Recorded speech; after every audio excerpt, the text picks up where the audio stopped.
Hello again, friends. Welcome back to twitch.tv/TrooperBerry, and welcome back to I Was a Teenage Exocolonist, where it's time to get a little bullshit. Because we just turned 18, and our past experience has taught us that very soon it will be time to get political and install some new management here on Vertumna. And not a moment too soon, if I'm frank about it.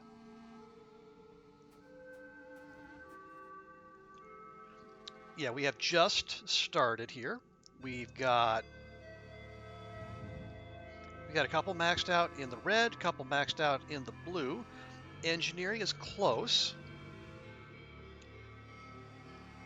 We're also close to maxing out empathy, thanks to unlocking and doing the work in the cafe, which we didn't manage to do last time because we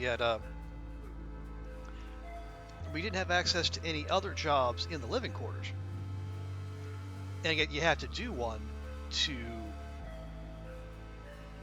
unlock that ability. We were locked out of it because we didn't. Babysitting goes away after the first half of the game.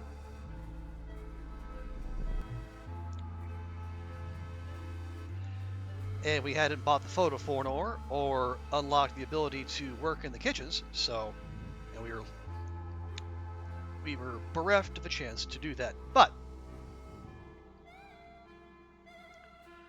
all that is different now. We're 18, so this is the next to last year. So time is very much of the essence. We're doing better on the maxing out relationships front. Nem, our girlfriend, is ever so close. Let's say we are already at max relationship with Cal. That's probably what his event is about. Tangent is at 94. Deese is at 94. Mars and Tammy a little ways back, and we got Rex. There we go. Yeah, and Vase is higher than usual, but again, that's because we are endeavoring to, well, let's be honest, to get him to therapy. Yeah, and then Nomi, poor Nomi, they're a good kid, but they I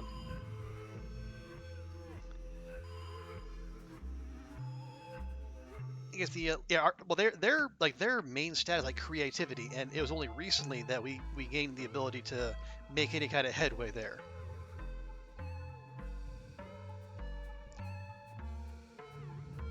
But I see we do have some dialogue events,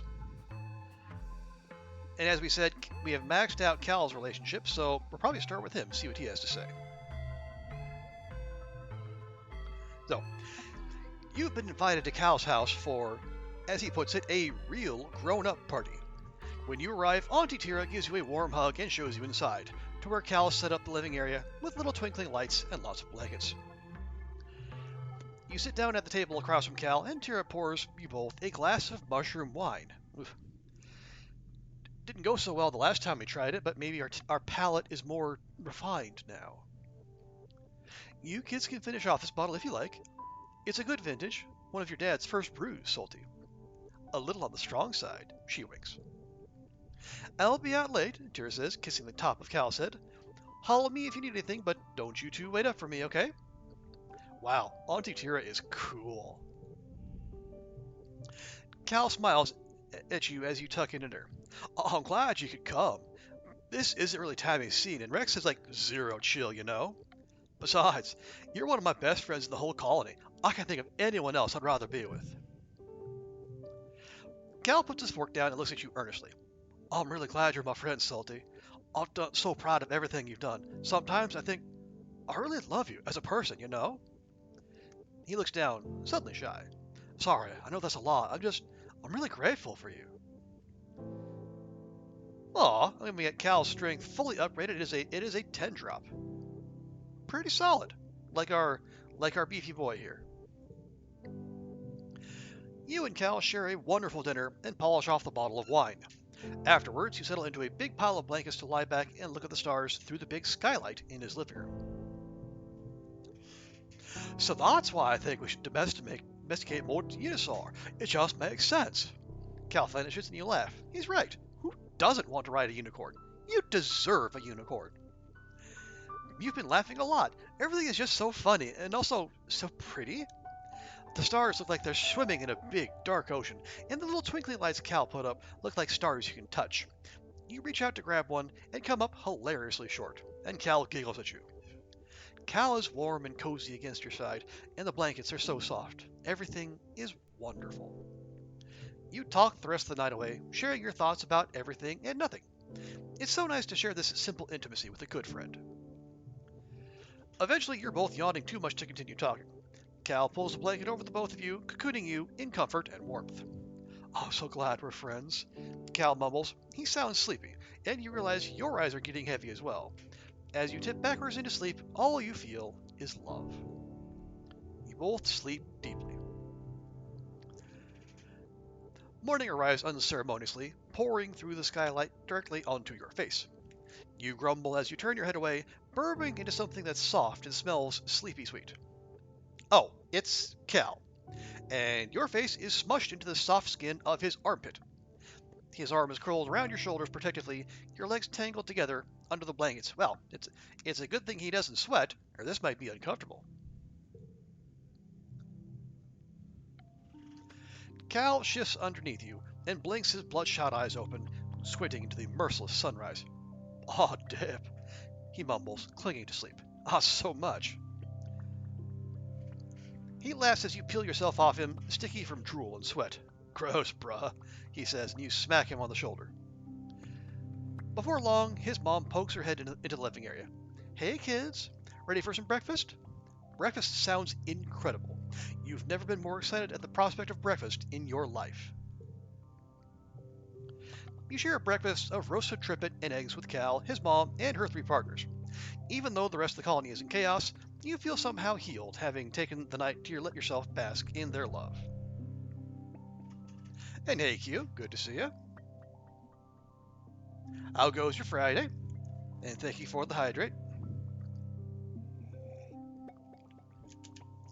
Okay, so that is the first of our fully maxed out relationships. Also means we don't have to give Cal any more gifts because there's nowhere else for that relationship to go.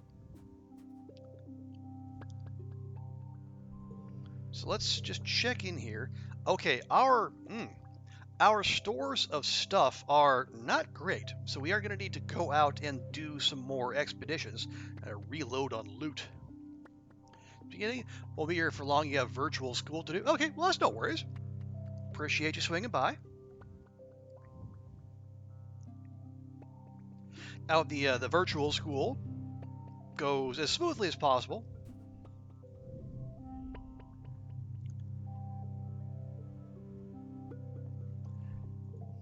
Okay, now let's. He wants these strange devices, so we'll give him one of those. Now, oh right. Now, what we can do, we can go ahead and do the thing, take the event, but we don't necessarily have to take the card.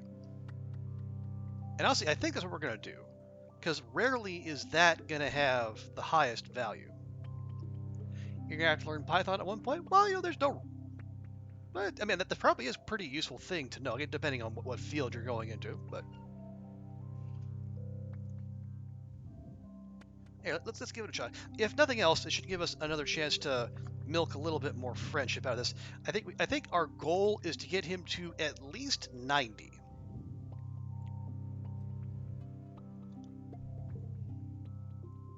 I'll give you. I appreciate that, Q. And you have a good one too. And yeah, we'll be going for our usual length here. So, if your virtual school is done, or if you got a break after a couple 3 hours, we'll still be here. All right, let's see. Yeah, we have, what is it, combat? Yeah, our combat skill is, wow, it is exactly high enough. Okay, let's see what this is all about. Vase suggests a sharpshooting competition. You, him, and a target that gets farther and farther away. First person to miss loses. You set up the target and do a few rounds. You're evenly matched, but Vase is the first to miss. Okay, now we can choose to not take it. Okay. it's a 4, but it gains 6 if it has the highest value.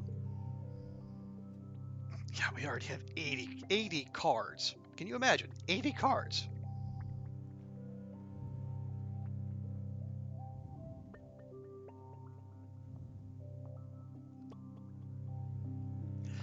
Yeah, I mean,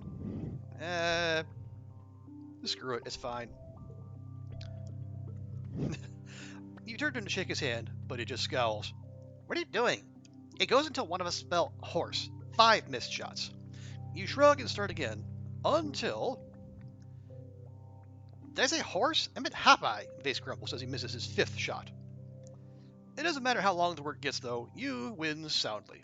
He is forced to concede that, at least today, you are the sharper shooter. So, free combat pip, very nice, and a little bit extra friendship. Good. Where does that leave us? 78. Okay, yes, so we're getting close. Ah, yes, Nem, our girly.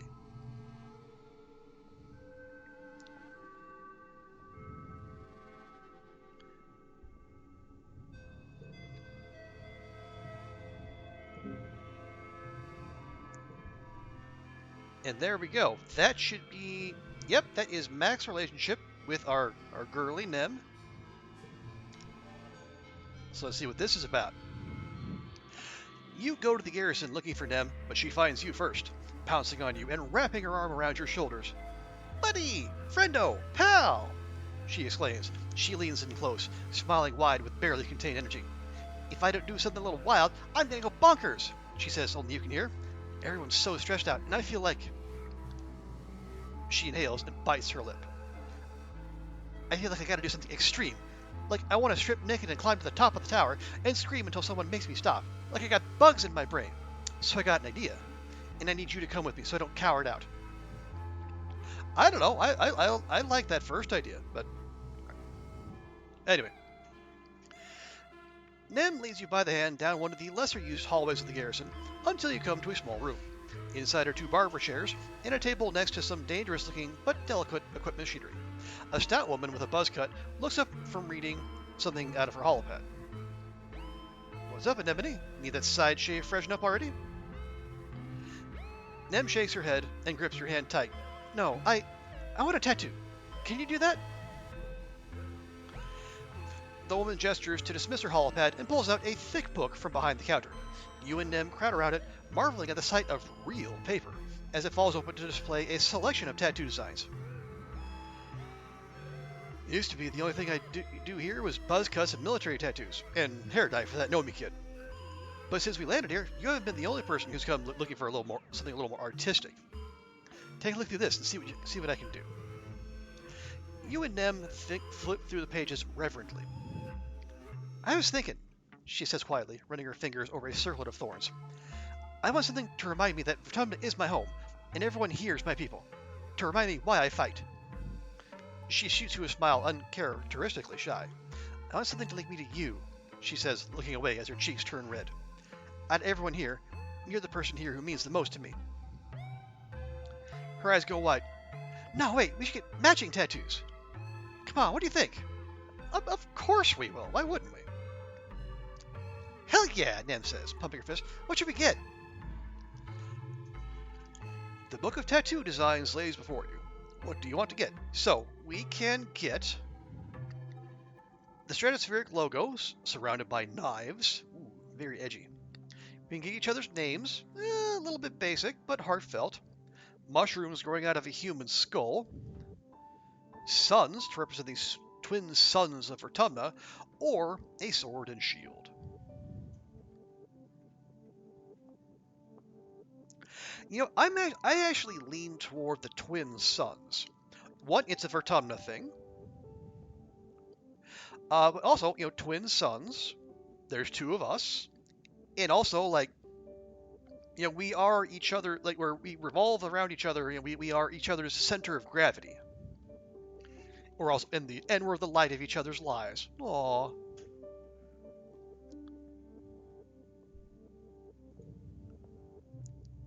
There you go. Nem slams her hand down on the book of designs. Yeah, hell yeah, that's perfect. Let's do it. Let's do it indeed. Oh, we got an achievement. Enemy's loyalty unlocked them on the main menu. Yep. And her card is fully upgraded. So that's a 9 drop, and then any red cards under 5 become 5. That is potentially very useful. You sit down in the tattoo chair and bare your right arm. The tattoo artist / barber transfers the design onto your skin and fires up the machine, which buzzes alarmingly. You and Nim look at it wide-eyed. I guess you kids have never seen Earth tech, huh?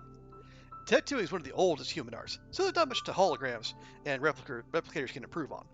The stuff I do here, it reminds us that even we're out here among the stars, we're still just meat with thoughts.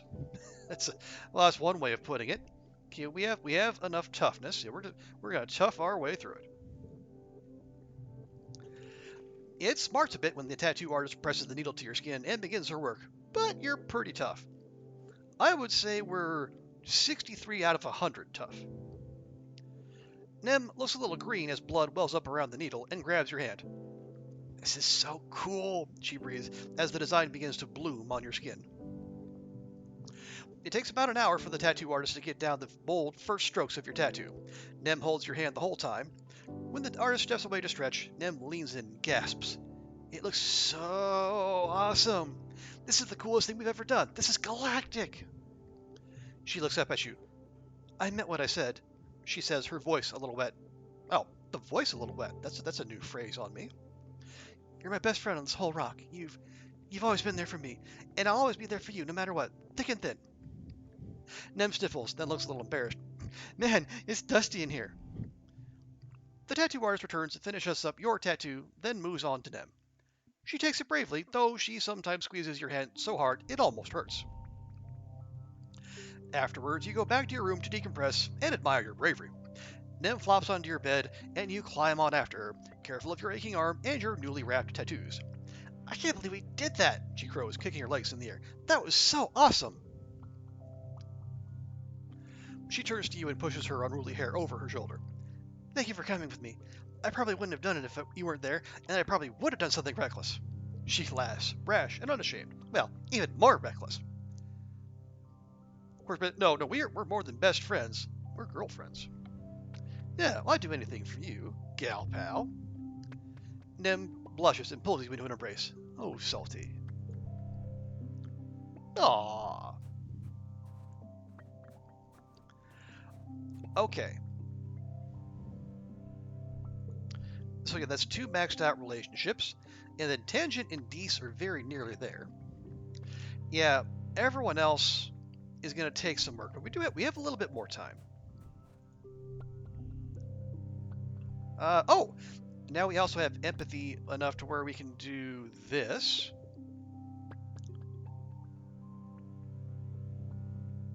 Well, I'll tell you, first things first, we have more yellow flowers than anything, so we can just hand that out. And now we'll perform another random act of kindness. Oh, Congruous, the ship's tireless AI, has attended every birthday, but has never had one of her own. Tammy comes up with the idea to throw Congruous a surprise party. Sure, she doesn't have a birthday like you do, so you just make one up. It's today! Huzzah! And we got a little bit more empathy, more friendship, and we got the memory surprise party. +3 on the third state of challenges. Okay. Potentially pretty useful. And yeah, we didn't just learn Congruous' birthday, we invented the dang thing. There's no hiding from Congruous, though. She sees everything in the colony, including you two setting up, but she still pretends to be absolutely delighted when Tammy presents her with a cake. A collection of solar converters tied together with an electrical cord. I'm sure to an AI that's probably tasty? Question mark?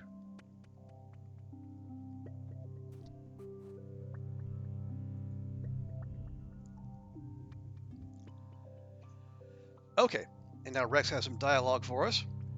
You spot Rex hanging off the second floor of an unfinished building, his feet dangling over the edge. He waves at you and gestures you to come sit next to him. Hey, Solty, he says, shooting you a tight smile before looking back over the rest of the colony. From here, you can see the garrison soldiers marching around in formation with Face at the head.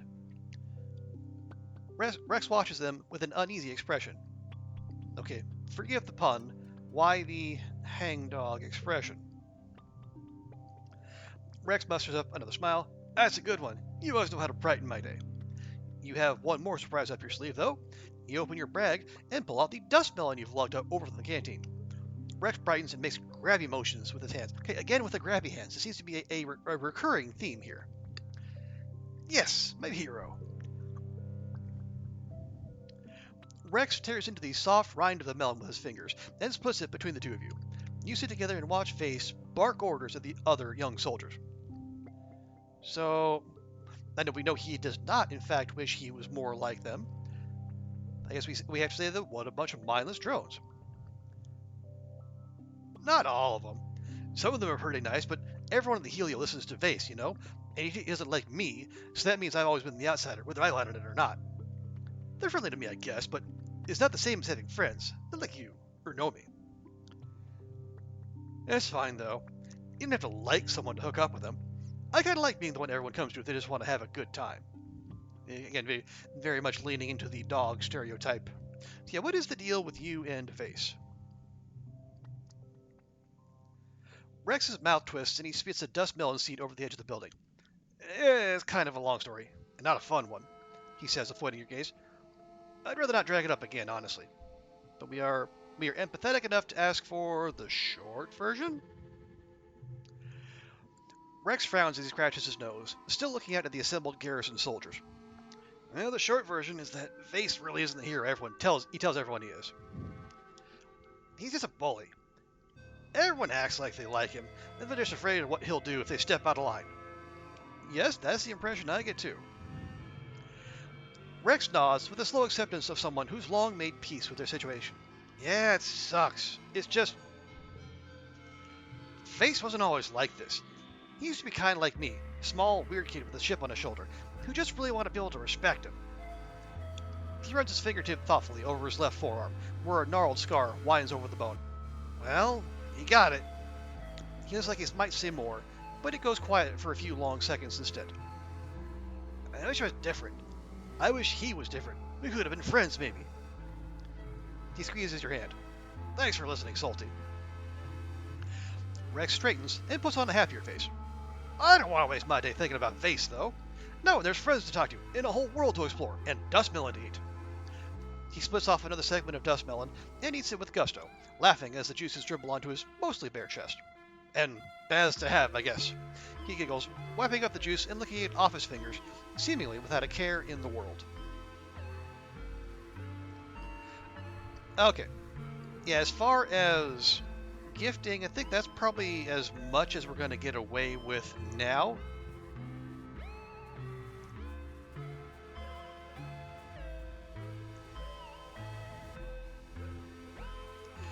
Now, yeah, I think what we want to do... Yeah, we're still pushing combat. I think we can probably finish that off. We also need to go out and top up our collection of consumables, because we're almost tapped out there. Oh yeah, do we have... Yeah, I say we have, well, no, we're going to get cake next month either, so that's fine. We don't need to stress about that. Okay, yeah, so let's go do the swamps. And then if we need to, we can go to like the ridges or forage in the valley.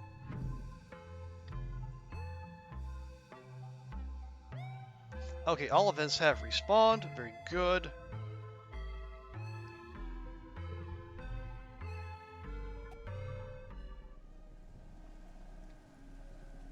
Okay, now and then we'll do the same thing we've done previously.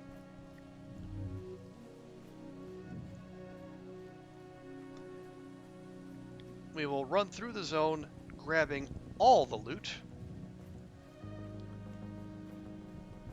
And then from there, we'll see about doing events like that. That's a faceless right there. That is new.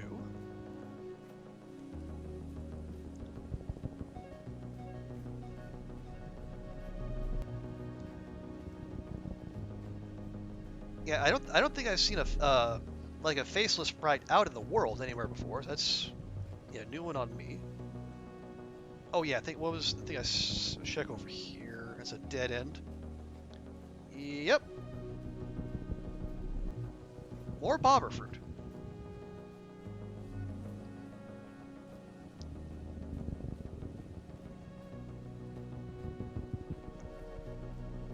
There we go. Get some more herbs. Good, just in case we need to top up the twins at any point. Xeno egg, lovely. Although we're already maxed on Nem, so those will just be for card playing purposes. Same with all the bobber fruit. Now that we're all topped up with Cal, Log, good. We still want to push Rex's relationship. Oh yeah, we need to do a hug and a log with Rex too. We need, even though we've built the cafe, we do still need to, keep pushing up his relationship as well. Like there's only so many gift-giving opportunities left in the game, so we do need to stay on the ball as we do that. Okay, now we got that. We've gone through and collected all the collectibles. Yes, yes. So we got flowers and bobber fruit and xeno eggs. We're short on, well, everything else.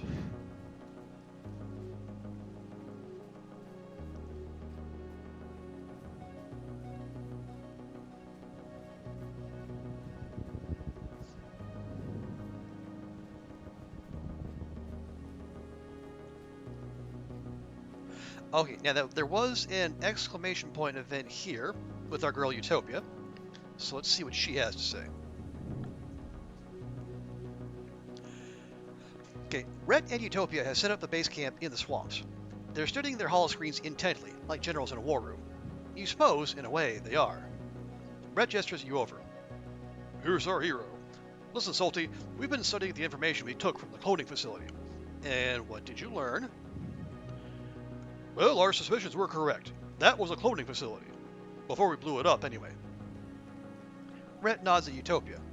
Pia here says that the facility's construction matches the convergent domain ruins on the resting ridges. Thing is, those ruins have mostly been dead for thousands of years, but that cloning facility, well, it was clearly still running. He pulls up the surveyor's report. Long before the stratospheric left Earth, we scanned the hell out of Autumna. No signs of active sentient life, but there was something here. Something the convergent domain left behind to run their facilities. Congruence figured it out. It's some sort of eco-defense system run by artificial intelligence. It's called the Gardeners. You nod, thinking of Sim. Like them little bot gardeners in geobotix? Utopia chimes in. Only this system is across the whole darn planet. Can't believe it's still running. She shakes her head in wonder. Imagine a dog still hunting thousands of years after its owners passed on. Red snores. For all we know, this dog's what's killed them all. You don't breed those faceless just to pull a few weeds. He turns back to you. Our guess now is that we're the weeds. We must have triggered it when we landed, and it's out to get us. We need some way to access its mainframe, or whatever it is, so we can destroy it before it kills us. This defense system may be responsible for the attacks during Glow, and who knows what else.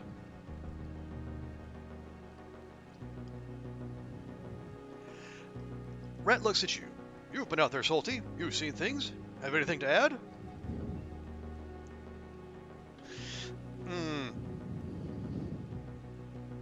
Okay. This strikes me as a pivot point.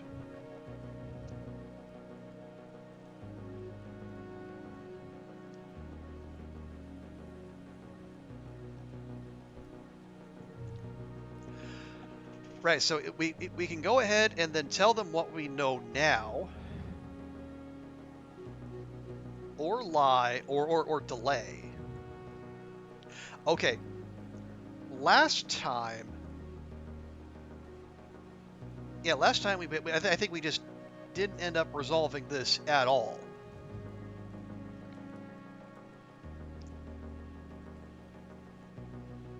And I think we just had the mutiny ending. So you know what? Let's do something different this time around. Let's just fess up straight away. Okay, and Sim is not going to like it. Deez probably won't like it either. But you know what? They're just going to have to suck on it and like it. You tell them everything you know about symbiosis. How he kept saving you from danger. How he doesn't seem to want to hurt humans at all. How he practically looks human. You even tell them about stealing a hollow unit with media from Earth on it, so he can learn more about humanity. Rhett and Utopia stare at you as you share everything you know. Rhett gets visibly more disturbed the longer you speak. Well, we suspected the AI system has agents that can take physical form, but choosing to mimic humans to infiltrate our ranks through children? This defense system may be more intelligent than we considered, and more dangerous. What else will it stoop to doing?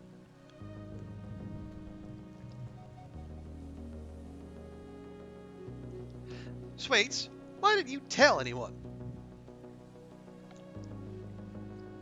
So we needed to gain its trust? That is true. I promised Deece I wouldn't. Also true, but they're definitely not going to take that. He seemed nice? No. I didn't know whose side I was on? Not necessarily. Or nobody would believe me.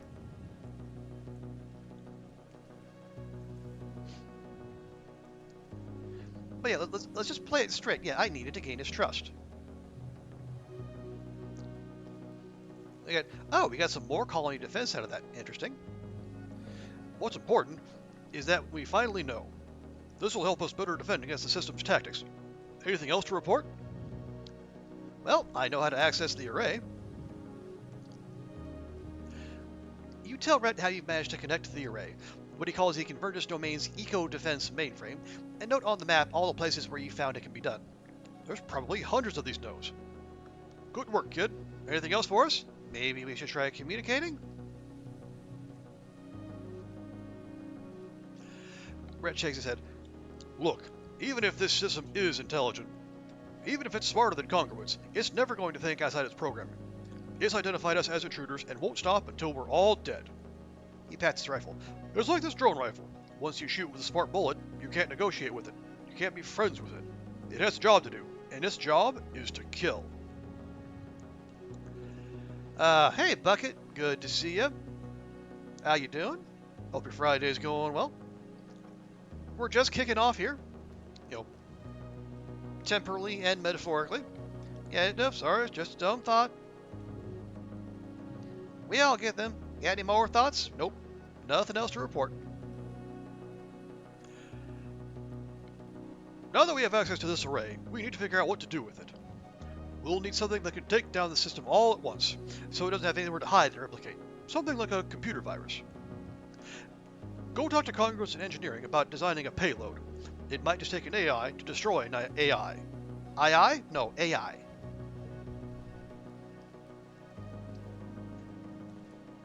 Doing what it's done? Good to hear, good to hear. Yeah, we're officially in the weekend out here. I only get the 1 day, so we're going to try to make the most of it tomorrow. Run around, do all sorts of go out into town things, and then get back here in time to, well, spam out a handful of starts and then go do the Breakfast in FA event. Also, we have another event here? Oh, okay. So that's only if we learn anything new. Right, okay. Anywho's will be. Yeah, I definitely want to check in on this. Why is there a faceless just sitting in the bed?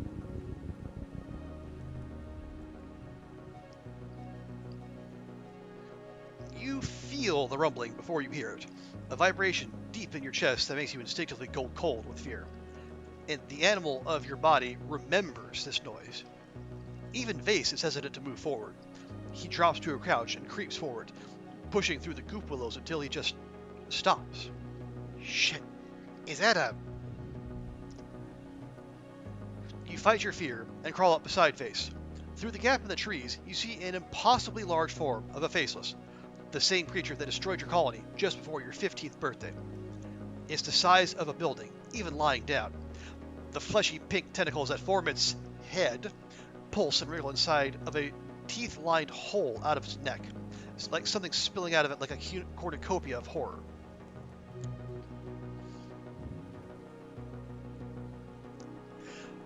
You and Vase are frozen in terror by the creature before you. You can't tell if the abomination is sleeping or just ignoring you, like an apex predator ignores an insect, but it doesn't seem to have noticed you.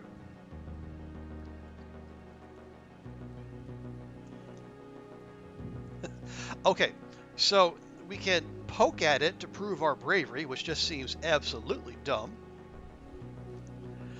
We can attack it outright, which it calls impossible. And I mean, if it's going to call it impossible, we have to try.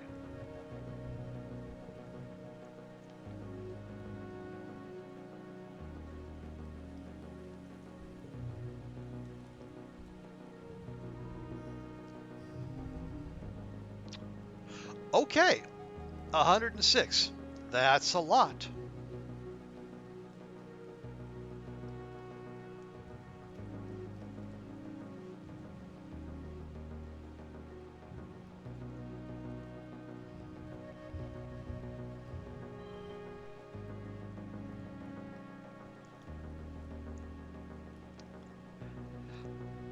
Well, yeah, we might as well get the most out of these.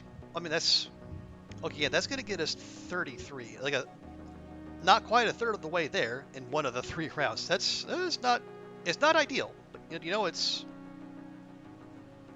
all right though. We got and we have some consumables.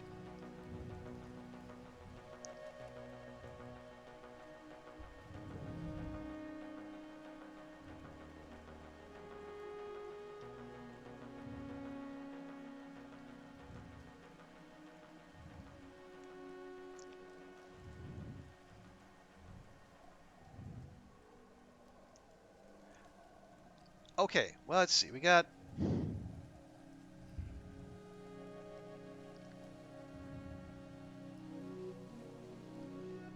I mean, if I put that there, that's going to debuff itself, which is kind of defeats the purpose of putting that out there in the first place.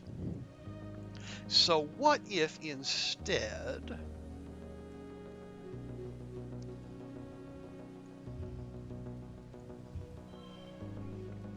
we tried a little something like that?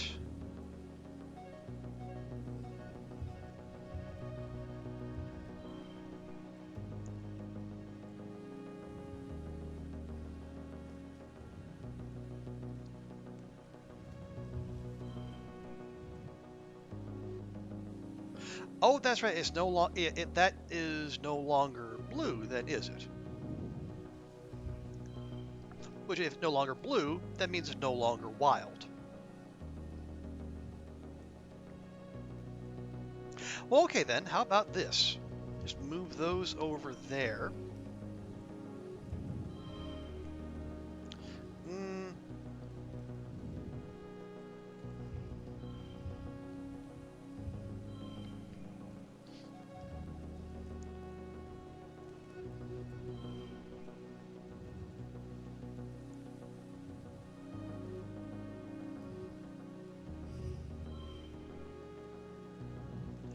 Okay, yeah, so that's a okay, that's a 6. So we would need to make this a 7 if we want that to get the buff, which we could certainly do.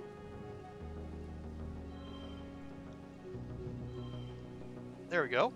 And that'll need 35 off the last round, which is still a lot.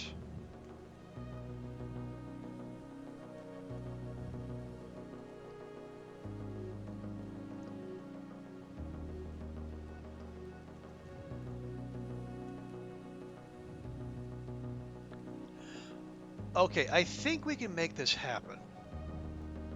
But how are we going to do that?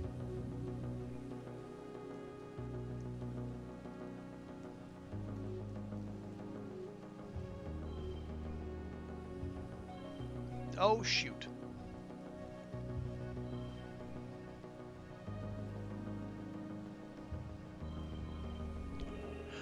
Okay, yeah, that actually works.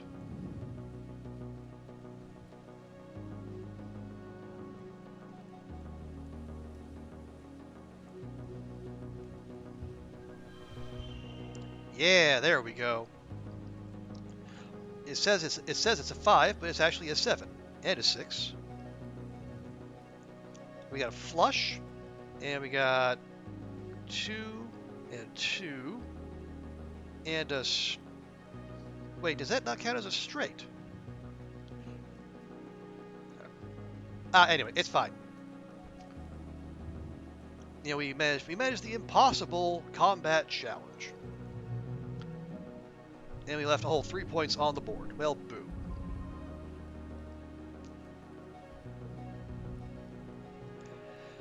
Okay, you still have some explosives from the time you blew up the Thumper.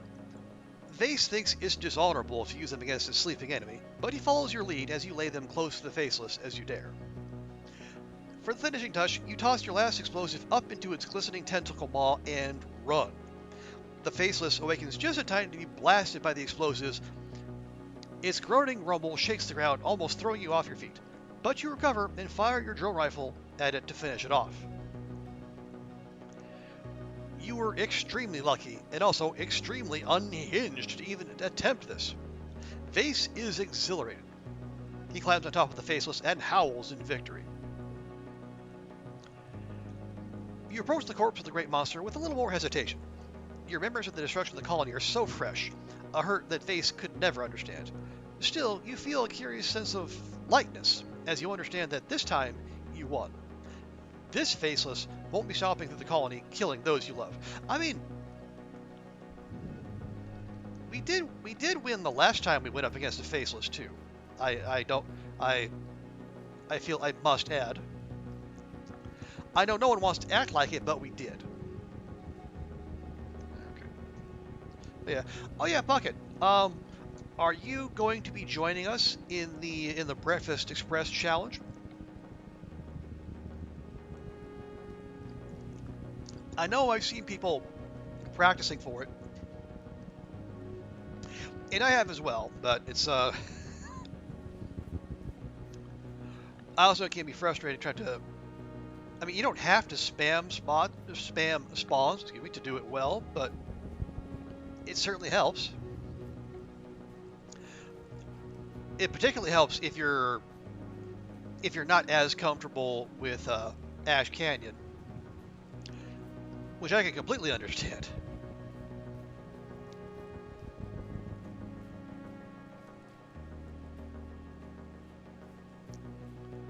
Now, what did? Okay, the next boss event is the Unisaur, and we do want to do that. I gotta remember. Yeah, if we're grinding events to improve with Vase, the Manticore was one.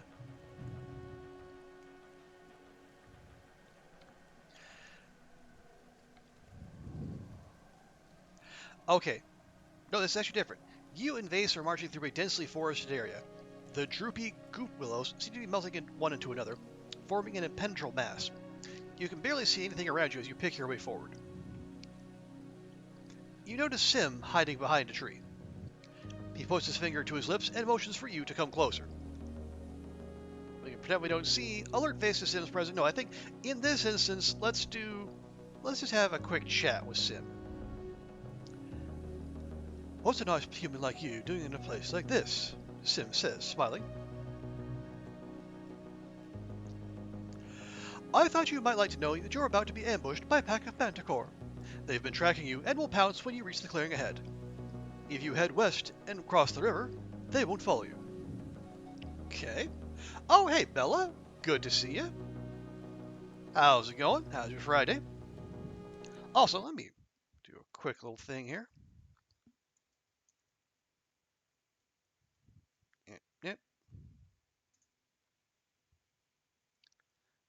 See if that's still working, and it is. Nice. Come on. Not you! Not you, Oh, you jeez. a-hole! Get off of me! Get off of me! Oh, wow, they wombo comboed you. He left you bleeding right in front of a bear sauntering up to you. Well, that is just rude.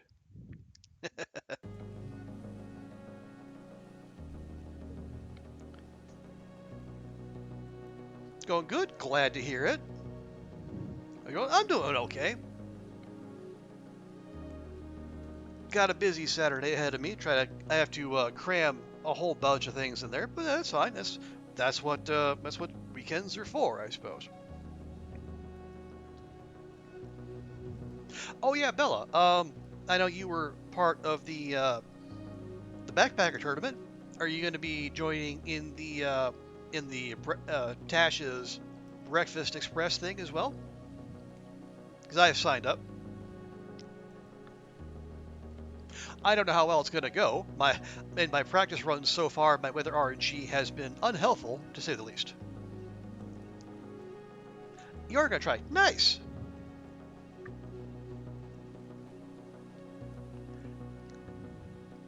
Yeah, I'm looking forward to it. Yeah, I think, yeah, it starts Saturday, and I think, yeah, I think it was on LD's Discord. I think he and Tash came to the agreement that it'll go ahead and run for a month. So we'll basically have the whole of September. You don't think it's possible? I mean, some people have done it, like Danger Nat and CJ and Sweet have done it, but you do. It does take, well, one, yeah, you have to get it's about like managing your weight. Like don't pick up all the things. You just pick up the essentials, and you also definitely need the weather RNG to break your way. It- oh yeah, well I think yeah this is a yeah well this is like a co-production between Tash and LD, I believe. But yeah, the LD's Thanksgiving challenge is the next one up. You're right about that, Bella. Yeah, maybe let's just avoid the manticores. Okay, we soaked a little stress. I don't love that, but it's fine.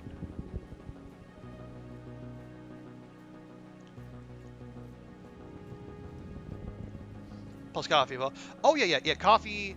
Um, if you can get your hands on Go drinks, those will help as well.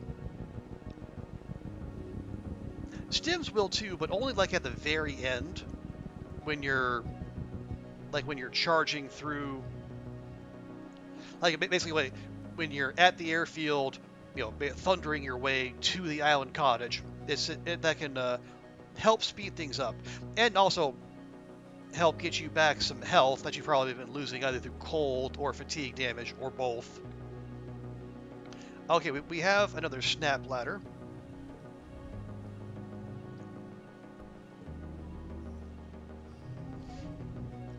But I will say, like, in terms of loot, I've been actually doing okay. I've been going through Pleasant Valley, usually between Thompson's and the farmhouse. That got me everything I need. So you can leave from the farmhouse, go to the transition cave, and then hop on the rail line, and then just make a beeline to to the airfield.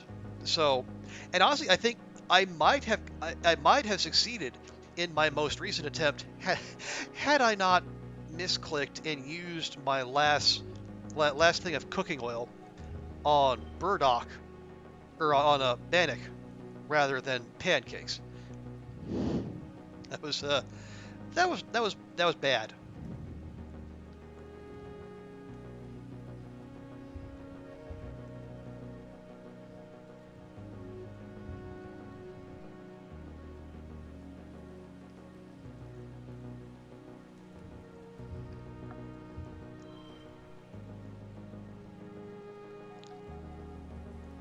Do you know if you need 2 containers of... Oh, containers of oats. No, one will do you. Yeah, you need the pot, the skillet. I would say probably two tins of coffee. One for you, one for the actual cooking. But yeah, you like one thing of oats, only one thing of maple syrup, um, one bag of flour. You will eventually you will need, like, I think I counted up as like 3.6 liters of water, and technically you only need 4 doses of cooking oil. But after last time, I would suggest maybe take 6. But the game gives you like 15 for a bottle. You could easily cut that in half and save yourself half a kilogram.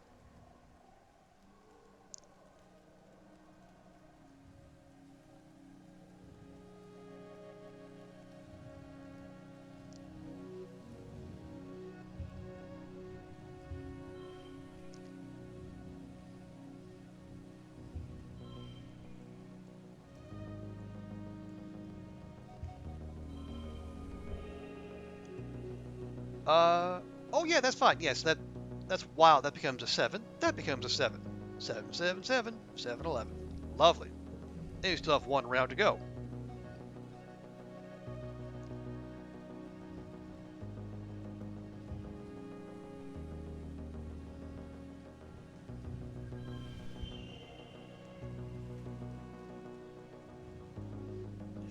Oh heck. Oh no, that's fine. Um,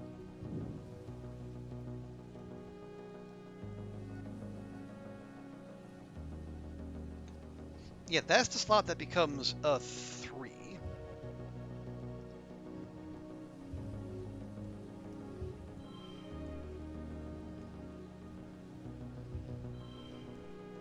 Okay, that's fine. I say we have pretty much blew past that. Crush the super goal. Okay. Combat's up to 85. Yeah, it's not ticking up as much as it usually would be because we passed on the heroic, but it's okay.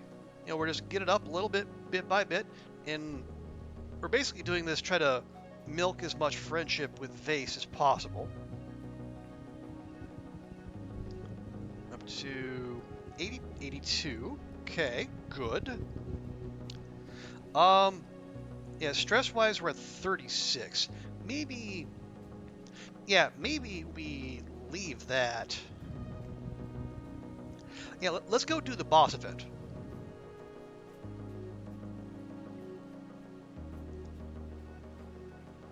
And then what we can do is,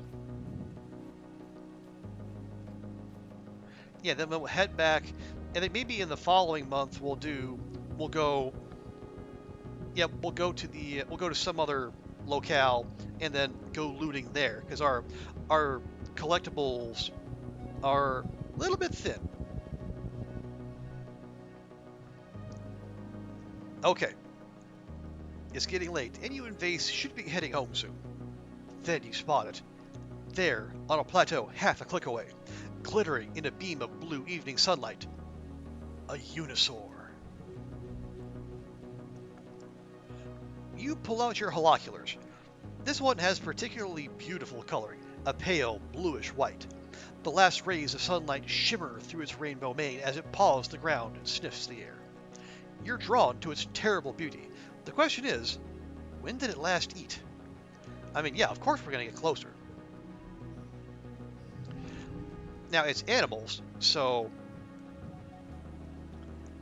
we don't have to fuss over this one.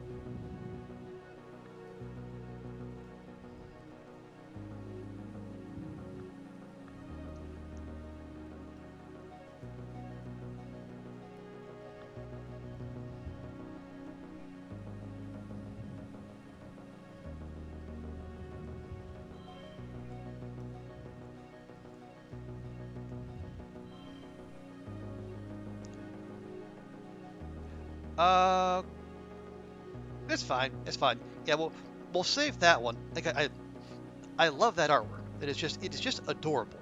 The little Rex face in the latte.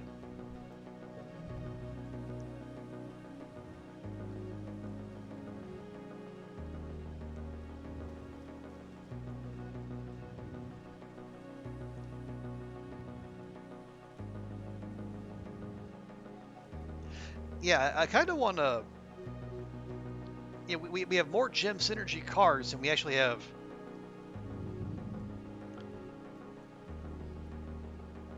Than we have spots in which to put them.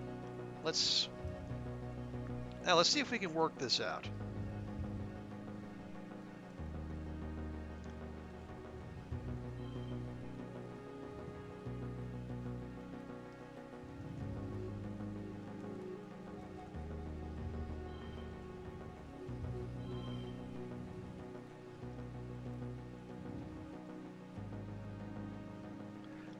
Let's see, that's got a miss. Yeah, that's gonna be a base value of 6. So we need to kick this up by 2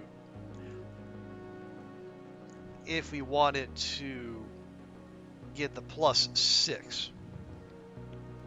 Oh, oh, nice! First collectible use is free. Well, heck.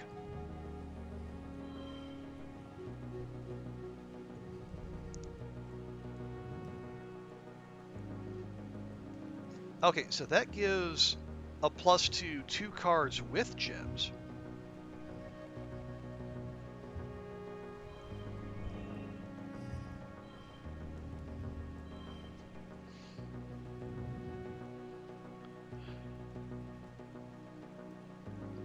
And then so does that, whereas that gets a plus 1 from each gem. So that'd be 1, 2, 3. Well, let's just compare and contrast. That gets us to 45, and that's only 42. Okay, easy peasy. I am no math magician. 45, bigger than 42, though.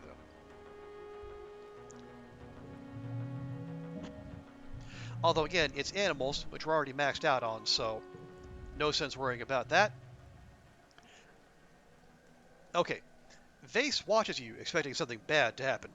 You approach very, very slowly, pausing for a few minutes at a time for it to get used to your scent. It takes you almost an hour to work your way up to the plateau, but when you do, the Unisaur bows, seeming to accept you. What do you do? And we can capture it. Our animals is high enough. We can kill it. I don't know why. Or film it. I mean, I guess I could see the potential use of filming it.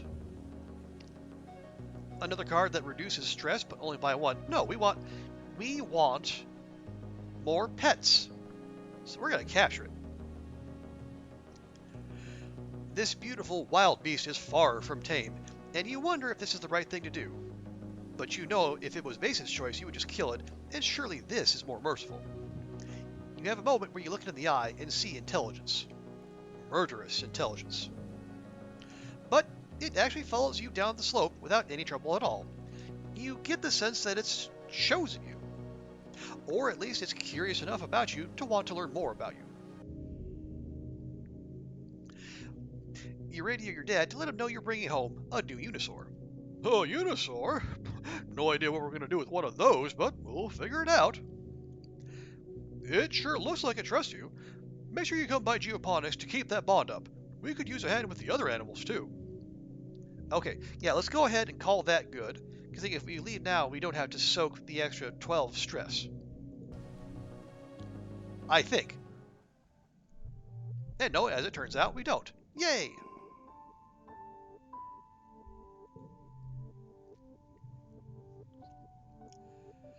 You roll out of bed at noon, because you're allowed to, because it's your birthday, but also because you're exhausted. You barely slept at all last night. You've been having these nightmares since the siege, more and more every night, like they're trying to tell you something urgent. You can't make any sense of it. All the imagery is jumbled together, all these possibilities and timelines and things that might happen. Some nights you wake up in a cold sweat, a scream already in your throat. You sit on the edge of your bed, run a hand through your hair, and check your holopalm. A few people wish you happy birthday, but that's all. You guess you're getting older. Birthdays aren't as important as they used to be. Ooh. Big mood game. Big mood. Oh, right. There's going to be a big surprise party waiting for you in the lounge. It was in one of your dreams. You remember it because it was one of the few ones that didn't involve people dying or the colony being destroyed. But you're so tired. Do you really have to do this? So, because we know it's coming from a past life, we can either choose to pretend to be surprised and go anyway, or just ditch it altogether. Yeah, well, okay.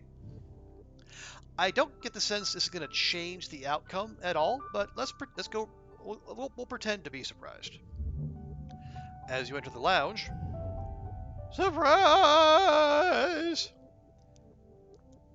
You do your very best to play along and act surprised. Woo! Streamers, balloons, great! All your friends are standing around wearing goofy hats and clapping. Nomi is holding a bunch of balloons larger than they are, and Rex is wearing a cute little waiter's outfit with a bow tie.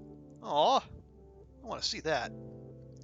You accept their hugs and birthday wishes, trying to hide your exhaustion and demurring with a few pointed, "All this for me? No, you shouldn't have. No, really." Cal brings over a holoscreen with a video call from Tammy.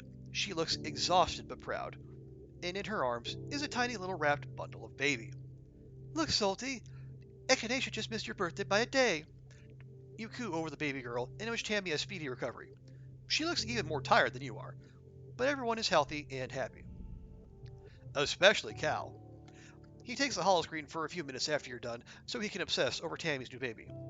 Even though he's probably not supposed to be, related to Echinacea, he's every bit the proud daddy. When he returns to the party, he's so happy he sounds like a total dork. He tells everyone about the new baby, beaming so proudly for Tammy they could probably take readings from Earth. Despite your exhaustion, you start to smile too. Your friends are so amazing, and they're all here because they care about you. Then you get some unexpected guests. The lounge begins to fill with Helio kids, mostly ones you don't know, the ones you usually keep to themselves and, well, don't much like you original stratospheric kids. Face is there as well, grudgingly giving you a nod of acknowledgement before he turns back to his friends. Beside you, Nem bristles with discomfort. We broke them up. We are dating, Nem. What the heck, game? "Hey, who invited you guys?" Cal says, stepping forward with his hands clenched. "This is a private party." "It's a public lounge. We can sit wherever we want." Cal stomps right into the midst of the Helios. "You guys think that just because you fell out of the sky, you're the wormhole's gift to Vertumna. We don't need you. We never needed you. All you do is make things worse, like this party." You've rarely seen Cal so ready for a fight. He doesn't seem to care that the body language of the Helio kids has changed from cocky to dangerous. You're just a bunch of fascists. You and Lum."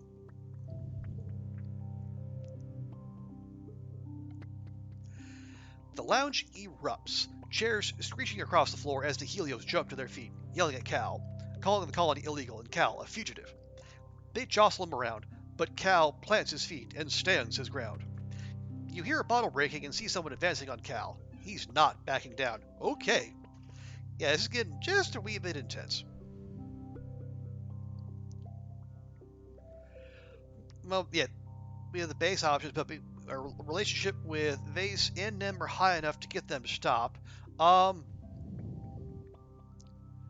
Okay. I don't know that Nem has the pull with the Helios, especially now that she's not dating Vase. Let's see if... Yeah, we're up to 83 friendship with him. I mean, it probably won't work, but we can try. Okay. Hey, it worked. Nice. Come on, guys. It's Salty's birthday. Save it for later. The Helios, under Vase's influence, all back off, but not before a few parting libelous shots at Cal's parentage and alleged actions with animals. They all leave, except for Vase. He settles into his booth and raises his glass to you, like he's some great hero for defending your honor. Wow, Mars exclaims, clapping her hands. That was enough excitement, I think. Let's move on to the important part. Cake and presents. Under Mars's skillful party hosting hand, the mood shifts back to festive. You enjoy your presents and your cake, but tensions boiling over like that is a bad omen for the rest of the year. Yeah. Okay, first thing, before I forget, because we didn't do it last month, we can only do it once a month, we're gonna talk to our man Rex here. First, big ol' hug, and then big ol' log.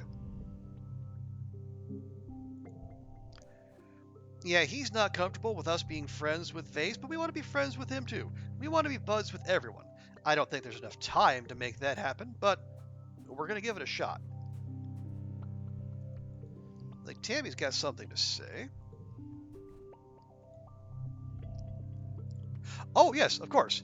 It's time for our birthday cake. Huzzah! And as ever, we will share it with Tammy, because why wouldn't we?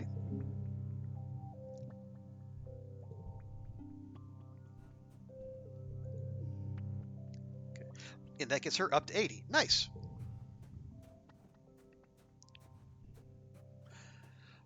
Okay. So, we could do a few things. We were told to go to engineering to talk to congruence about the payload. Yeah, that. So make the payload for Rhett.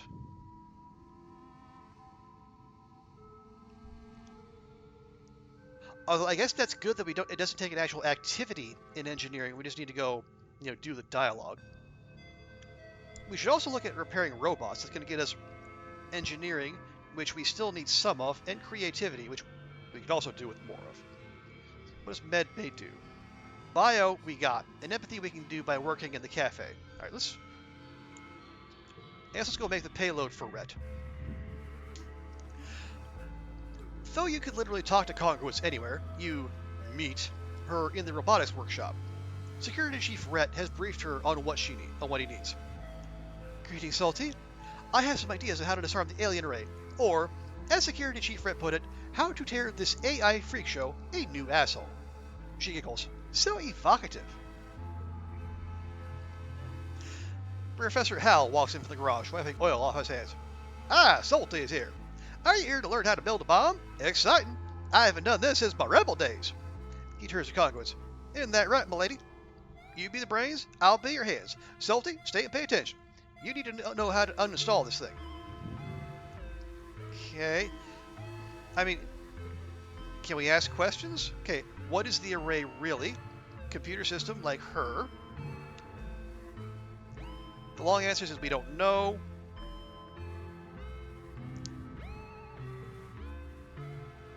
Okay, I am trying to speed things along just a little bit. And honestly, that's a lot of lore. Okay, the payload is a computer virus, essentially. Duplicate itself and spread the key systems in the array.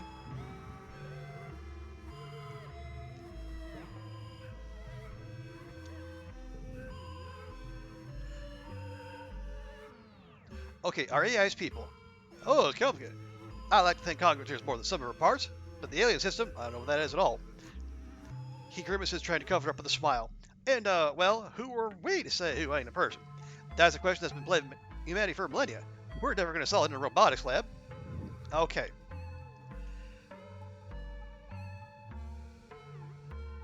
I'm starting to wonder if congruence here might not be as much as machine as we think.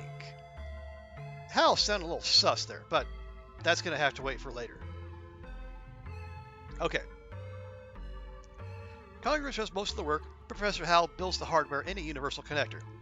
Oh, it's just like how we met, Congruence croos, and Hal laughs, uncomfortably. She transfers her artisanal, single-batch, handcrafted organic virus into the payload hardware. It's interesting that the array lacked the basic security to keep you from discovering it, Congruence says as you're waiting for the virus to download. I was designed to repel hackers and attacks from other corporations. System security was a high priority. Humans on Earth were predisposed to being malicious due to the brutality of their environment. What you are to the humans of Earth, the Array is to me. You were designed for humanity's peaceful ascent to the stars. The Array was designed to maintain order in a naturally disordered planetary ecosystem, to repel chaos from without, not within. I don't believe the Array will have the capability to defend itself against an intelligent foe. You don't know exactly what to expect when it comes time to plug this thing in, but Congruence runs you through some possible installation scenarios. And yeah, more free stats. I'm all for those. Afterwards, though, the planet really will be on its own. No guardians maintaining equilibrium, no legacy of a failed civilization, no more attacks by brainwashed animals, just nature, as it should be. The payload is in your hands. Time to return to Rhett. And you're priming the payload. It's a blue card, but that gives a +3 to red cards, which is, I guess, both interesting and I get thematically fitting, I guess we'd call it.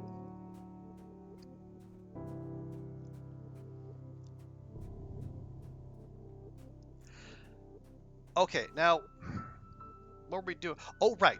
We were talking about going on another expedition to get more collectibles so we can continue, continue giving gifts and thus increasing our relationships with all and sundry. Now, especially if we're gonna look to Nomi and Vase in particular, we should probably go and check the. We got all the collectibles there. We should probably go survey the ridge. It'll get us some engineering, but it should have more crystals and strange devices, which those two like. So let's go do that.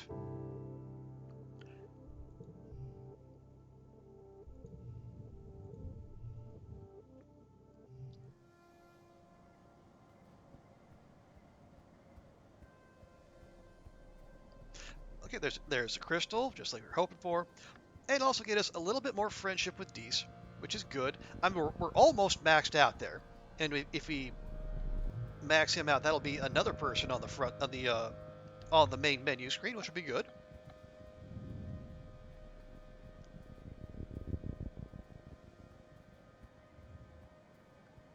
Okay, no, we just did a big old loop, didn't we? Yeah.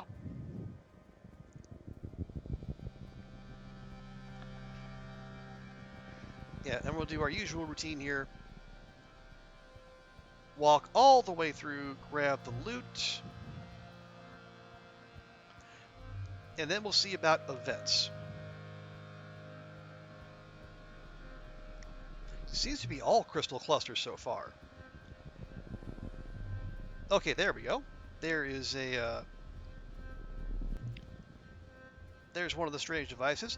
Oh, and there's Sim. Yeah, we do have more meetings with Sim. That could be good as well. But yeah, we're not going to be as nicey nice with Sim and the gardeners as we were previously. We're going. Wow. Okay, that was weird. Anyway, yeah, we're not going to be quite as. We're going to be a little bit more aggro in our playthrough this time.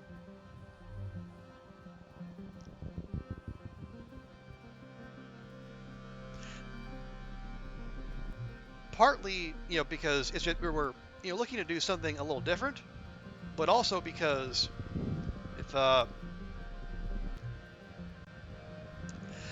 have a feeling that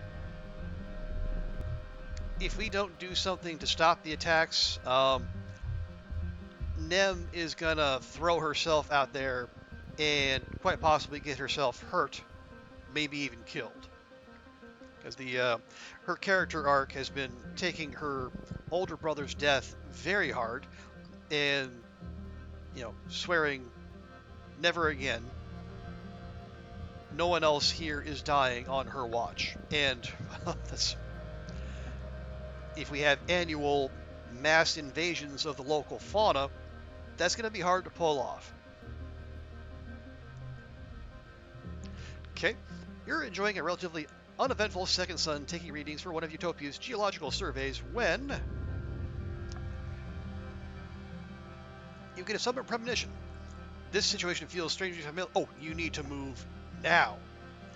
You jump out of the way, just in time to see Sim come crashing down through the air where you would have been, grappling with a skyfish almost as big as he is. In the ensuing tussle, they completely crush the delicate scanning equipment you just finished setting up. Utopia is going to be so upset. Yeah, what the heck was that? You yell at Sim, who just shrugs helplessly while he holds the skyfish at bay. It's a whole damn mess. What's he doing bare-knuckle boxing with skyfish? Honestly. The skyfish flops around pitifully, then springs back into the sky and flies away, trilling in distress. It didn't even look dangerous, really. Solty, Sim croaks, and you turn your attention to him. Blood is pouring from a wound on his chest, where one of the skyfish's spines must have pierced his otherwise perfect skin. It's the kind of thing that'll definitely leave a scar, or worse. Holding the wound closed, Sim smiles sheepishly. I guess my future sight isn't always 20/20. Are you gonna be okay? Tis but a flesh wound. Did I say it right? It's from one of your Earth movies. I quite liked it. He and I are similarly difficult to kill completely. He grins. You think it's just a coincidence that I'm always there exactly at the right time to save you? At night, when I'm asleep, I sometimes see visions of things that are going to happen, or at least could happen. My dreams aren't always true, Sim says, wincing as he applies pressure to the wound. The paths branch and converge. Time is more like a web than a line, I think. But always in the center, there's you. I can see the future, too. You can? Well, you must not be very good at it either. You try to explain. You tell him it's kind of like remembering, but in your dreams. It's happened ever since you were a little kid, like you're remembering things that haven't happened yet. You admit that some of them are pretty rough, like visions of people dying.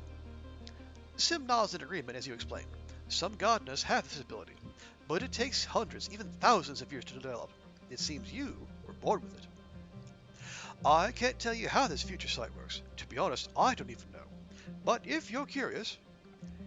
He's clearly grappling with something, and not just the sluggishly bleeding wound in his chest. His voice drops. You might look for answers under the light of the wormhole in glow.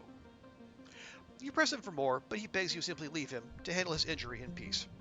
Okay, yeah, that is the transcend time ending that we've already got.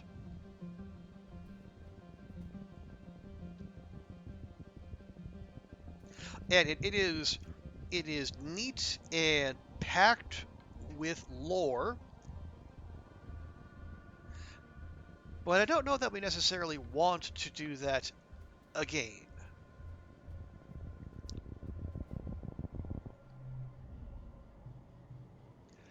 Okay. Oh, we're at the peaceful rock. Feel all your troubles melt away. Yeah, let's just stay for a while. Okay, so lost 20 stress, which is good. Now we're going to gain 12 back. But that's still a net stress loss, which is good.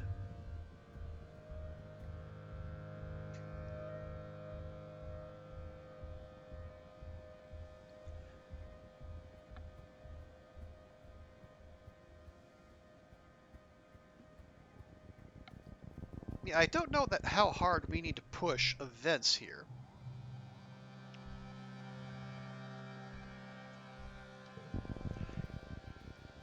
Yeah, we can probably afford to be a little choosy.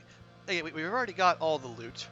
I think we've done, in terms of like boss fights that progress the story, I think we've done everything we need to do here.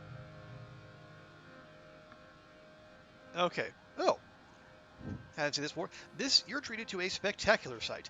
An enormously long caterpillar dragon kind of creature, way off in the distance.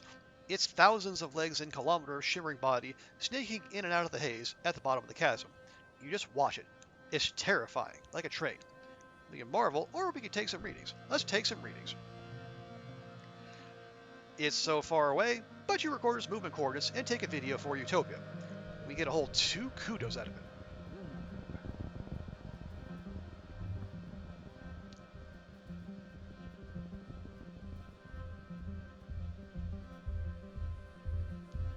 Okay, well let's...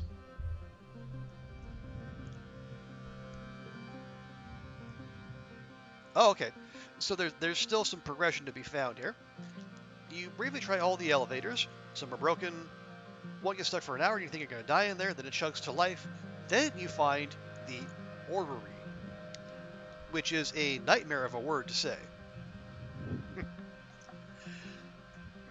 It's a beautiful room under one of the smaller pyramids. The light from your holopalm glimmers off the crystals in rainbow colors, dotting the walls and ceiling in familiar constellations.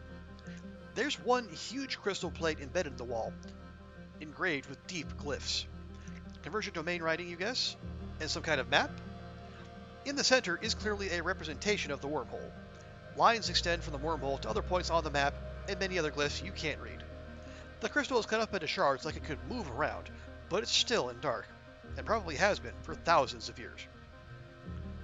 You run your hands along the panel, looking for a way to turn it on. Your hands encounter a slot. You rummage in your bags for... Ah, yes! The device you picked up in the monitoring station with Deese. It's a perfect match. You slot the glowing pick device into the slot. The crystal panes on the wall come to life, the glyphs on them glowing. They start to move in an unnervingly organic way, like melting into water and sliding over the surface, rearranging themselves. It's not just writing. The very surface of the panel raises and lowers, like braille. The glyphs pulse and glow the same swirly purple-pink as the glowing device, which you realize must be a power source, a convergent domain battery. It's like an orrery for the wormhole? This must be one of the best preserved bits of convergent domain tech you found yet, and an excellent sample of the writing. You're starting to piece together the glyphs of the converger's language. You can recognize the symbols for Vertumna, the wormhole, and converger, and basic verbs like being and going, and one that seems to mean bending or twisting that is used all over the place. It starts to get easier. You think your brief connection to the array must have left some of the converger's language in your subconscious. It's all so much to take in, and it's getting late. Better bring all your recordings back and let Congruence and the rest of the archaeology team crunch away at it for a bit. They'll be thrilled. Okay, yeah, we should probably go.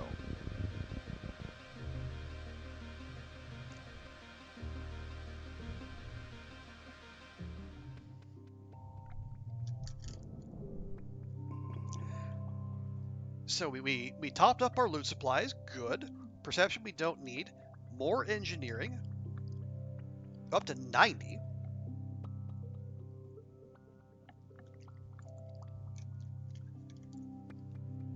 Now we want to be smart about that, because when you max out any stat, you get what's known as you become enlightened, and then all of your blue stat increases for the next 3 months. They get a +1.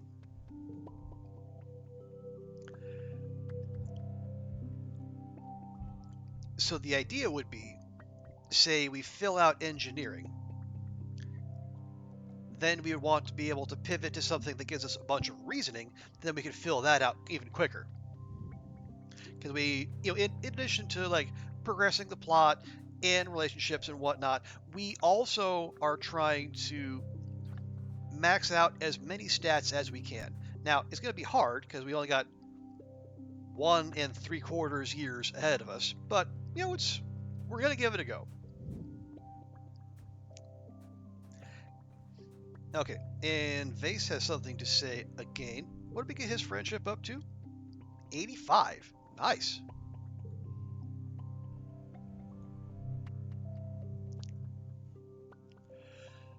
A small crowd has gathered in the garrison courtyard. You push your way through to the center, where a circle has formed around Vase, Rex, and Nomi.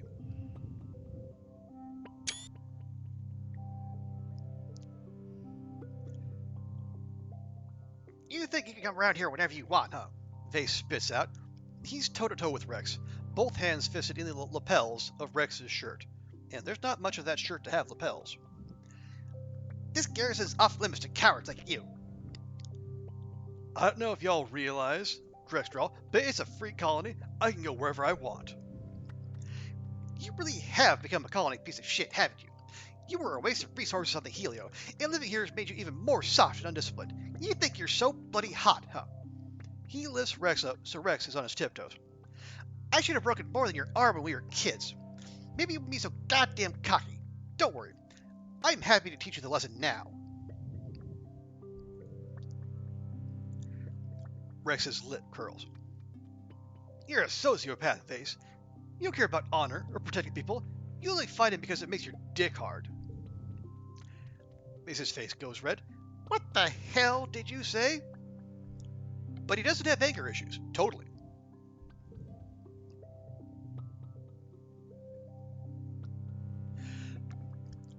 Rex jerks his head and spits in Vase's eye. Vase roars and drops Rex, then hauls his fist back to give Rex the beating of his life. What do you do? Okay. Since we are trying to min-max relationships, let's...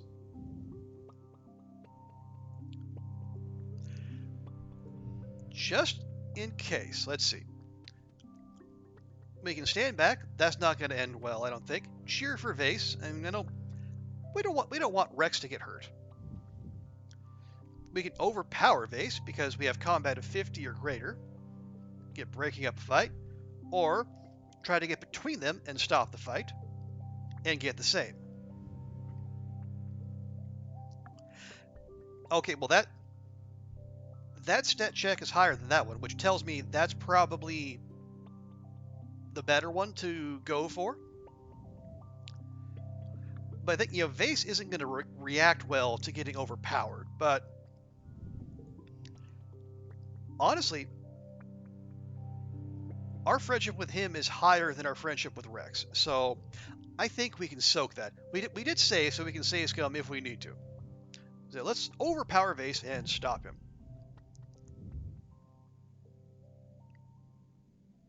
Okay, so it does cost us. Now, just...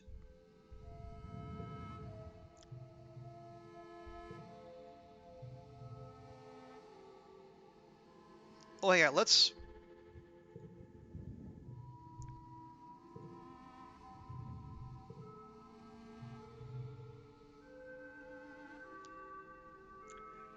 Okay, we're just gonna breeze it. I'm gonna go back. I'm gonna reload. And I'm gonna see if the get in between option is any better.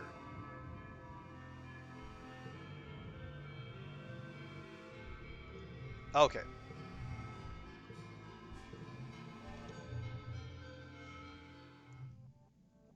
Oh, okay, it didn't.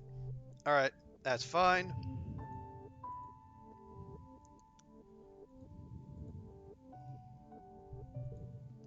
Okay, click through.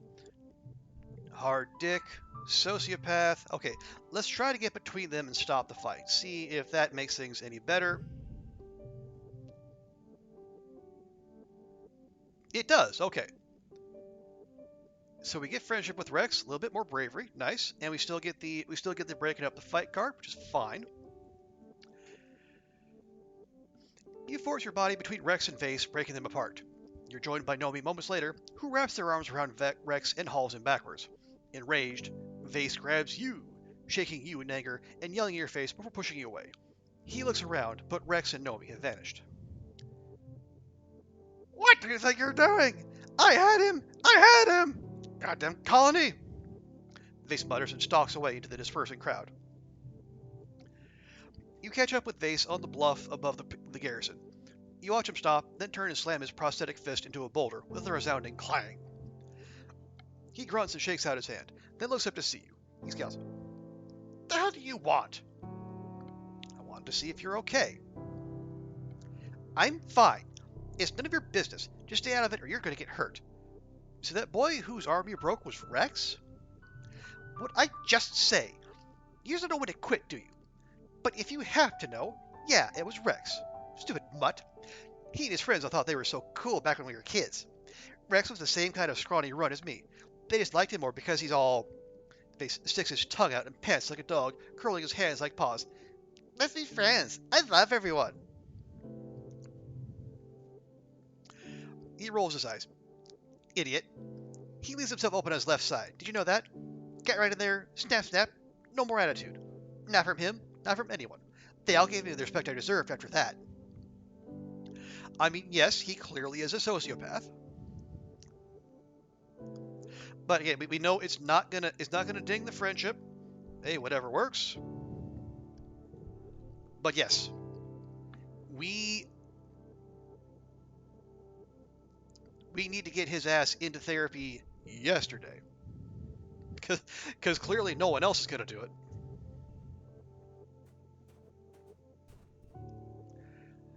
And now Rex has got something to say. Okay, you're walking through the courtyard looking for Rex when something moves quickly at the corner of your vision. Well, we can duck, so I guess we duck. You skillfully dodge the frisbee that had been heading straight for your head. The disc clatters harmlessly to the ground a few meters from you. Rex jogs over and picks up the frisbee.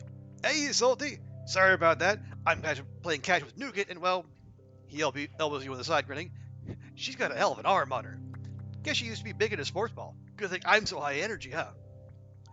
I've been helping Tammy take care of the kids. Rex continues, spinning the frisbee on his fingertip. She told me you all used to raise children together, when more of the crash was destroyed. I would like to see that. You're so lucky. Growing up in a crash with a bunch of other kids sounds like so much fun. Just playing together all the time. That's like my dream. Hey! You hear Nougat yelling. Throw the frisbee! Stop talking to your girlfriend. Girlfriend? Rex exclaims in mock affront. What I do with Solty is none of your business, Squirt. Rex grabs Nougat around the middle and zooms her around like a spaceship.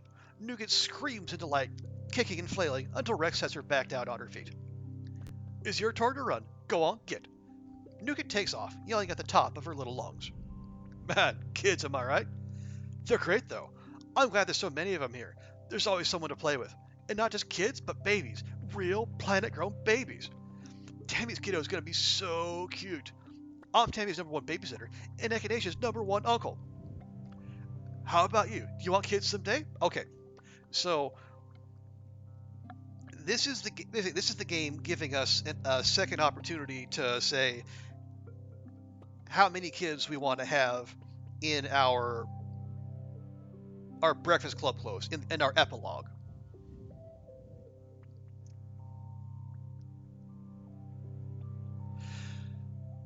I think when Tammy asked, we said, yeah, maybe 1 or 2. We can say, I'm not sure, want a whole passel. Although I don't think that's going to be a good response. I think Nem has said she doesn't want to be a parent.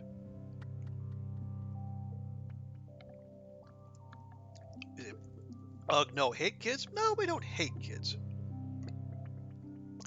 Or I'll make a better aunt. Yeah, I think we'll make a better aunt. Rex gives you a thumbs up. Hell yeah, kids need lots of love. How about you? Oh, yeah, obviously, yes. I want like 1 billion kids. Every kid in the colony can be my kid, absolutely. They don't have to be their dad, you know, who cares about genetics or whatever. He looks over to Nougat, who's waving her arms agitatedly, waiting for Rex to throw the frisbee. Rex does, and boy, does it go far. Nougat takes off running again as it soars over her head. I just want there to be lots of kids everywhere. Lots of kids around means the community is healthy, and everyone is at peace, and people are optimistic about the future. Plus, kids are just so great.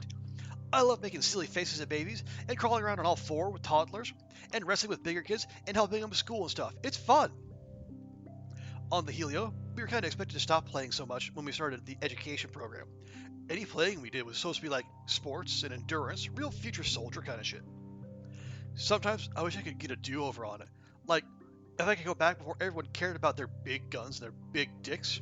He makes a wanking motion. Kids don't care about that kind of stuff. They're just innocent. Pure of heart, you know? They don't have all these... He gestures roundly to his head. Thoughts, I guess? It's at this moment that the frisbee reasserts itself as an equal participant in the conversation. Rex's attention goes to it immediately his ears perking up as he leaps up and catches it before it can menace you again. That was close. I'm gonna go back to playing with Nougat before she hurts someone. Nice talking to you, Solty. Okay. So that should be that. Alright.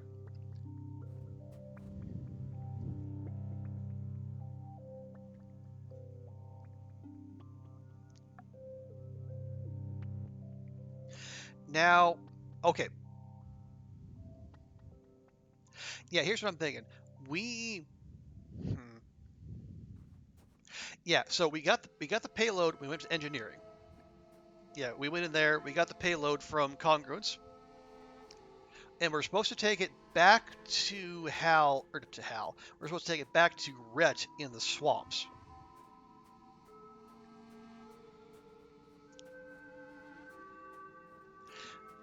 Now, I'm not entirely sure what comes after that, because we the last time through we kind of cut that storyline off there. But I think it might be better if we if we like reduce our if we keep our stress down before then, so we can go through as many events as possible if there are any that happen after we drop off the payload. So how about instead we look at, are we near any breakpoints? We have combat. Toughness is only 3 points away from that second breakpoint.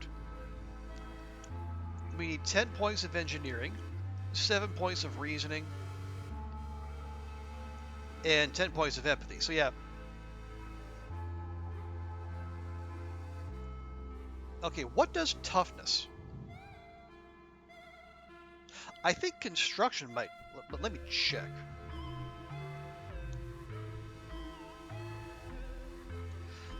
It will. It'll only give 2, though.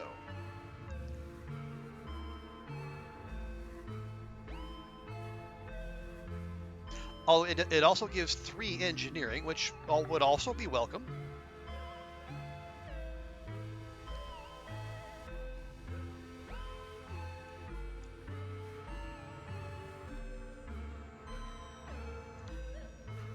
I don't know. Well, hang on. Let me. Is there anything else that does toughness? Maybe the garrison will have something.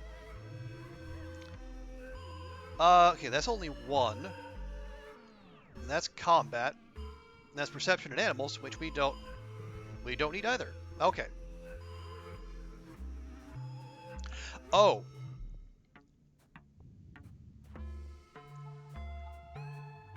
I just remember we could also go shovel dirt. Which that'll get us the 3 toughness we need. It won't do much else for us, and it'll only get us 5 kudos, which is a little underwhelming, I gotta say.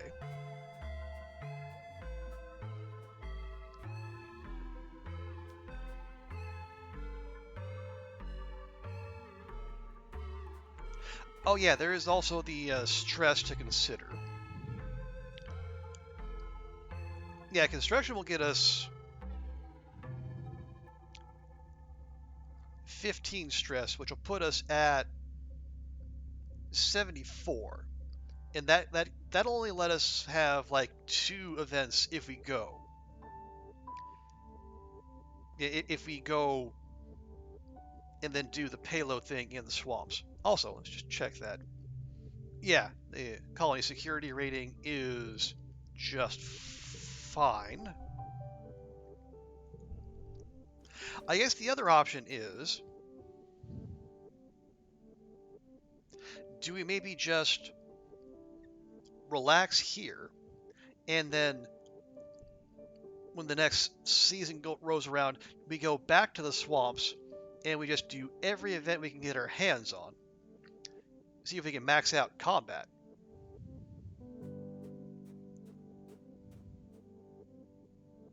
Maybe that is the play.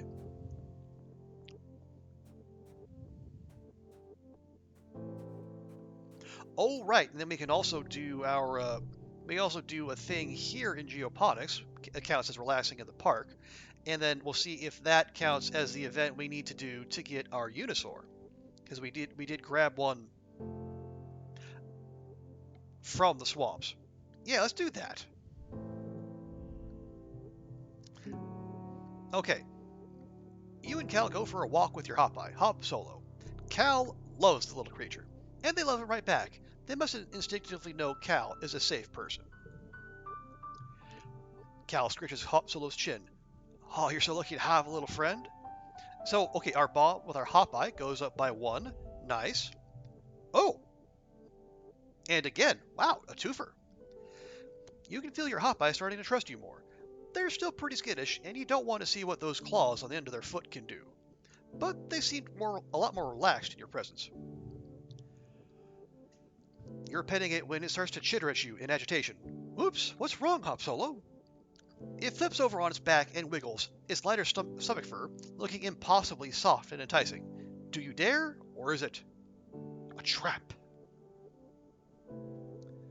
Okay, well, the fact that it's a challenge, and an animal's challenge at that, tells us that, yeah, it's probably a trap.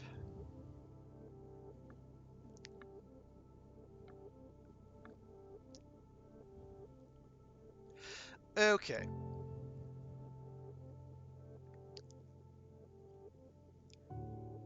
Alright, so we got +1 to red cards, and then any red pairs get a +5 bonus, which is very handy.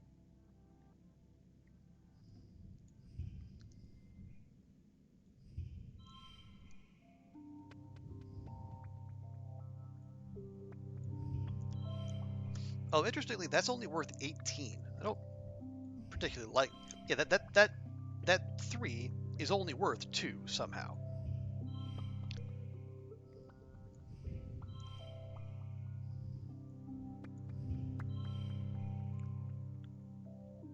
All right. Anyway, that's fine.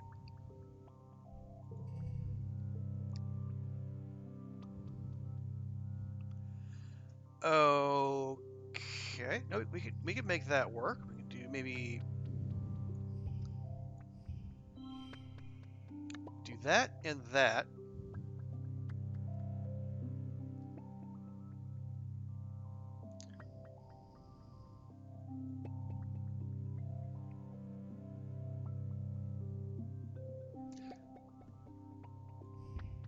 No, save that. We can do that. Although that's our other gem card. So maybe we save that.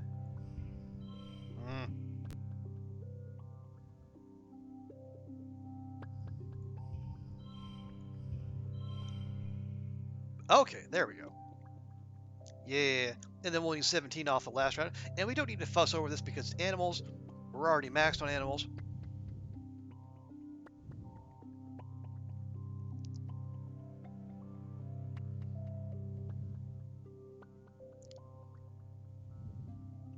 Okay, we got. Oh, nice. We got that. You know, one of those with the.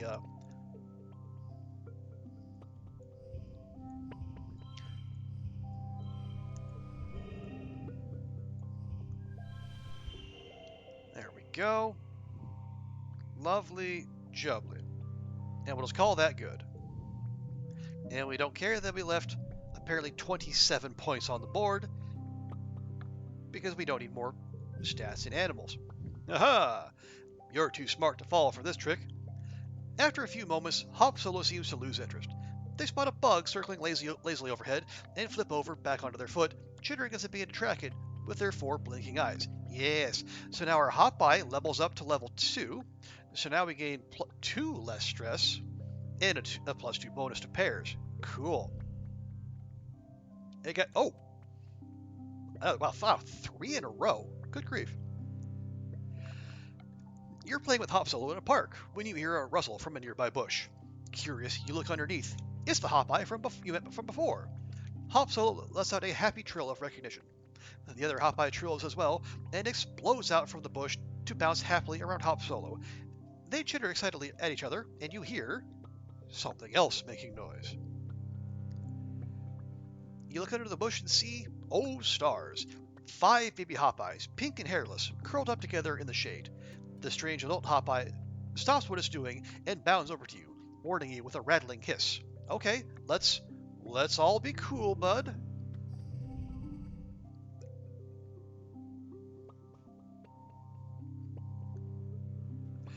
Okay, so now we got this card locked in there. Honestly, that's probably a pretty good card to have in there with a hard challenge. So any flushes with that get a +5 bonus.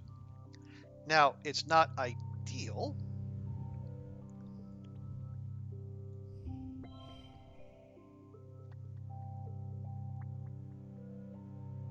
We don't have a lot of blue cards here.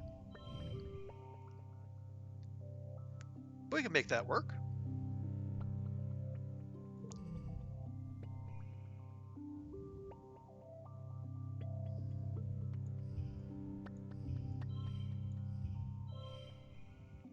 There we go. Nice. We only need 12 off the last round.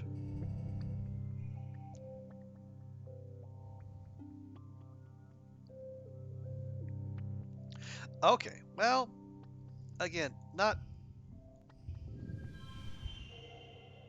ideal, but again, it's animals, so we don't have to fuss over it.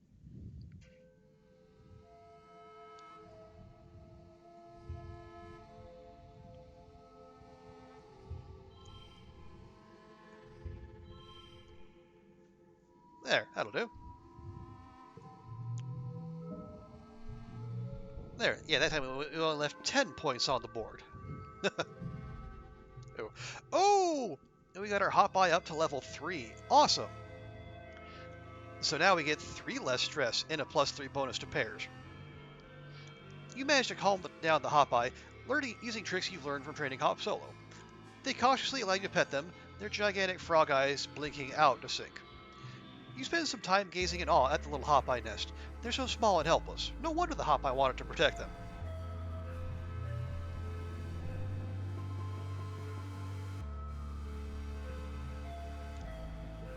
Oh, interesting. So we have a max level hop-eye, but not our Vriki. All right. Well, we'll just have to, I guess, get that leveled up at some point too. Okay.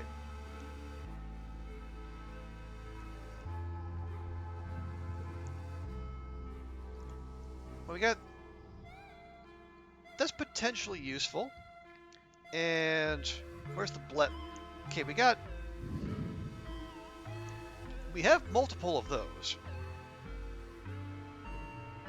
Although +2 from gems, that's not bad. And making cards wild is also good. Oh, jeez. Our deck is 84 cards, which is absolutely ridiculous.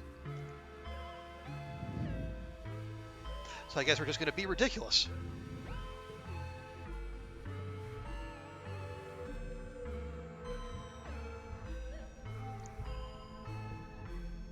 Okay. Oh, we didn't even get the event to get our Unisaur. Well, bother. I guess maybe relaxing doesn't count for that. Anyway. New month.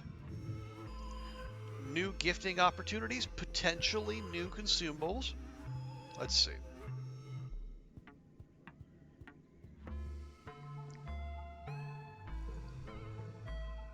Yeah, we have enough crystal clusters. We can start handing those out like candy again.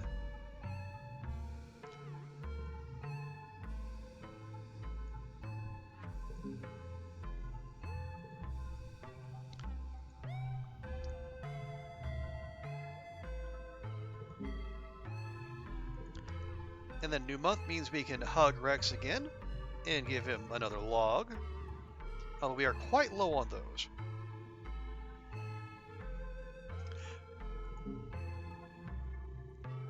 Oh, it is his birthday, though, which is great. We get double the friendship there.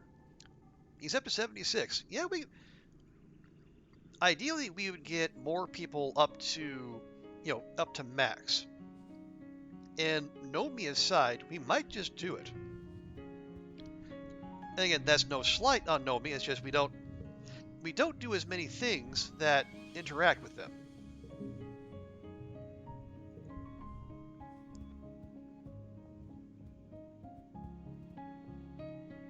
You see, Cal's already maxed, so we don't need to do anything there, but Tammy has something to say, apparently. Okay, you see Tammy stumbling down the path from the depot, struggling to carry a large wooden box. The box looks to be stuffed with rolls of paper and other craft detritus. Well, of course we're going to give her a hand, why wouldn't we? You jog over and take one side of the box. Oh, hi, Tammy chirps. Thank you. It's not heavy, just awkward, and together you carry it easily into the creche. Tammy sets the box down inside the lounge and smooths out her skirts. Goodness, there's more and more in this box every year. She reaches into the box and pulls out a floppy-headed puppet. Oh, kindness! They were always my favorite, Tammy says, stroking its long, pink hair. Do you remember putting on Gratitude Day skits when we were kids? It's hard to forget. Once a year on the Stratospheric, all of the adults would cook a big meal and talk about how grateful they were for things like the oxygen recycler working and babies being born. And then the kids would put on a puppet show about the beginnings of the Vertubna project. All the puppets had allegorical names like kindness or courage or curiosity. You remember some years you could get a little creative with the details. You've heard adults talk about how there used to be a similar feast day back on Earth. But whenever you've asked about it, all they'll say is that the way they do it now is way better for some reason. Probably because there's less stuffing. You nod, and Tammy smiles fondly as she pulls more puppets. Oh, here's hope. And resilience, too. Oh, and that's ironic. Resilience needs a little bit of love before she's ready for the stage. Tammy runs her finger over Resilience's loose button eyes. I think Anemone was the very best Resilience. Do you remember when she and Mars both wanted to play Resilience, and so they drew straws and Anemone had to play Ingenuity? Well, she was great at breaking stuff.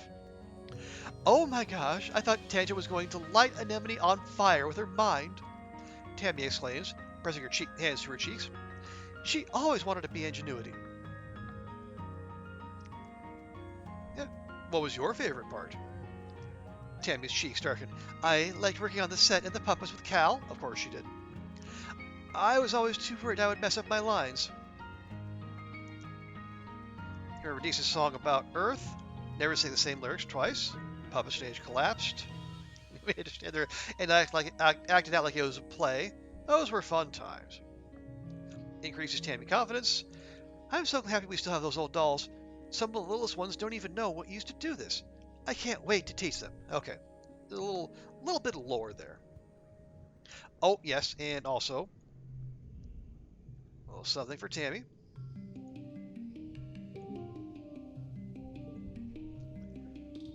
Just try to keep the gift train going. Yeah, Tangent will max out from doing the working in the cafe. Nem already maxed out, and then this jerk face.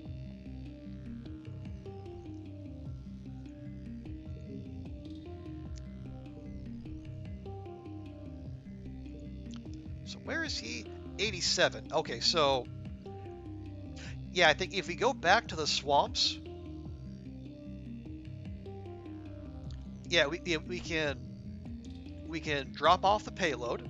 We can do some more events, and then if we get him over 90, then maybe we'll keep pushing his relationship higher, and then we'll see what we can see. See, I didn't forget anyone, did I? Yeah, Deese is fine. We got Mars, we got Rex, we got Nomi. Cal and Nem are max. We got him. We'll get Tangent. Okay. I didn't see any consumables lying about out there, I don't think. So yeah, we'll head to the swamps and we'll try to get as much in there as we can.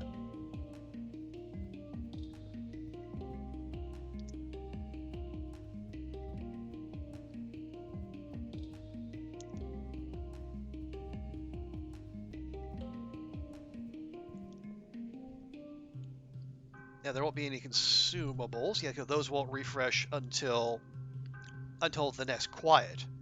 But we can see we have 9 events left. That's probably enough. Because we're also doing this for some more plot progression.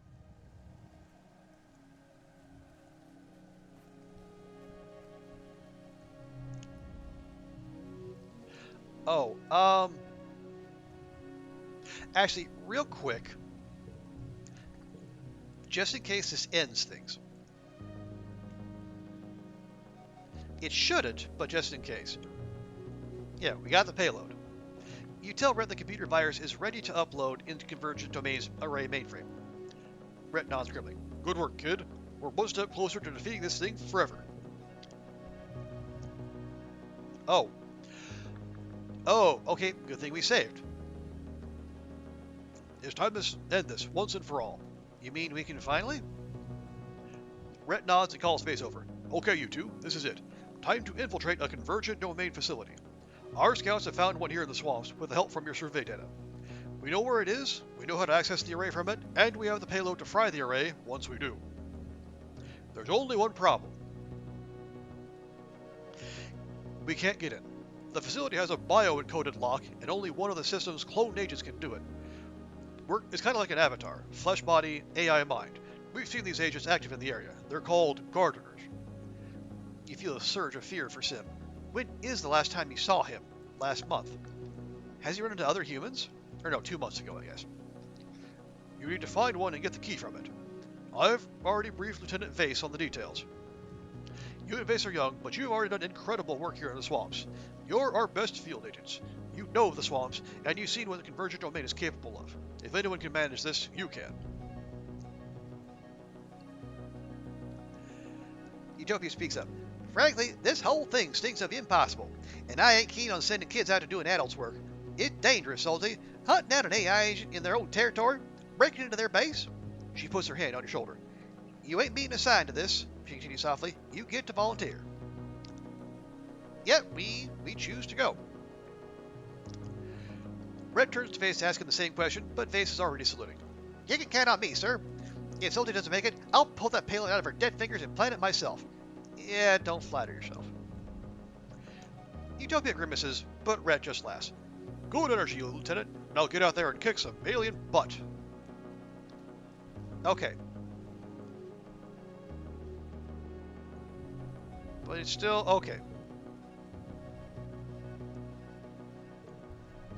Okay, so I guess we're gonna have to go out into the territory here and then do some events and then I guess report back to them. Well, let's walk through and let's see, like if they're plot essential, usually they have that exclamation mark on them.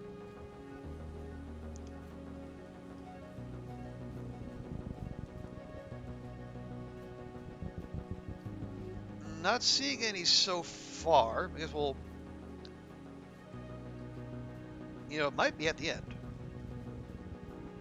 Oh wait, there's okay, there's another faceless.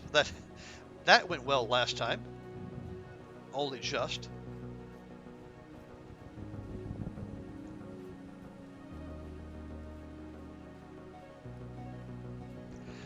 Okay, and there's one there. All right, so let's start with that faceless, and then we'll work from there.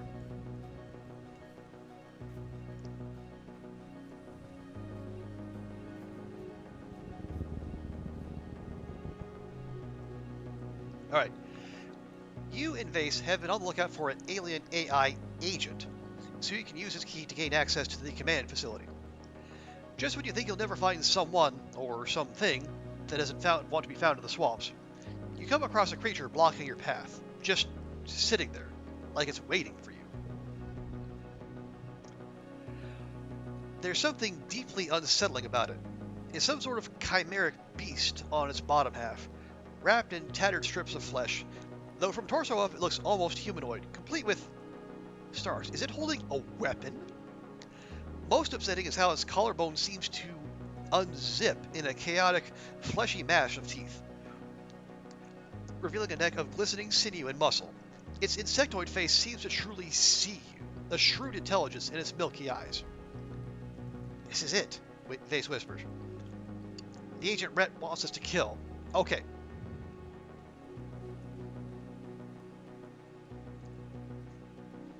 Now, we've seen this thing before in a previous playthrough.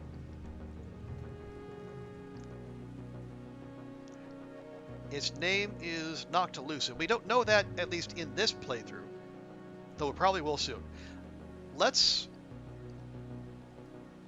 try talking to it. This almost certainly will not go well, but we'll try. You take a step toward the creature, your weaponless hands raised.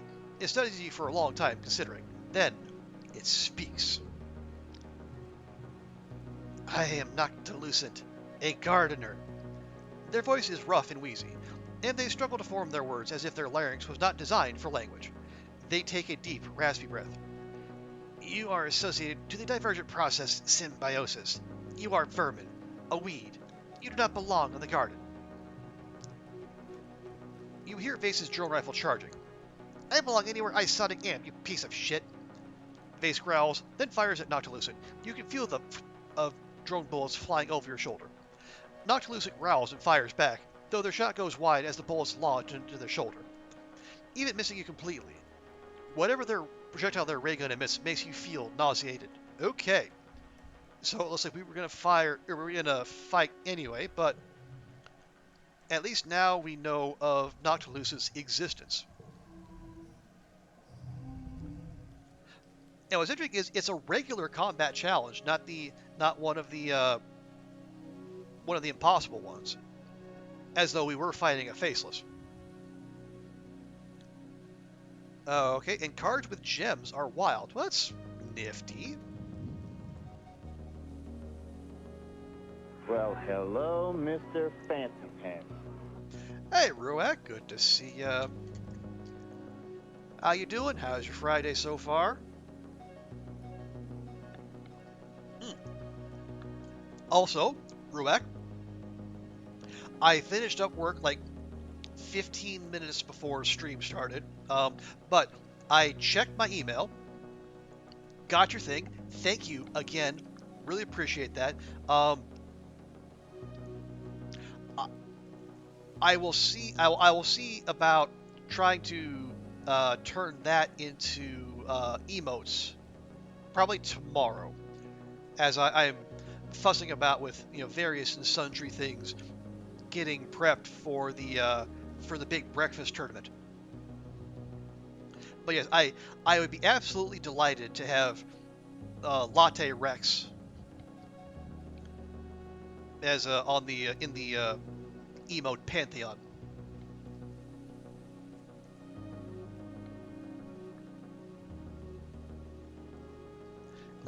Oh yeah, the email there definitely works. Everyone needs a coffee emote. Yeah. And I guess unless and until other people start playing this game, that'll be a unique one here on this very channel of ours.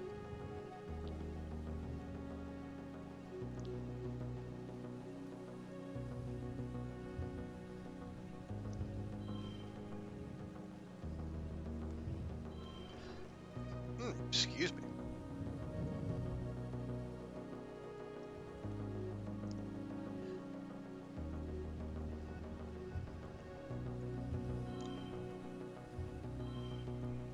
Oh, hang on. No, we don't want to do that. Let's see. Can we do that?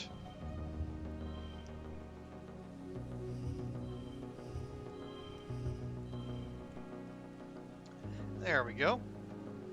Yeah, because the cards with gems being wild is a nice little twist. I don't know that we had that condition before. Yeah, let's look at that. Look at that little mug there. I'm trying to see, is that like maybe a little chestnut there on the side?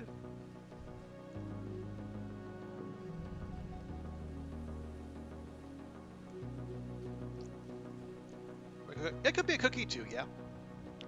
Okay.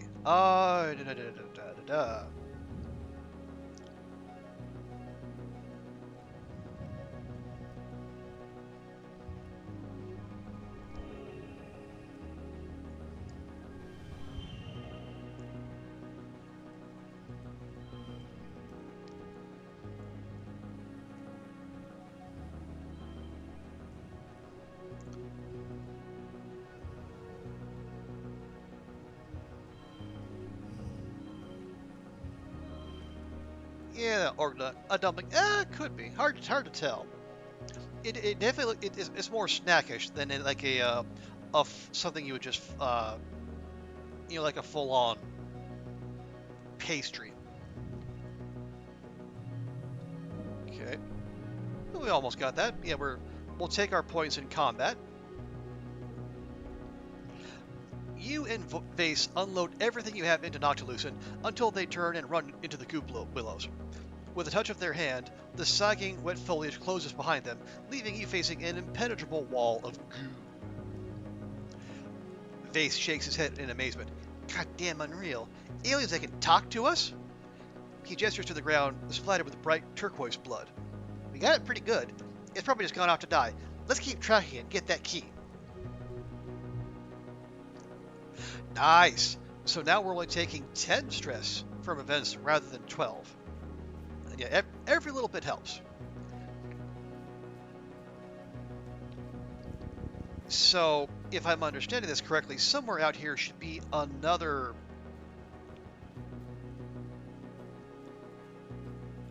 exclamation mark event? I guess other than that one?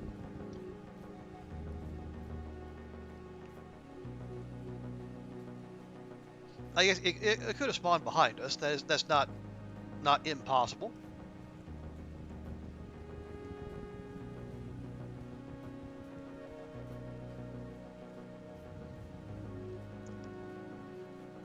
Although I don't. I'm not seeing it. Would they do the thing where they make us come back in another month? I hope not. That'd be big rude. Oh nope, here we go. They actually stuck it all the way back here.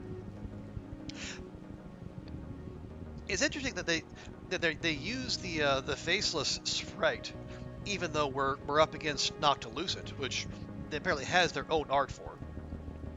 Yeah, I guess right now we're hunting down another one of the gardeners so we can get access to the mainframe. Because unlike the previous playthrough, we are actually going to try to sabotage the gardeners, and apparently we found the thing that basically sends all the animals to us every glow season. So I think if we could knock that out, that would probably make life here much safer. You follow the trail of turquoise blood through the swamp. It has a faint glow to it, making it easy to spot. And also easy to tell when you've lost it completely. It just stops. You wander for a while, looking for any sign of a wounded gardener. After a while, you find not quite what you're looking for, but... Hello, humans. Noctilucent greets you with their sandpaper on glass voice. They're standing out in the open, arms at their sides, completely unafraid. What's more, they're completely uninjured. There's no trace of the damage you managed to inflict on them during your brief but bloody fight. Vase lunges forward a few steps. Impossible! We almost killed you! Why aren't you dead yet? Noctilucent doesn't smile, not in any way you recognize as a smile, but get the sense they're amused. Then someone steps out from the trees. Sim. He stands at the midpoint between you and Noctilucent. Solty, he says, his almost human face creased with worry. I'm sorry, I'm not here to save you as I usually do. He looks to Noctilucent.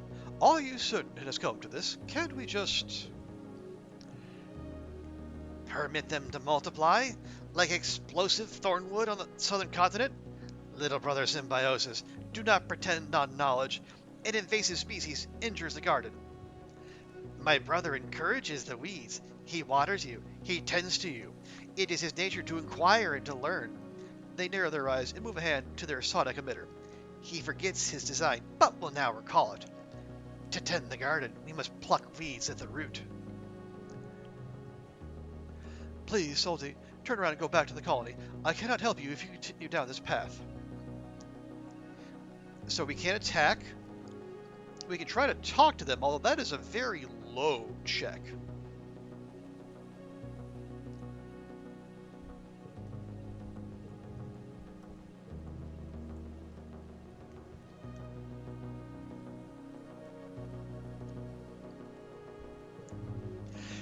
10% easy like track? Yeah, or at the very least something that is destined not to work.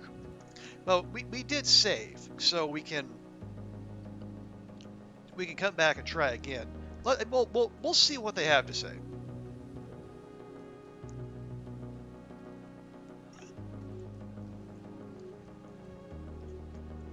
You take a few steps towards Sim, but he only moves closer to Noctilucent. I'm serious, Solty. Noctilucent will kill you, and if he chooses violence against you, so will I. You drop back in alarm, but it's clear Sim's words aren't a threat. They're just the truth, as plain as he can say it. Noctilucent and I are parts of the same whole. We may appear to make different decisions, but we're controlled by the same collective intelligence. Just as your arms and legs move independently, but serve your brain. I was tasked with finding a peaceful approach to the human incursion, but if you continue to drive towards destroying us, I will have failed. He takes out a sonic emitter of his own and raises it reluctantly. I won't have a choice. I must act according to the will of the array. Enough talking, Solty. 1 alien, 2 aliens, I don't give a shit. We should kill them all.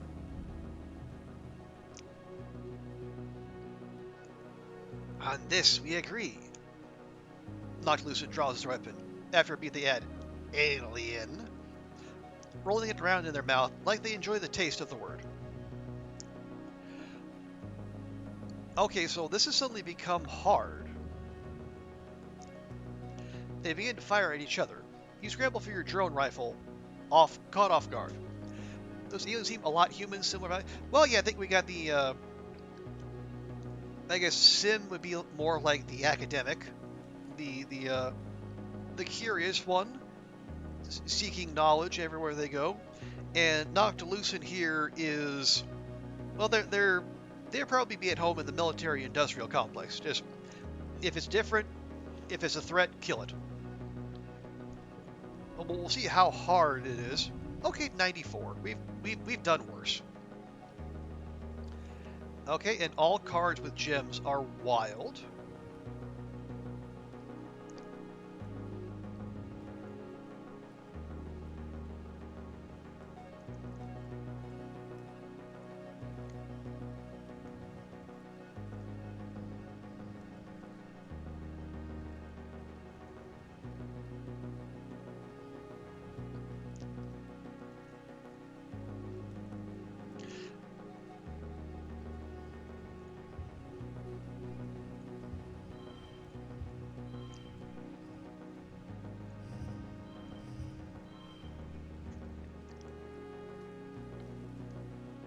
Yeah, we'll save. Yeah, we'll save some of our gem interactions here.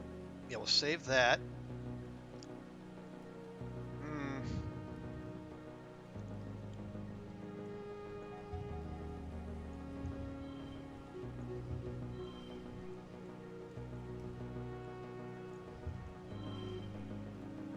Yeah, that'll do. I guess we only need 18 off the last round. That'll be. We actually have that showing already, so that's fine.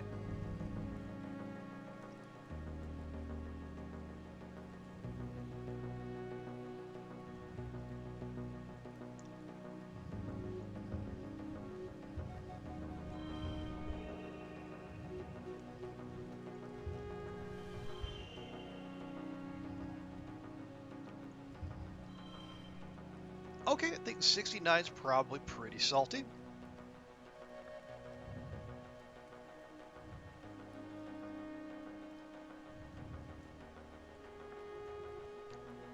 It is indeed. That's that's the funny number.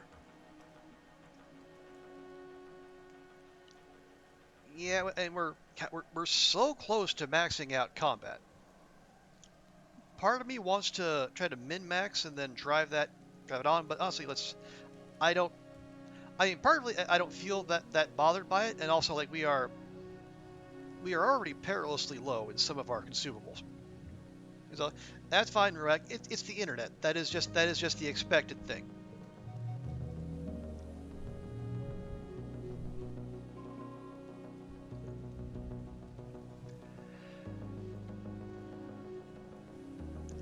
You and Vase open fire on the pair of gardeners, and the air is quickly filled with drone bullets and reverberating with their strange, brain-liquefying sonic weapons.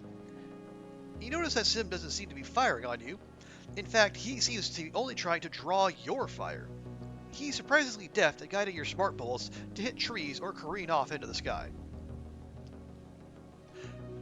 What's the matter? He teases his face. Are your intelligent weapons malfunctioning? How terrible for you. Face growls and focuses his fire on Sim. In the chaos, neither of you notice until too late that Noctilucent is disappearing into the trees. Damn it! That big ugly centaur thing still has the key. Why are we screwing around with this one? You and Vase chase after Noctilucent, leaving the trill of Sim's laughter behind you as you flounder into knee-deep muck. By the time you freed yourself, Sim is gone as well. I'm gonna kill you, nullshits! Vase screams in the uncaring swamp. Next time you come for Vase, that's it. You're Sonic dead! Yeah, I figured that's probably how he would take that. Not the least bit well. And we got... Oh, hang on. Yeah, we worked our way all the way back to the start, which we don't want to do. Not yet.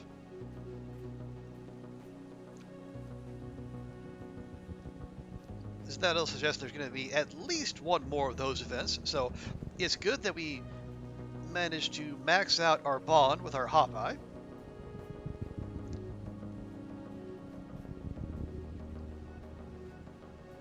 So just take that little bit less in stress damage as we go. I keep calling it stress damage, like we're still playing Darkest Dungeon. Oh, and we're back here. Okay. Round 3? Round 3. Something is blocking your path. Noctilucent. You think? You just fought them, but they look completely unharmed. They look different than they did before. Larger. Their presence seems to fill the path before you, and you're not sure if it's because they're physically larger, or if it's because all of nature seems to bend around them, making space for them. This time, Noctilucent doesn't wait for you. They draw their sonic emitter and attack. So we have another hard combat challenge. Okay, and this is in fact going to be harder because with that slot it's going to become a 4, which is... Well, okay, I say annoying, but...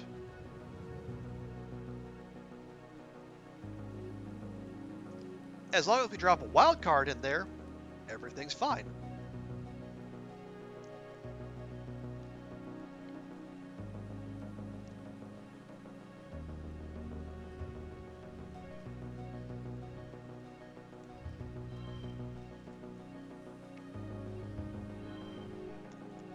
And yes, thanks to our vintage focus device, we have plenty of wildcards. Let's see, that's 26. If I flip those, 25, okay, does not matter in the slightest.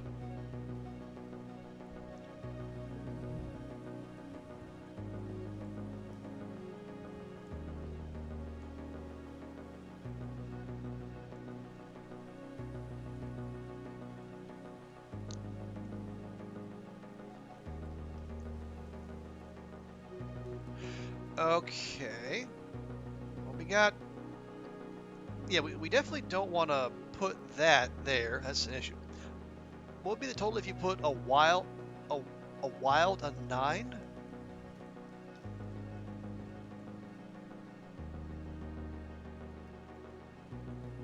Oh, 9 plus 29 plus 9 plus 2 from a pair. Well, hang on. We got... Actually, it would be more because now our Hopeye is giving us plus 3 to pairs.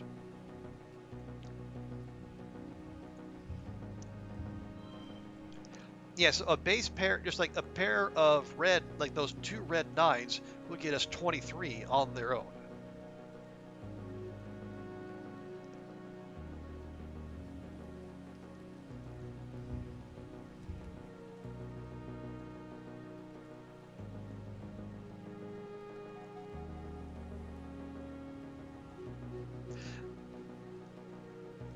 Okay, here's what I'm thinking.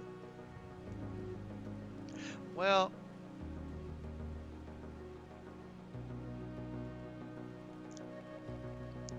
see, do we use that or do we save it? Because like if we use that, you know, those two they're going to lose their +1, but if we turn them blue, they'll become wild. So even if we drop them there, it won't matter.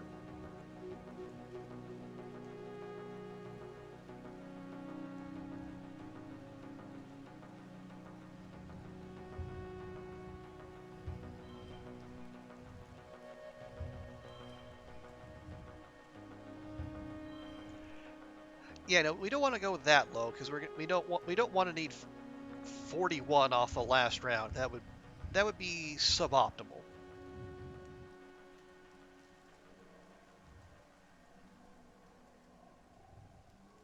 Although truthfully, we could do that, that, that,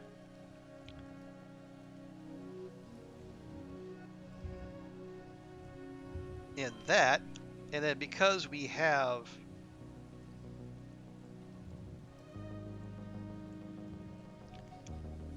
some consumables. I don't. We're almost out of Xeno eggs. Although I guess it doesn't matter because we have max relationship with Nem now, so we can just. There we go.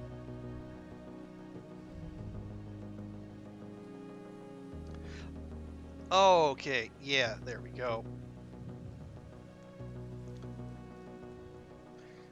We got lots of gem synergy out there.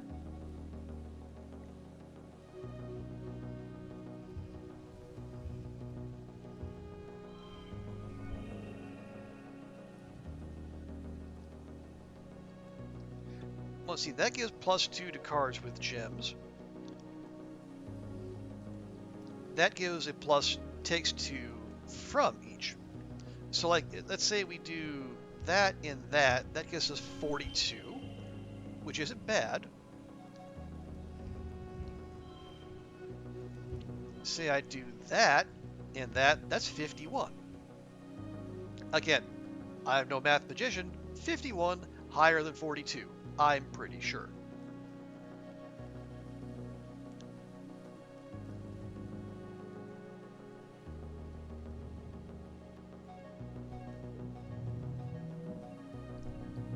Although somehow there were 12 extra points out there to be had, allegedly. The first volley from the emitter almost takes you to your knees, but it misses Vase, giving him the time he needs to go on the offensive. When your head stops ringing, you take off down the path. Noctilucent is obviously trying to lead you away from the facility, but Vase won't let him get away again. He has Noctilucent staggered under a hail of drone bullets by the time you catch up to them. And when you finally add your finer power, Noctilucent finally collapses.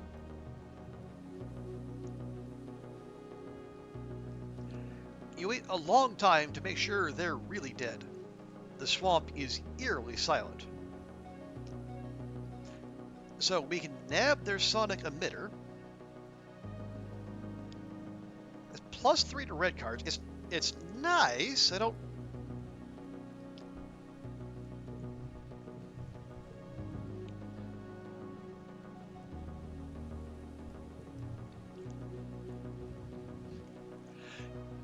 Okay, just in case this is a binary choice.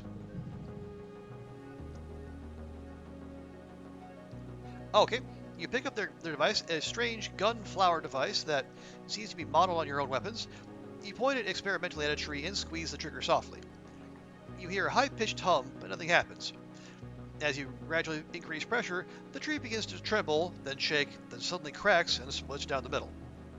Well, that's effective.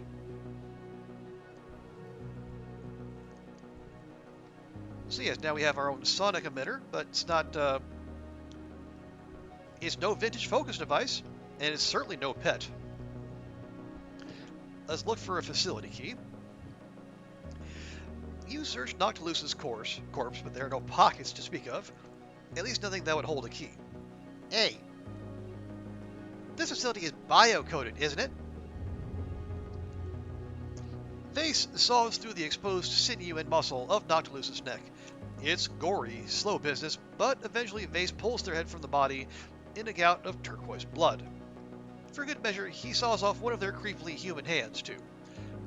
What's left of Noctilucent slumps to the ground in a lifeless pile of disparate parts. There. Now we can get into their facility. Okay, that was gruesome. Isn't it better than +3 to pairs? Okay, if it was just that, maybe, but also, Hop Solo is also, it gives it, -3 stress on any stress gain. That's the reason we're only taking 10 as opposed to 12 in all these encounters.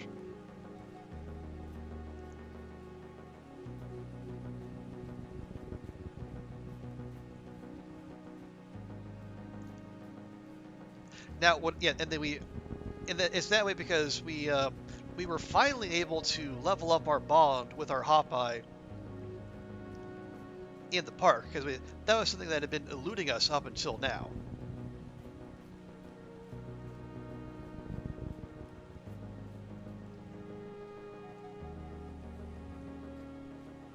Now, unfortunately, we weren't able to do that with our Vriki, which stinks because the Vriki also gives us extra stat gain on a challenge win. So that is what we really would like to level up. Okay.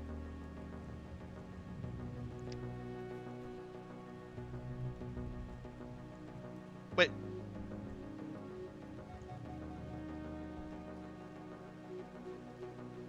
Oh, we have to go to the control facility. Okay. My mistake. So yeah, maybe we do need to go do the new boss event.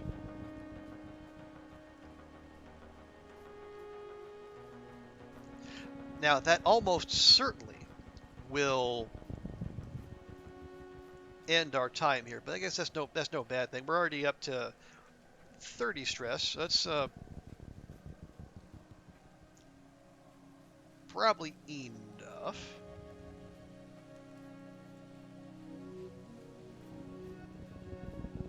So yes, going again, assuming I'm right, and this is the end of the expedition ends. Like, if this is the alien facility, wouldn't be the worst thing.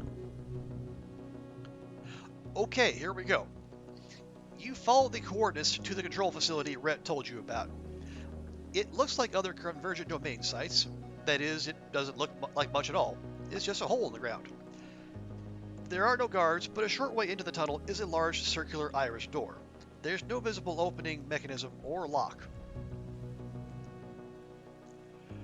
Vase raises Noctilucent's head, holding it by the hair. This is it, he says, sucking himself up. Still got that payload? Whatever's inside there, when we destroy it, things are going to change forever for humanity. Are you ready to be heroes? Oh, use the key. Vase studies the door for any obvious way to utilize the key, but eventually just shrugs and smushes the bloody head against the wall panel. The round door smoothly dilates open without so much as a squeak. Convergent domain facilities all look as if the planet has begun to swallow them up, even the ones that are still active. A gust of fresh air ruffles your hair, smelling faintly of wet dirt. You follow the twisting tunnels down a central path that seems swept clean by recent footsteps. Smaller branches head into the deeper shadow, covered in generations of dust. Some paths are completely blocked by natural stalagmites and hanging roots. Through some doorways you see more cloning tanks. Others are overgrown with glowing blue fungus.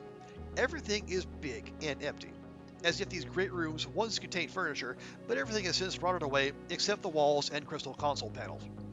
Everything is damp here. You can hear the distant throbbing of pumps keeping the swamp's water out.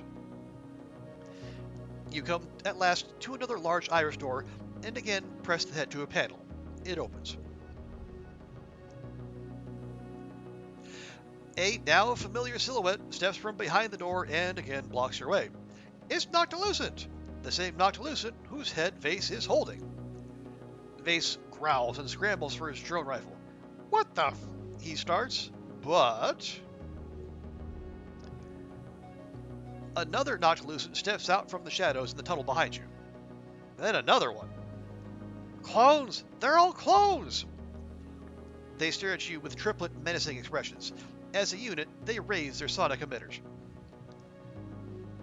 You have done this, they speak in unison, their voices like the creaking of dried wood about to snap. Forcing us to take this form, these bodies. Messy, biological, inconvenient, hisses one. Uncontrollable, rasps another at the same time.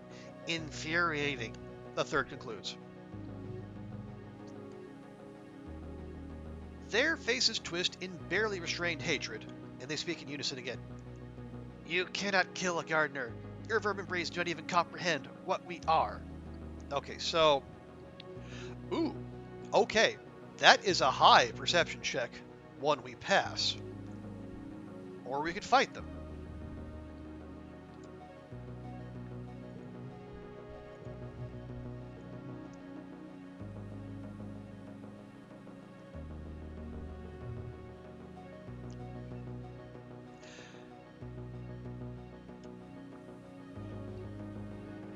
Now,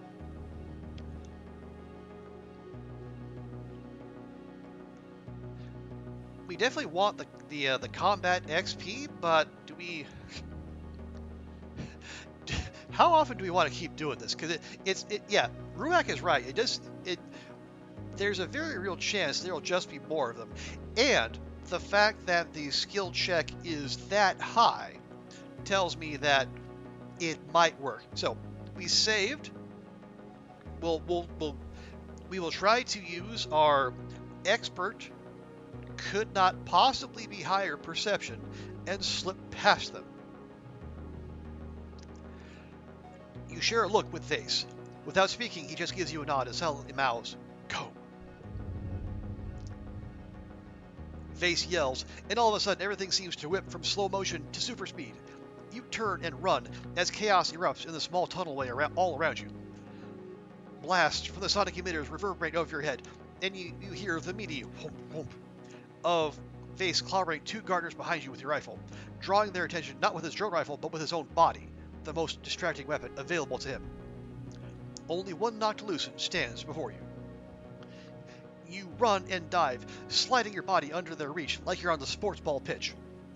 As you scramble to your feet, the iris door closes behind you, locking Vase in with the gardeners. You can't stop to think about Vase's sacrifice, how everything you've experienced together in the swamps has led to this moment. Vase entrusted you to be the hero, and in so doing, became one himself, for real. You have to survive now, so everyone knows he was a hero to the last. You reach the control room. It's a cavernous space. You must have been slowly descending as you walked, because the ceiling soars so far overhead, you must be deep underground. Nothing leaps out to stop you as you walk down the center of the room, flanked by rows of massive cloning tanks. Some are broken, but all are empty. In some, a growing green fungus has begun to reclaim the tanks. It washes what you can see of the room in a sickly yellow hue. Sitting in the center of the room is the most mechanical structure you've ever seen in a convergent domain ruin. A large central column with mechanical legs squats imposingly over the tanks, like a spider tending to its cocooned prey. You approach the column and climb the steps. There are no screens or visible interface, only pairs of the same knobby fungal protrusions you've used to access the array before. You doubt you'll be welcome in the array if you interface with like before. You'll need to upload the payload without losing your mind to the central consciousness. Or worse. But how? You take your copy of the payload from the holobands on your wrist and look for somewhere to plug it in or something. You're not sure. How do you use this thing?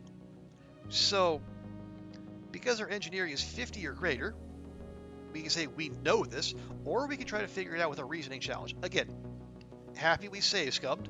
Let's use our engineering knowledge to say we know this. You take a deep breath and will yourself not to panic. A skilled engineer like you should be able to understand it.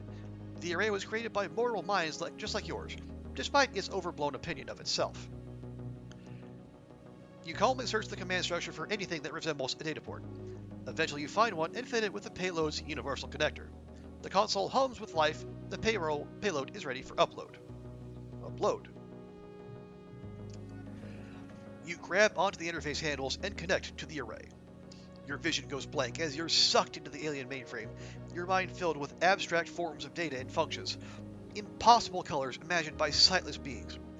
In the space between seconds, your consciousness is mapped across a truly infinite space, a digital space, but somehow known to the beat of your body too, by the very molecules that make up your form, the math at the center of the universe and at the center of all living things. Its tendrils entwine around you and sublimate you into its holy fractal. You divide endlessly.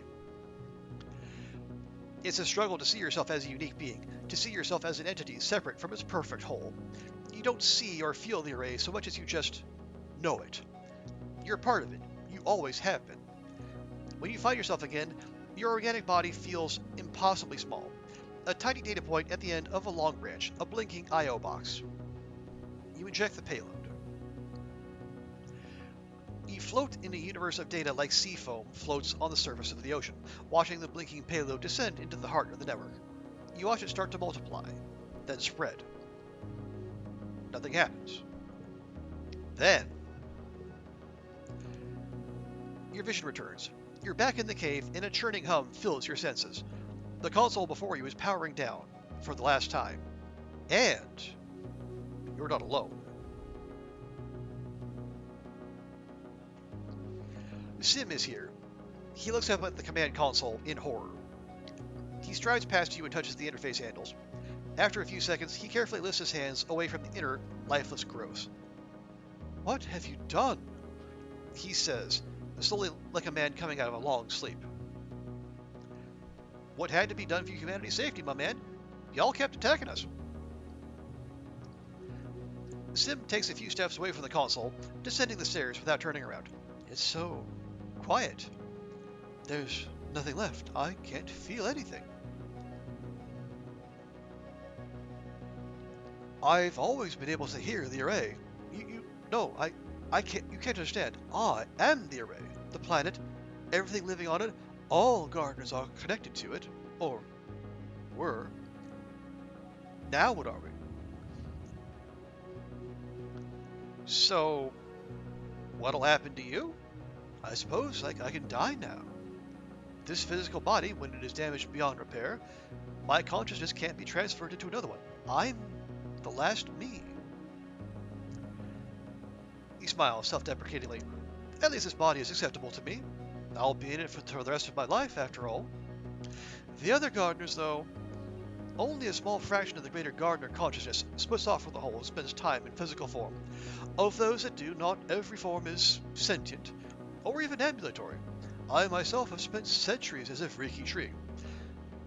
We are all disconnected from the array and from each other. I am an individual, but at great expense to the collective intelligence of the planet. During my time observing you, I will admit I have greater desire for individuality than the other gardeners. This change in me is not unwelcome. The gardeners that remain, Dr. Lucent and a few others, I do not know how they will feel. And you're not trying to kill me because I always had a certain fondness, okay. It's not my job to protect this planet anymore. That's your responsibility now."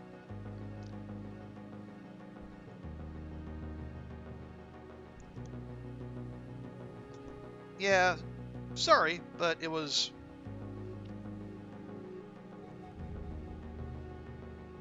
"It had to be done." Okay.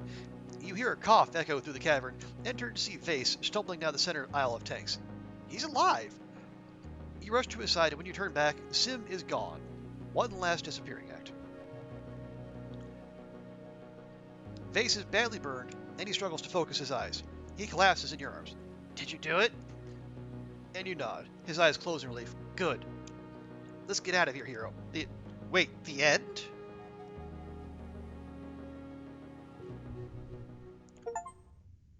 Oh, that was an actual end. We got the achievement Blow It Up, get the Disabled the Array ending.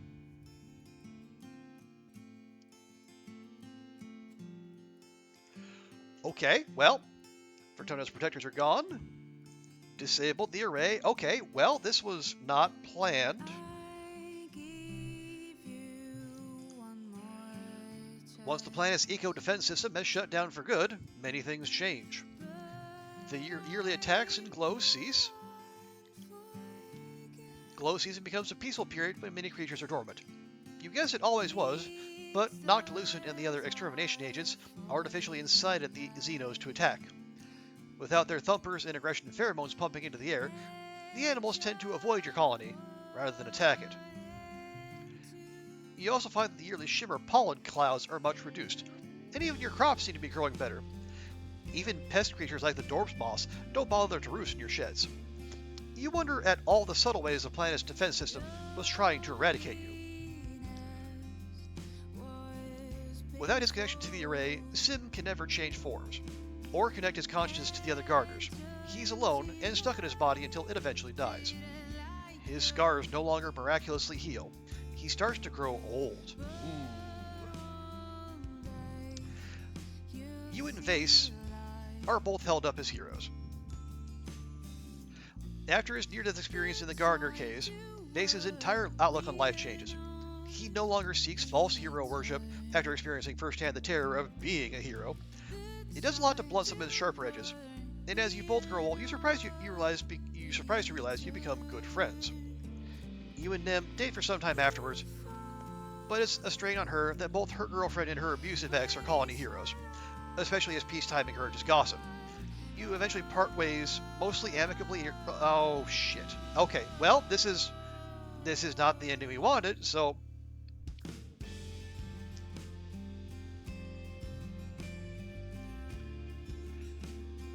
In the moment of wow, we're skipping straight to our death. Fun.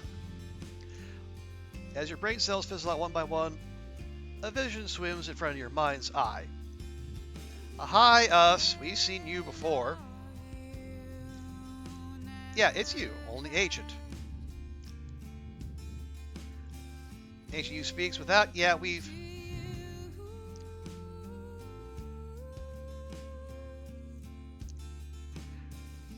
No, you get the sense that she's disappointed you. It's a horrible feeling. You feel flayed from the inside out. I hate these endings. I don't like to be reminded that we have the capacity to be so cruel, so unthinking. You're not going to break out of this cycle by force, you know. Could have done better. We've been a good keeper to our friends and family, haven't we? We're no stranger to death, but it's still good to cheat it every once in a while, isn't it? We have a chance to take another path, to change the way our life turned out.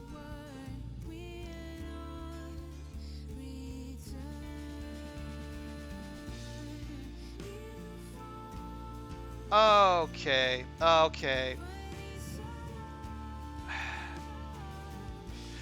You don't think this is such a bad ending? At the very least, I would have liked to, stay together with Nem. And if our pan timeline self disappointed in us, I don't particularly want that.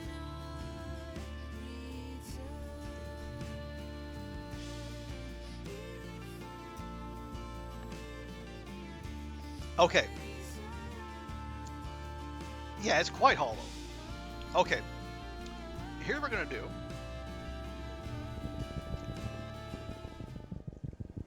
We're not going to let it end like that. Oh, hang on. Do we have to do this again?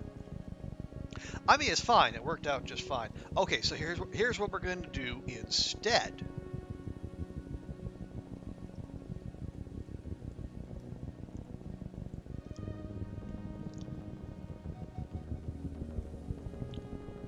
As we check the endings gallery, we've got Lawyer, transcended time, and now disabled the array.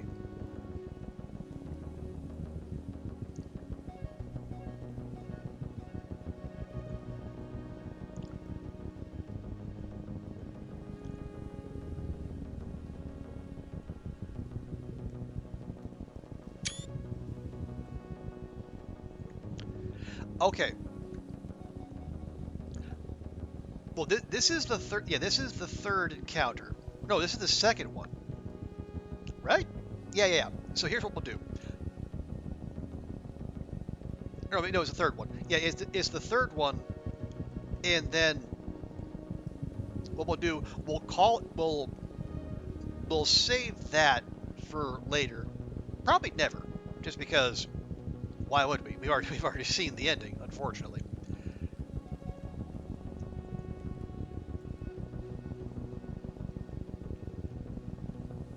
Okay, yeah. So we have to take this. We'll take the sonic emitter. We'll get the key, and then we'll leave.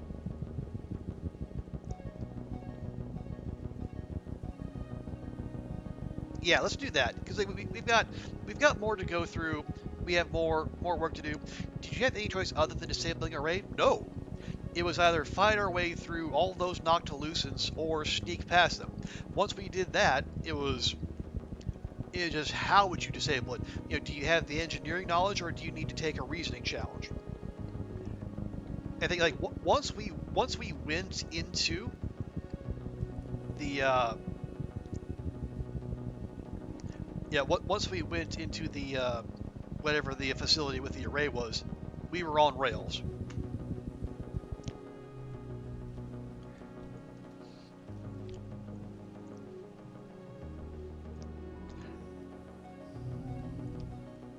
Okay, yeah, and everything here is exactly as we left it.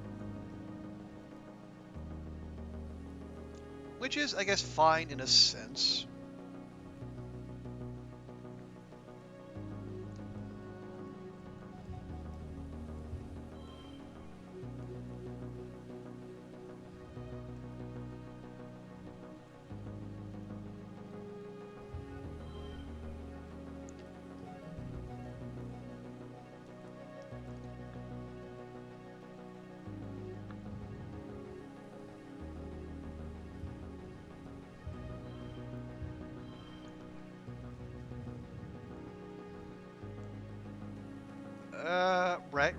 Right.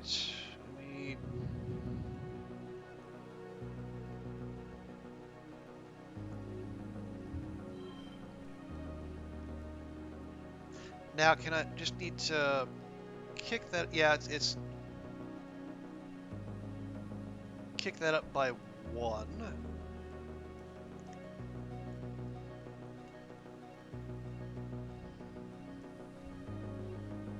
No, don't want to do that because it's gonna. Yeah, it's gonna lose the +1 from being red. So yeah, we gotta use one of those.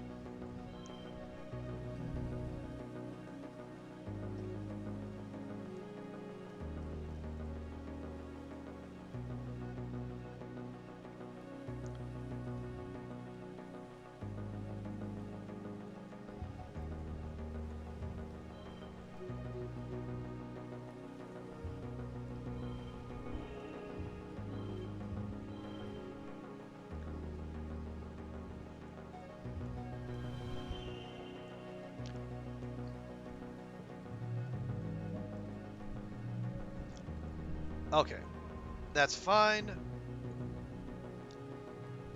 Make sure to take the weapon. We have our loot. Look for the key. Get the key. Okay.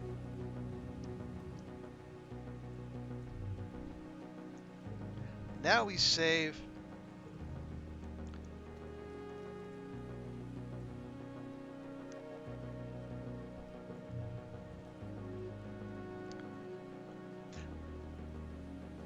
Oh yeah, so yeah. So we'll head home, and then we'll play out the rest of the way.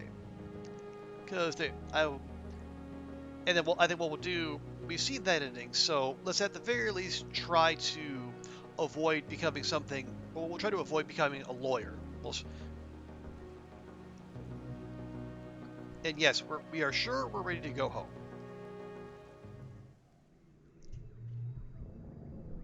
Okay, we got 96 combat. We are ever so close.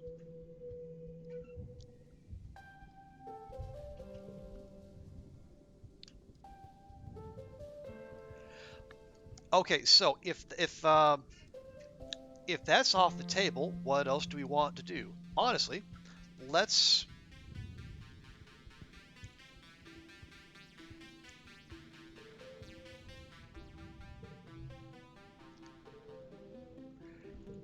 Yeah, we were also pushing for,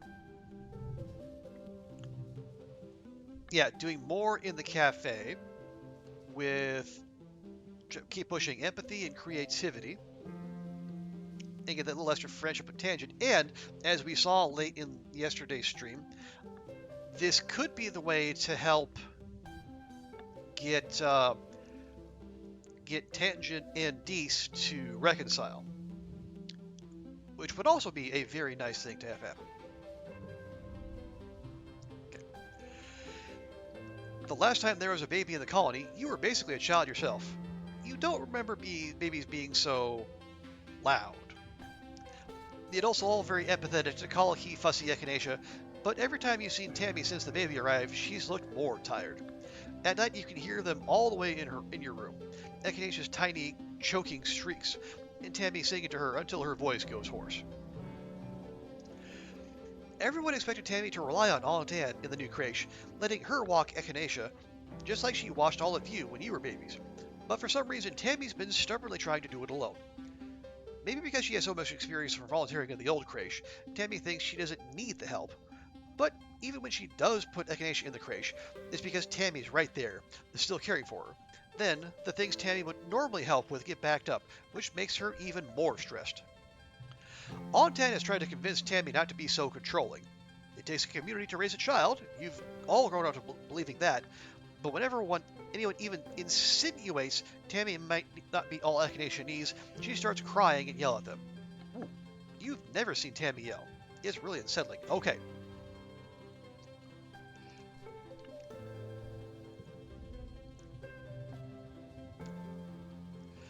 Today you find Tammy in the lounge, bouncing a squawking Echinacea on her shoulder. Though her movements are light and happy, her face is empty, like she's totally checked out. Hey, Solty, she says, summing up a smile as you approach. Sorry, am I being too loud? I can go somewhere else? No. How you doing, girl? Just then, Echinacea starts howling, her little lungs making a truly impressive sound. And Tammy falters. Shh, shh.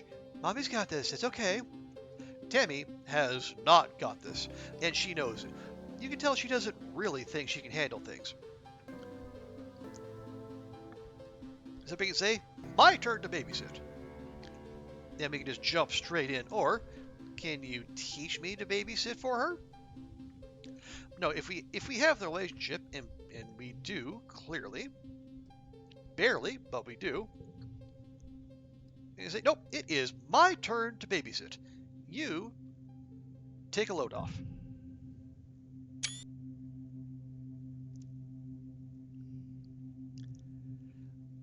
Tammy brightens. Oh, that's a great idea.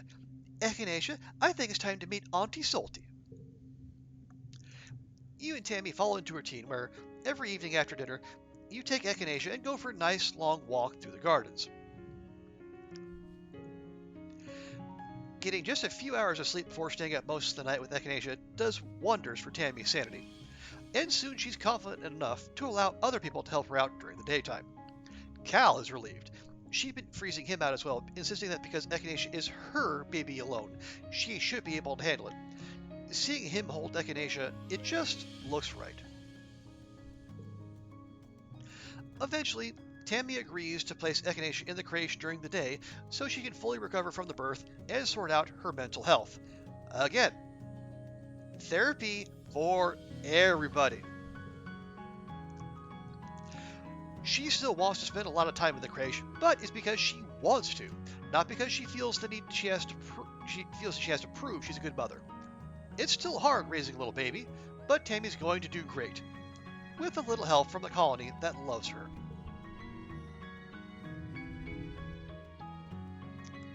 Okay.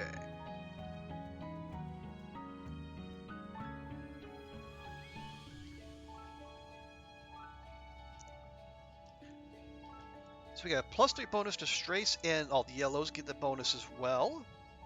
Let's see what we can do with that.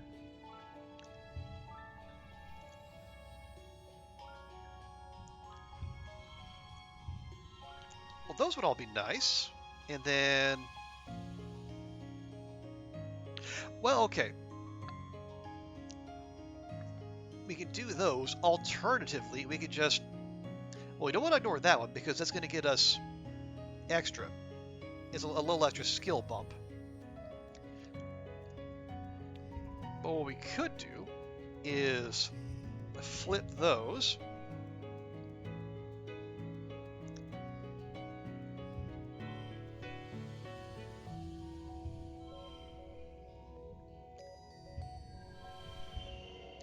There we go, because that one will buff the red cards.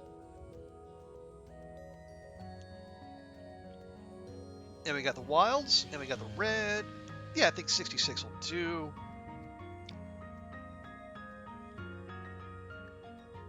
And yeah, we actually get 26 points just off of those two straights right there. Pretty solid.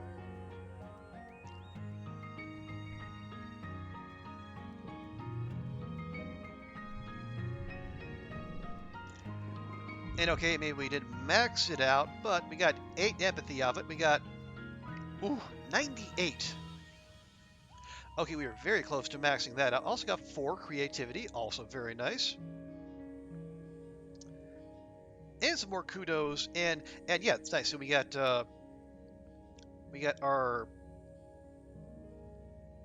only got 2/3 the stress we would normally.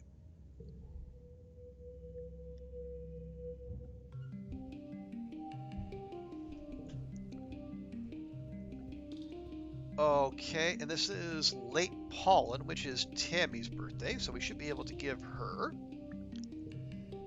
just a wee birthday present. Lovely. 88, we're very close.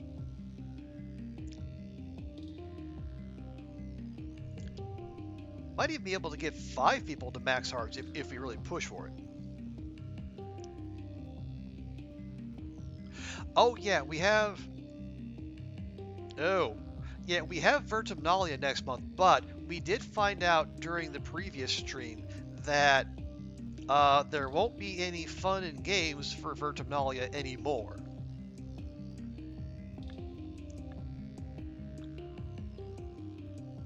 As apparently the colony has been put on a war footing. And there's no time for mirth and merriment when doing such things. All right.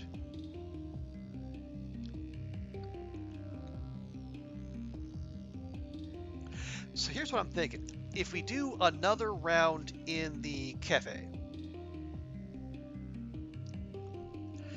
that'll max out empathy. We'll get the enlighten bonus, so our blue stat gains will improve. Then we can pivot to something that gets us engineering. Probably either repairing robots or doing construction. And honestly, doing construction might be the way, because that'll also get us toughness up to 66, and we can hit that second breakpoint. It'll probably take a couple rounds, but that's fine.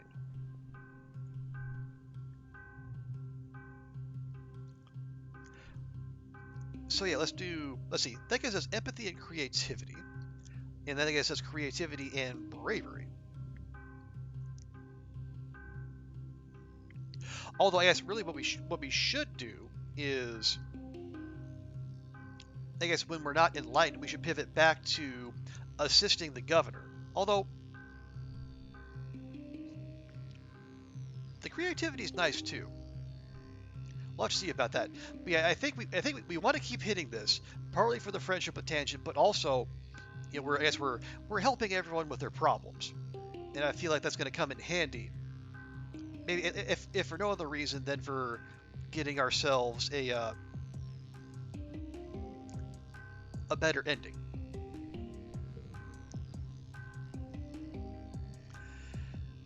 Tangent is a frequent visitor to the cafe.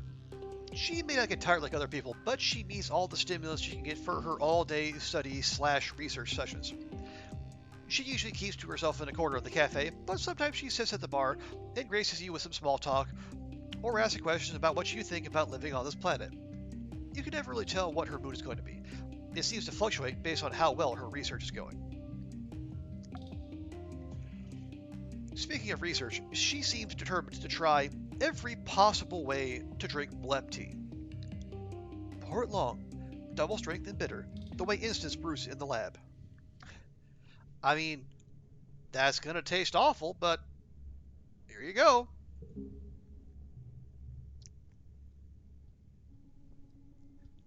Apparently like that. You brew Tong the blackest, sludgiest blep you've ever made.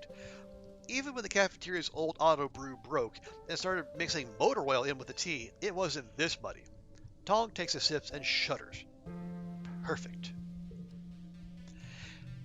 Hey, if you see Deese, can you give him this?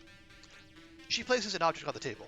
It's a large, rainbow-hued crystal, a bit like a holopalm interface embedded in your hand. Old motor oil joke?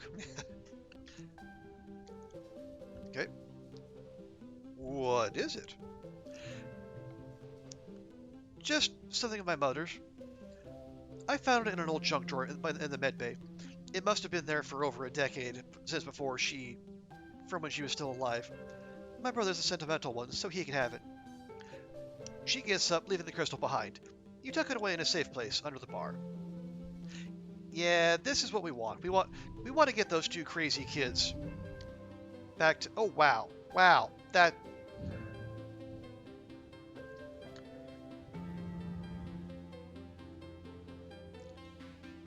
Anyway. Yeah, we want to get them back together. Not like romantically together, but still.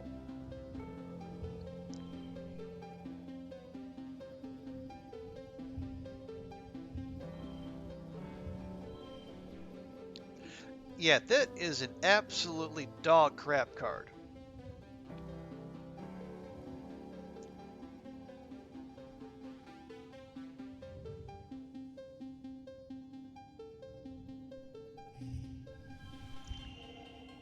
There we go. And honestly, it's empathy. And because even if we just get the base points, we're going to max it out. We're not going to worry too much about it. But yeah, I think we could stand to maybe do a little bit more card removal.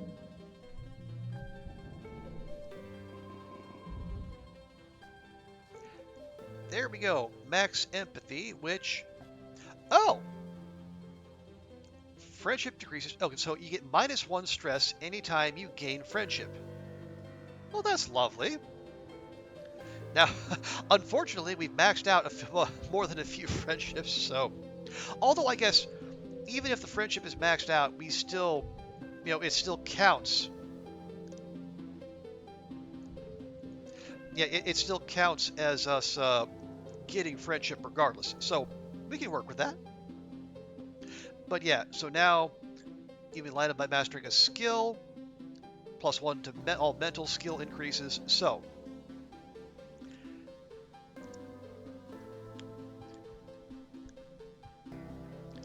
It'll probably take us 2 months to max out engineering.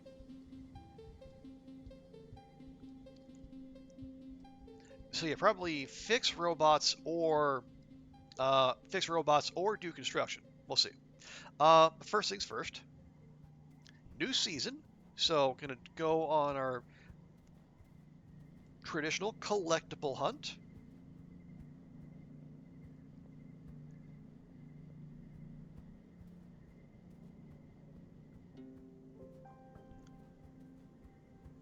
Does not appear to be fruitful, but we'll check the front step just in case.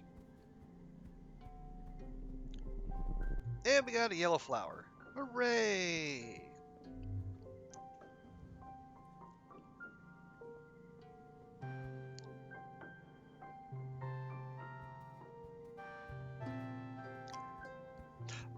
Well, it's, again, new season, so...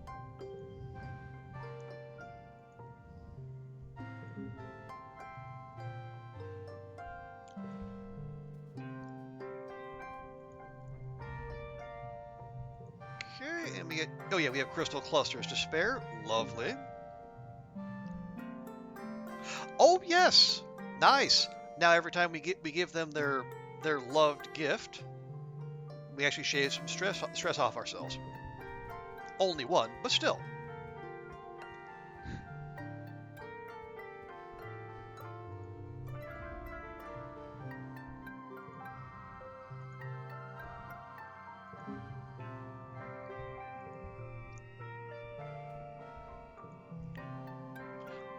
That was, oh, we got Tammy to 90. That's good.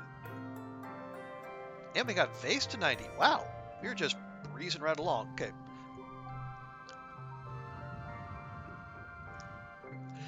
Okay. Today's the day. You're going to confront Vase about his cruelty to others. No. No, I'm not. Yes, I am. Which gives us a point of bravery. Of course it does. Vase is in the garrison, as usual. He's sitting at one of the tables in the lounge area, picking at his nails with the tip of his knife. When he sees you, he jerks his head in greeting and kicks out a stool for you. As you sit, he closes his knife with a snick and smiles slightly. What's up, Solty?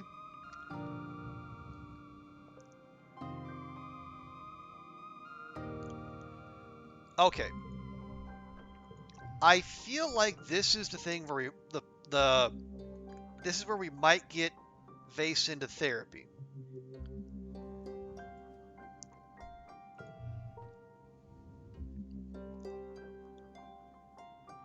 But we're gonna save just in case. Well, yeah, my dude, I'd like you to fix things with Rex. Not bloody likely. That spaceship's already launched.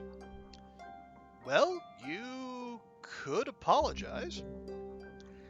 Fine, but only if he apologizes for being a self-righteous coward. You can't just be an asshole to people.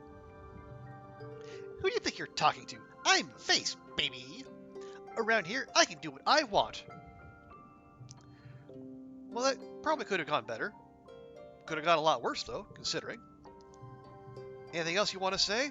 Apparently, we're done here.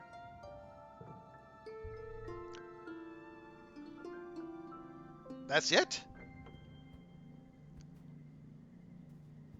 Okay. I guess that was a little underwhelming. It's a beautiful day, and you spot Tammy outside the lounge enjoying the sun. Her father, Tonin, is there as well, with a supportive hand on her shoulder. Her daughter, Echinacea, is asleep in her arms, her tiny fists curled up inside her face. Tammy looks up at you with a tired smile. She's finally asleep. I think she gets bored of being cooped up inside. Wanting to be a mother is the one thing, is maybe the only thing I've ever been really sure of. She looks down at Echinacea and strokes a gentle fingertip over her chubby brown cheek. The funny thing is, I know I should feel scared, but I don't. I know I've been scared my whole life, she laughs quietly to herself, but when I think about being a mother, I only feel calm. Like, I can be brave. I can do anything as long as it's for my baby. Tammy's father gives her shoulder a squeeze, and she leans against him. Even when I was younger, I took care of children in the old creche. If they were crying or were scared, that was the only time I wasn't afraid. Isn't that funny? So you're stronger than you think? Say, you know, animal parents are fierce protectors too.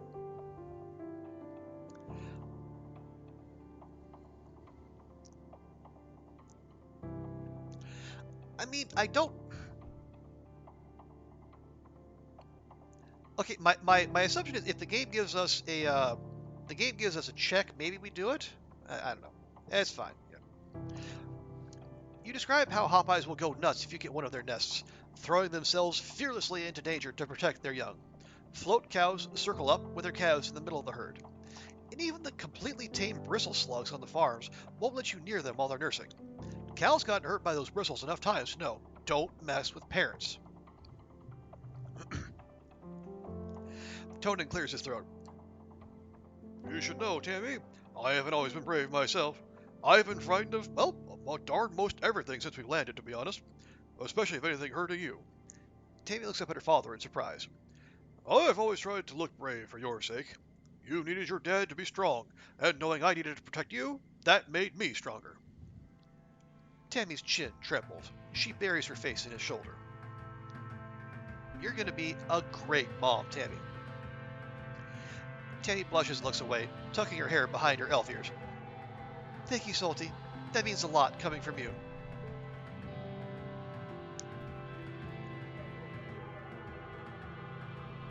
Okay. Oh yeah. Did we gift? We did gift Nomi. Okay.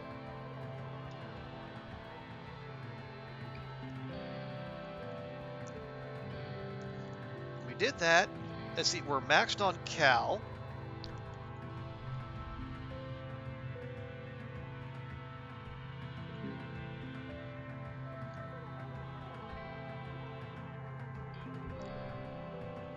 And yeah, Rex is not thrilled that we are friends with Vase, but it was all strategic.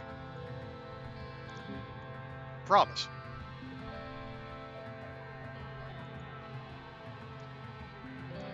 Nice. We got Rex to 80. Yeah, I think next, either later this year or sometime next year, we do need to head out and restock on our gifts if we're gonna do one final push to rank up our relationships as much as we can. Okay, what's up, Rex? Hey, Solty, over here. You look around and see Rex gesturing you towards a bit of tarped up rubble. You head over and pop your head inside. Rex peers at you from the gloom, his heterochromatic eyes gleaming in the light of his holopalm. Okay, look, get in here and close the tarp behind you. You settle in cross-legged beside Rex and share his holo screen with you. He shares his holo screen with you. Look what I found, he says seriously. On the screen are some, well, wow. Those people are not wearing clothes, and they would very much like you to know that. Oh, did Rex find himself some skin flicks? Now that you're an adult, it stands to reason that you'd have access to adult entertainment, but wow, it's all just there, isn't it? And you can just look at it. That seems like a bug, like you should tell an actual adult maybe, but nope, it's all there.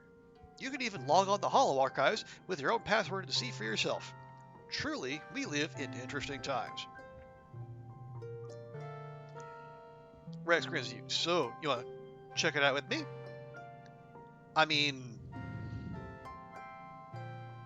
sure. Rex shuffles over and you make yourself comfortable in the rubble. You scroll through the entertainment options.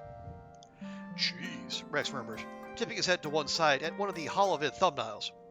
I didn't know bodies could go that shape. Eventually you find one that looks, if not good, then at least entertaining. You spend an enjoyable hour or so in the company of Rex and a few dozen very nice strangers who seem to like not wearing clothes and getting stuck in weird places. Oh, it's a very specific kind of adult entertainment. Rex laughs and claps and makes scandalized noises at the good parts, and you learn a lot feeling multiple emotions at the same time. Eventually you run out of laughs and Rex closes his holopalm. Wow, moral of the story, old Earth humans had a lot of time on their hands, right? He wipes tears of mirth from his eyes. That was a blast. We should do it again sometime. Say, could you send me that one where they... Oh yeah, the one with the... Rex answers, knowing immediately which one you meant. The haptics in your holopalm pulse as he sends you a link to his location in the Holo archives. You continue going through the Holo archives together until you hear someone calling Rex's name. Ears sag as he laughs nervously. Whoops, gotta get back to work. Rex gives you a jaunty wave and leaves before someone can find him. Hey, Fishman, good to see you. Yes, we are in, I guess, whatever we're in the 22nd century. Yes, we have finally discovered the true reason for the invention of the internet. Skin flicks.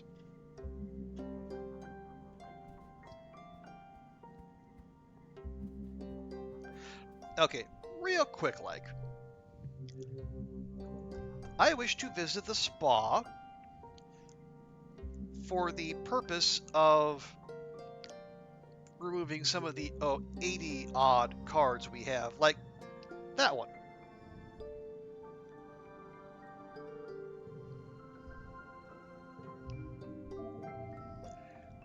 There's probably like, oh yeah, from Avenue Q. I remember that one.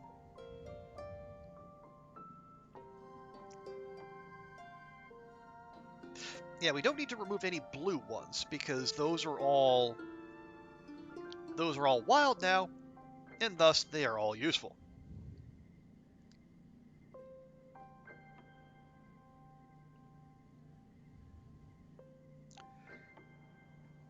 Can we do some more thinning out of the red cards, perhaps? Surely. Yeah, like just a flat 4? No, we could probably do without.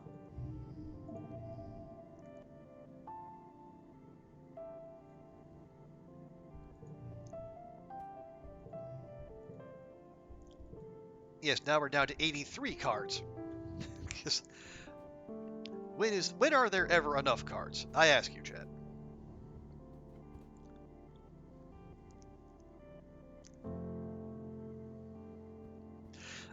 Okay.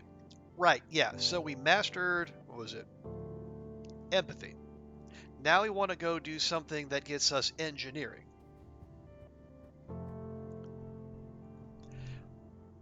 So we could repair robots, because engineering, a little bit of creativity, also good. Friendship with Nomi, and 16 kudos for 10 stress. That's not bad. Yeah, the other option is we can do construction. Oh, yeah. We didn't get... Yeah, we can give Mars another crystal. Lovely. Yeah, actually, Mars, well, we got some good progress with Mars. Can we get 25 friendship with her in the space of a year and a half? Gonna be tight. But yeah, the other thing we can do to get engineering is we can work construction. That'll get us engineering and toughness. 10 kudos, more stress. But I almost wonder if that's the play, because in addition to getting the extra engineering points, we're 3 toughness away from the second breakpoint, and that could potentially come in useful. So yeah, let's do 1 month of construction, and then as long as we get that little extra point in toughness, then we can pivot to repairing robots. Okay. You work with Rex on the construction crew this month. His particular brand of enthusiasm is infectious. Every day feels like hanging out with your best friend. Rex is a hard worker when he wants to be. He has a lot of passion for building, and his eyes light up when he talks about how the colony is going to grow and change as it matures. He's really interested in how people use different spaces and how the space itself can change their behavior. Seek sends you both on an errand to pick up some mushwood scaffolding. I can't believe Seek asked us to go fetch these poles. Rex laughs, adjusting his grip on the end of his armful of poles. Get it?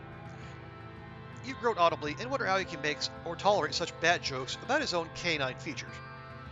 Oh, I'll take any excuse to make people laugh. But what's really funny is, I've never even seen a real dog, and probably never will. But before the Helio left Earth, I guess the big fashion craze was for people to splice animal traits into their genomes. If I'm the only dog boy, does that make me super fashionable? You get to the construction site and start setting up the area for the scaffold. The mushwood poles are strong and flexible, perfect for creating temporary supports, and light enough for 2 people to pull them up quickly. We can be the planner. Ooh, we like that card.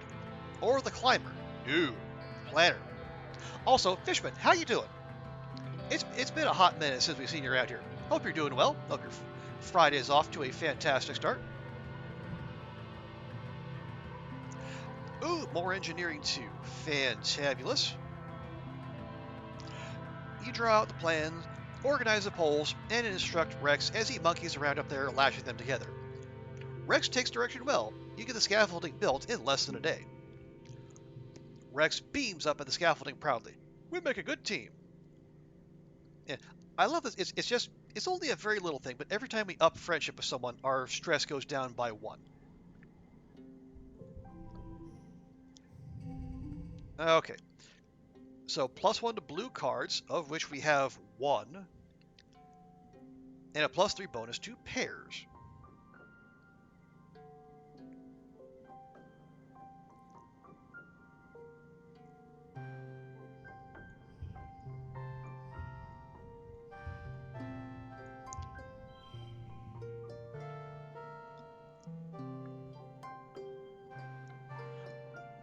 Okay, let's just experiment. If we put that in there, we get a 55. Whereas if you put that in there, we get 52. All right.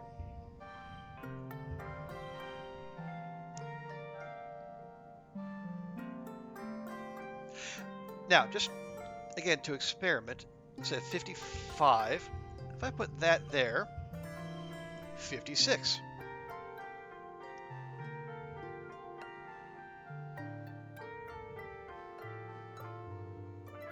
That's fine.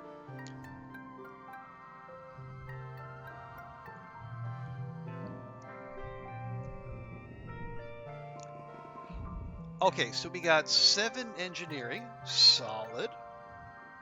We're up to, again, 99.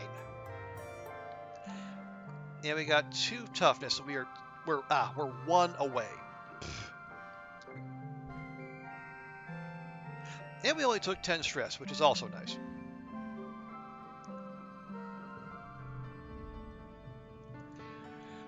Okay, this year, Governor Lum's ascension to the Vertimalia stage is heralded by an entire military band. Their instruments shiny and nano-printed new. They march out of command in formation, splitting and forming a phalanx at the foot of the stage as Lum takes his place before you. The spotlights turn on with heavy ka-chunk noises, illuminating Lum in a halo of floating dust particles. He spreads his arms wide. It's clearly light out. Why do you need spotlights? Anyway. Hello, Vertumna! Are we winning or what? The reaction is mixed. You look around, it's easy to see the ones cheering the loudest are Helios and people who have fully adopted their mentality, like them. The Stratos are more reserved, some even silent. Security Chief Rhett is one of them, his usual stony expression hiding his true feelings. Regardless, there's enough cheering that Lum has to wait for it to die down before he continues. We're killing it out there, people! Every day we claw a little more territory from the savage aliens of this planet! A potato pod arcs through the air and lands with a broken splort at Lum's feet, splattering him with juice. You don't see who threw it, but the faction from Geoponics is looking restless. They begin to jeer and stomp their feet. Lum continues on, raising his fist. Those Xenos attacked us first, and now they're learning, don't mess with humankind! The crowd is now evenly split between cheering and booing. The Stratos are agitated, and you hear calls for things to return to how they were and how Lum and his soldiers are killing the planet. Even the council, lined up before the stage and facing the crowd, looks conflicted. We left Earth to get away from this shit, your dad shouts, and you turn to him in surprise. He rarely swears. Now look at us. We're right back where we started, fighting each other and the planet. We brought it with us. Utopia hops up on stage and routes her own here-speak through the speakers. He's lying! This year we lost 2 surveyors in the swamps, Sorrel and Quinny.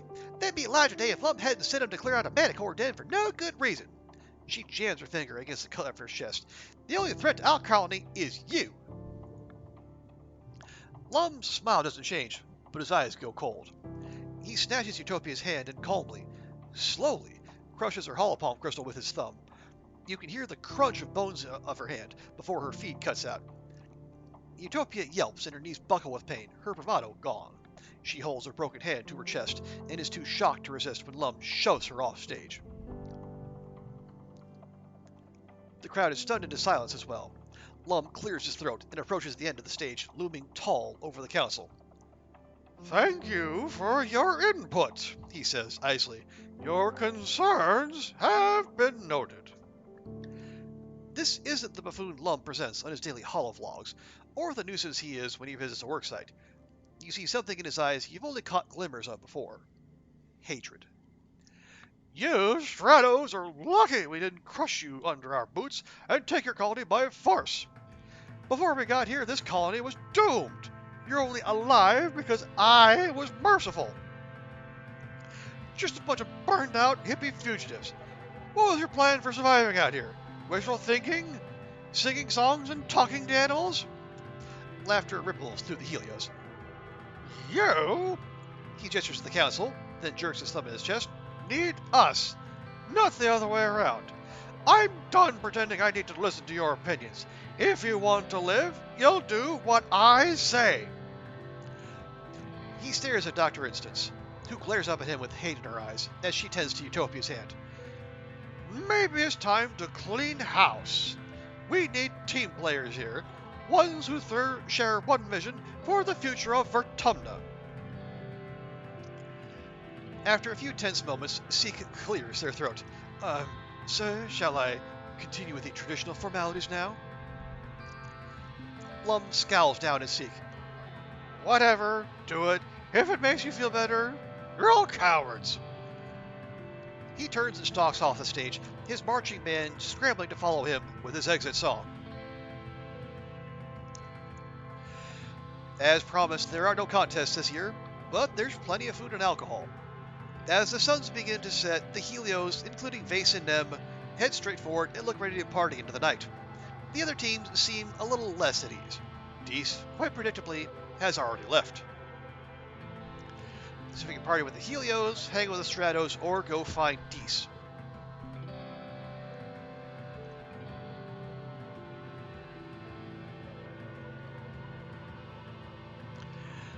Well,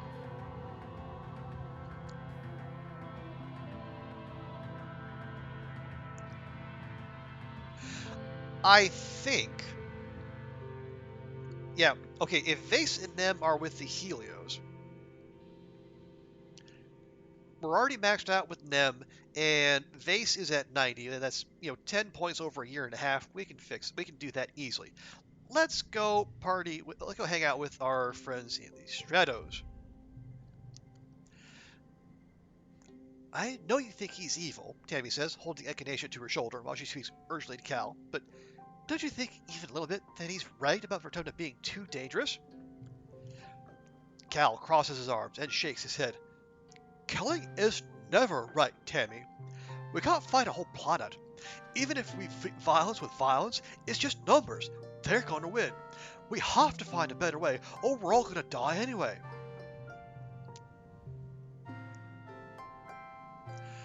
Tammy's chin wobbles, but she clenches it defiantly. I just want to have a family, Cal. Why can't we have one place on this awful planet where we can be safe? She adjusts Echinacea against her chest. I think it's worth defending this one space for ourselves. The monsters can live somewhere else, just not here.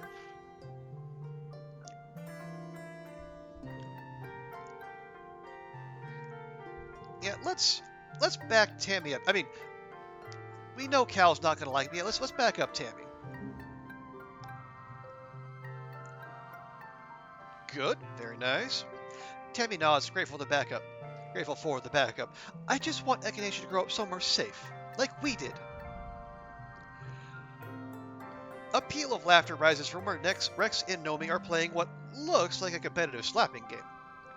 Rex rubs his reddened cheek ruefully as Nomi rolls around on their back, kicking their legs in the air and giggling. Got you! I got you! Good! Too slow, too slow! They stop and beckon you over. Come here, Solty! Promise, we're not talking about the war even a little bit. You take your seat beside Rex and Nomi, then Rex claps you on the back. Well, we are a little bit. Mostly we're making fun of those guys. He jerks his thumb towards Face and his group of friends, who have wrangled themselves a live trippet and are skewing it to roast over a bonfire. Oh. You can hear his dying squeals from here and, as night falls, smell the sweet charred scent of it cooking. They've always kind of been like this. Just like total human supremacists. See something you don't understand? Nomi makes laser guns with her fingers. Pew pew, all gone. Want something someone else has? Pew pew, all yours. They lean back on their hands and look up at the night sky. In dust, the wormhole looks so peaceful and far away. I used to think me and Rex were like changelings, like aliens beamed in and replaced 2 human babies with weirdos. The dancing and feasting continues well into the night, while you pass the time with your friends in the peaceful faction. Knowing that the whole colony isn't into being soldiers and fighting Lum's war on nature makes you feel less alone. But you can't stop thinking about the governor's eyes as he crushed Utopia's hand today. So long as he's in charge, does it matter what anyone else wants? The week after Vertumnalia is one of the hottest since you landed. You're supposed to take time off for a much-needed break, but it's just so humid and awful, and tempers are short. Shortly after the festival, you start seeing graffiti cropping up everywhere. It seems that a lively, if not particularly civil, conversation between the 2 factions is being held on the flat surfaces of the colony. Interesting. So this is so it's a stress event, but because our Hopeye is fully leveled up, we actually don't take any. Hooray! Lum announces a zero-tolerance policy for political graffiti, but you notice that not every tag is being removed, just the ones against the war, of course. The atmosphere of the colony is oppressive, as thick as the choking dust heat itself. Everywhere you try to relax, people just want to talk about the war. To make matters worse, the sweltering nights are making your nightmares intense again. You return to work feeling more stressed than before.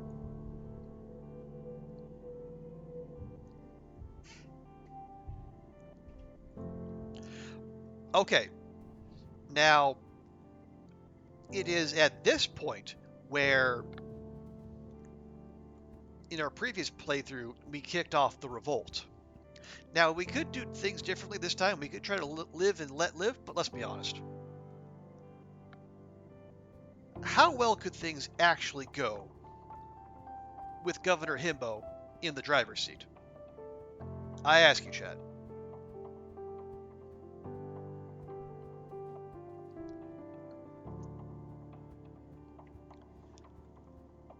Now, I think this is, let's see, Middle Dust is, yeah, that's Nomi's birthday, so we'll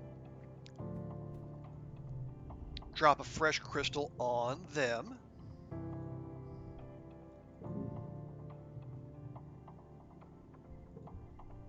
We love that.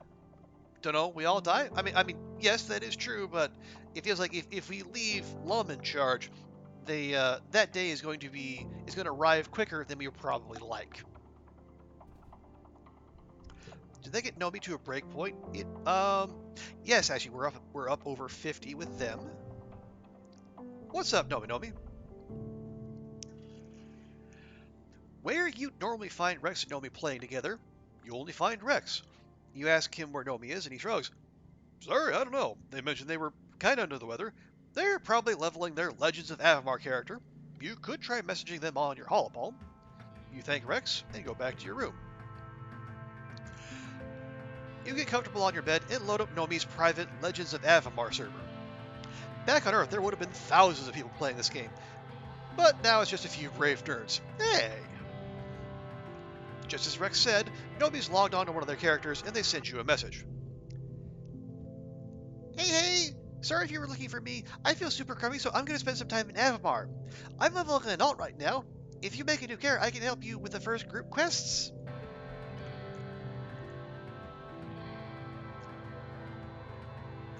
Okay,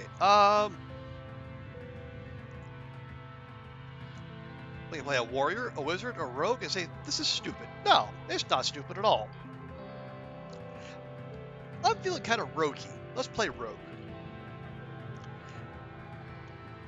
You log into the game with your new character after spending a few minutes having a minor existential crisis over their name. You eventually give up and name them after yourself. Nomi is waiting with you with her new character, Mydrace, I don't know, an elven archer with long red hair. They jump a few times in your general direction. Your character is so cute. Okay. Yeah, we don't necessarily want to flirt with them. Let's just play.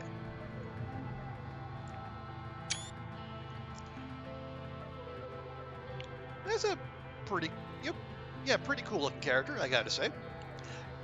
You do the first few quests with Nomi. Their character is a little more powerful than yours, so there's lots of time to chat.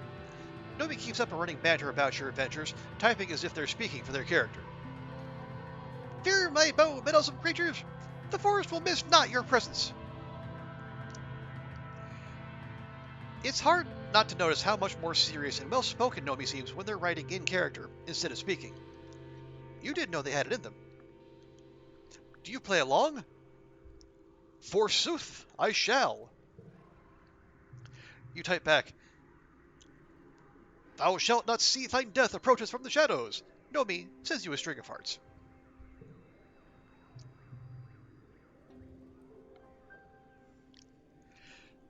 You play for a bit until you have to stop to sell your loot at the vendor, marveling at all the accessories you'll be able to buy once you have some more gold. Nomi opens a trade window with you and plugs a necklace into it. It's one of the expensive ones, and a huge increase in stats. Galactic. Hey, that'll look good on you. Okay. Okay. I don't know that we have a good option. We can accept without saying anything, but that's rude. Yeah, we'll accept it. And flirt back. You type, I shall wear it into battle and think of you, my star. Nomi replies with a heart. You and Nomi battle your way through a Knoll encampment and stand face to face with the big, bad Graz mage belt. Nomi readies her bow. Heroes, we are called to battle! No, we have a combat challenge in here among this. Fun!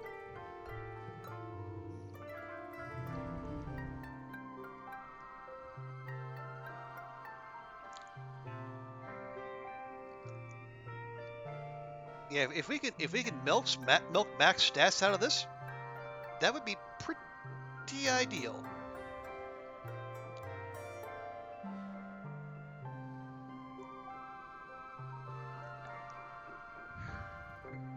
Okay, how are we going to do this?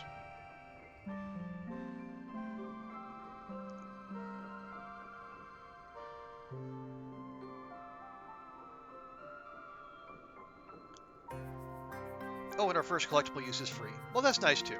Okay.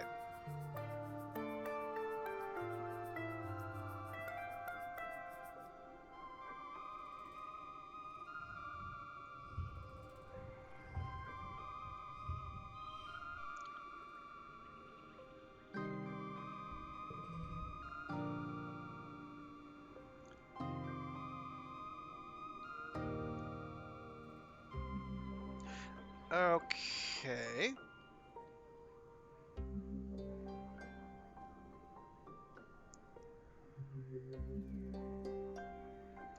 Trying to find a way to slip that in there without, absolutely wrecking everything around it.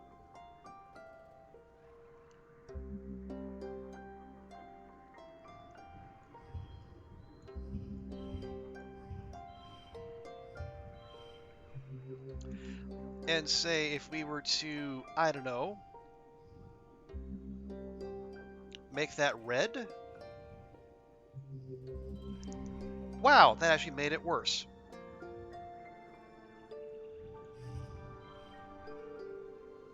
I don't know how. But, oh, actually, no, I do know how. We made it not blue. Alright, fine, whatever.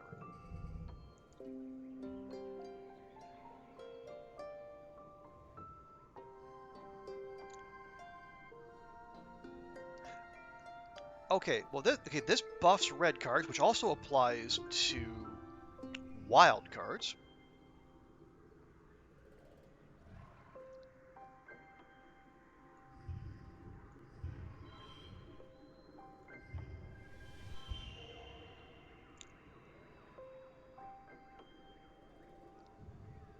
So, I mean, we're good there.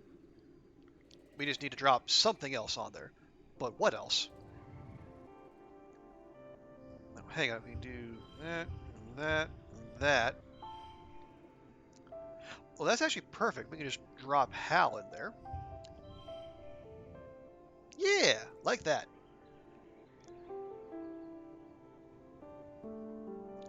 We didn't get Mom's love, so we don't get the free stat up there, but... Wait, You're telling me there were 16 points just sitting out there somewhere? For realsies? Rude.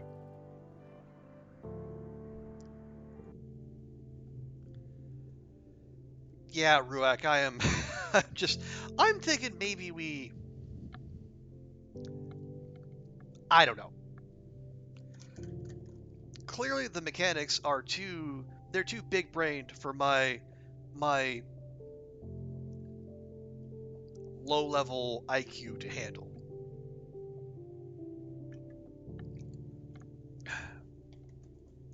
You stand victorious over Grez Mage Pelt. When you click out of the loot window, you have a message waiting from Nomi. Our bond is greater than any evil that may befall this land. The power of true love conquers all. Nomi sends you a kissing emoji, then a string of question marks. Wait, what? This doesn't feel it? No! Yes, it's perfect for our characters. Yay! Oh my god, hey, you get it too! Yay! Lamau. They're in character. And we're flirting in character, not necessarily person to person. There we go. Yeah. You wait a few minutes while Nomi composes their message. Finally, they send you. My Drake's Tree Whisperer turns and embraces Solty in their strong arms. My love, they say, by your side, I would hazard any foe.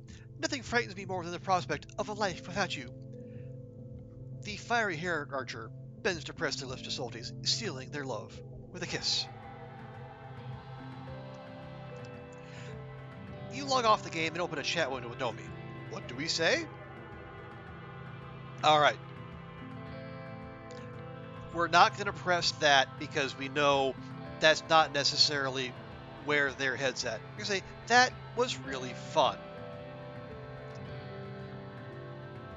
Oh, don't you think we had so much fun too? Maybe use it for inspiration for a manga. I sure don't like anyone like that. You see, I sure don't like anyone like that, Anka. Sometimes it feels like everyone's just a big ball of hormones here. Like, all of a sudden everyone cares about who's doing smutty stuff, and I'm just sitting here like, yeah.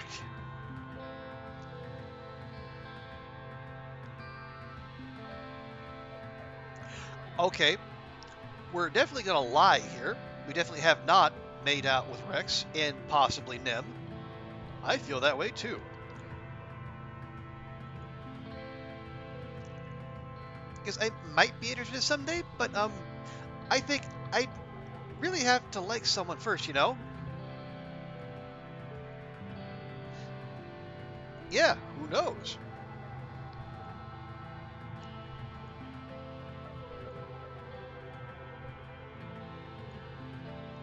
Yeah, so they are Nomi clearly demisexual, which is fine. Anything can play with me. Nice, their card levels up.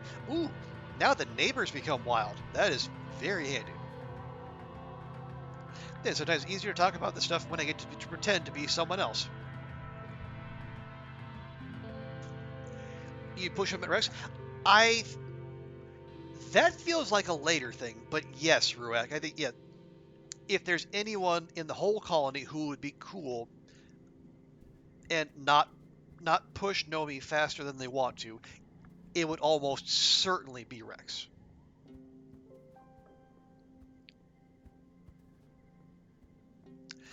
Okay.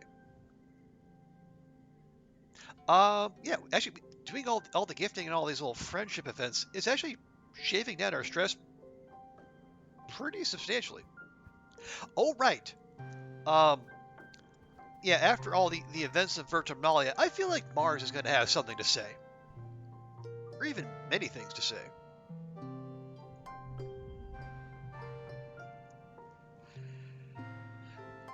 You're hanging out with Mars when you hear shouting, and Governor Lum comes storming out of command and stalks toward the garrison.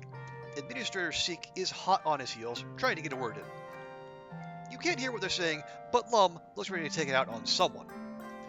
Mars pulls you aside. Look, he's going off again. I can't believe he actually makes me miss Governor Unicott. He's like this all the time. It's like he's never actually been in command before. He has charisma, but the moment something goes wrong... She gestures to where Lum and Rhett are having a heated conversation outside the garrison. When he's defensive, he gets offensive. Literally. Well, you know, I had this absolutely weird, wacky dream that you were Governor Mars. Mars listens while you recount your dream, then grabs you by the shoulders. OMG, Solty! I didn't think anyone else felt the same about Lum. What if we did something about it? You don't know how to say that you're certain you already have, at least once, so you hold your tongue. Looking around to make sure no one is listening, she pulls you a little closer. I have to let you in on a secret. I'm already working on it. I wasn't ready to bring it to the rest of the SFC yet, but I've been thinking, if the club can convince enough council members that Lum is bad news, we can actually remove him from power. I completely agree.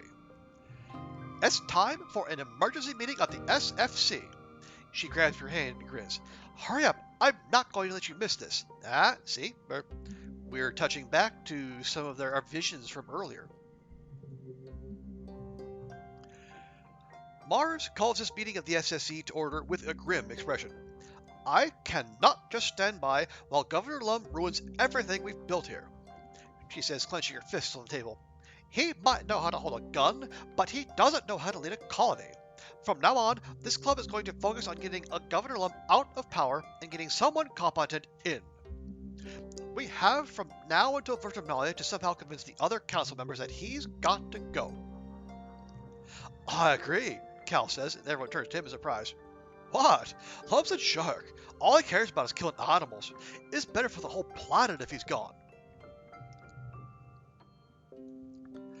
Mars steeples her fingers, but the question is, who would get to replace him?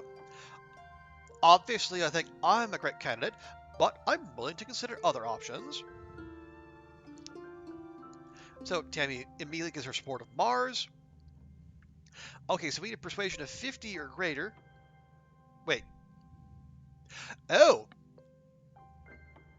50 or greater and rebellion of 70 or greater. Ew. Well, that wasn't going to happen. Yes, I agree. It should be Mars. Cal looks worried. No offense, Mars, but are you really going to stop the soldiers from killing the animals? Look, Cal, Mars says, spreading her hands wide. Another reoccurring is either spreading the hands wide or the making of the grabbing hands. I know. I don't want hunters going out and not coming back either. Maybe we can find a safer, more efficient way to deal with the animals, yeah?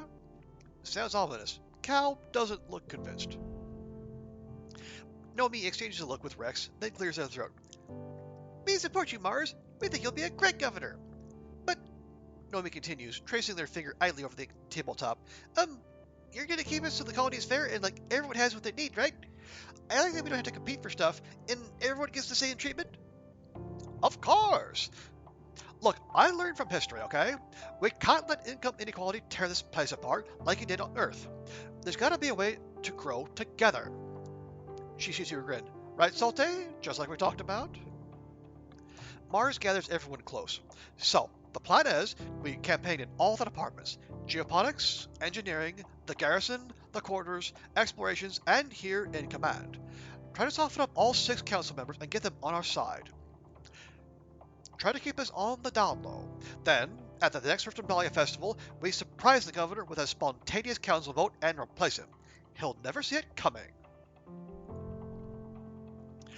Okay, now when she says we gotta go and campaign at every single, in every single sector, every the spot of every council member. Basically what happens is we need to go and then do one activity at each and every spot. And then possibly Yeah, then we'll have to probably have like either a persuasion check or do some kind of challenge. Our persuasion is okay.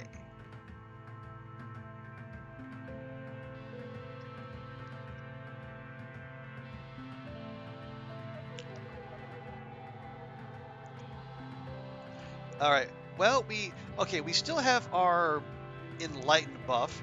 What? Um. Yeah, actually, we could. Yeah, let's start. Okay. We want to get that one last point in engineering.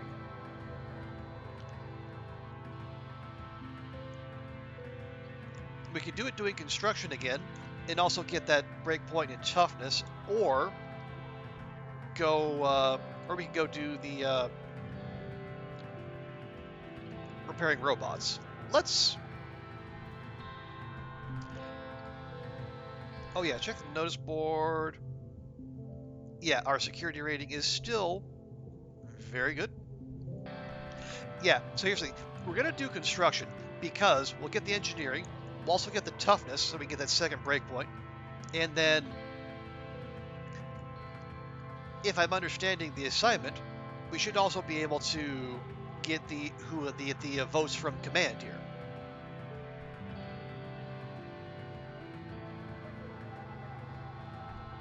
I think we'll just check.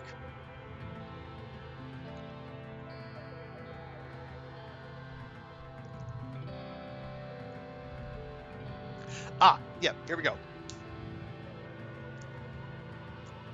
Getting Chief Administrator Seek alone is easy. No one wants to spend time around them if they don't have to. You explain that you're intending to hijack the elections at Vertimalia in order to depose Governor Lum. The more you speak, the more it's clear that Seek is already on board. Finally, they say, rubbing their hands together with a look of unbridled glee. I was waiting for everyone to realize what an imbecile he is. The man barely knows how to read. So, we can count on your vote? It depends. You're not the only person with ideas around here. I was planning on making a go at Governor myself. They extend their hand to you, rubbing two fingers together. Unless you can provide significant motivation to throw myself behind your cause instead. Former Governor Udicott pops her frail head out from behind one of the high-backed command chairs. Obsequious, she snaps. Are you seriously intending to extort these young revolutionaries out of their candy money? Shame on you! She tisks and turns back to her work. Almighty, what would happen to all of you without me and keeping everyone honest? 89 years old and I'm still steering the ship. Seek has the decency to look ashamed. They sigh and drop their hand. Thanks, Udicott.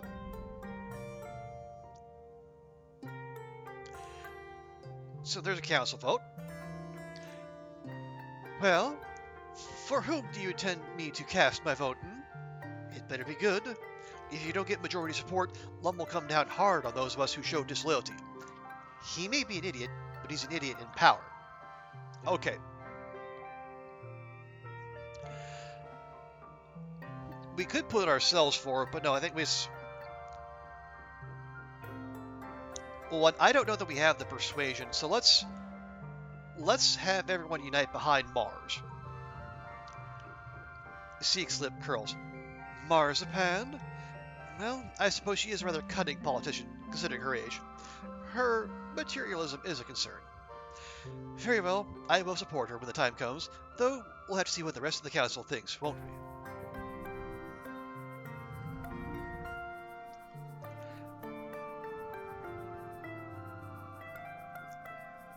Alrighty.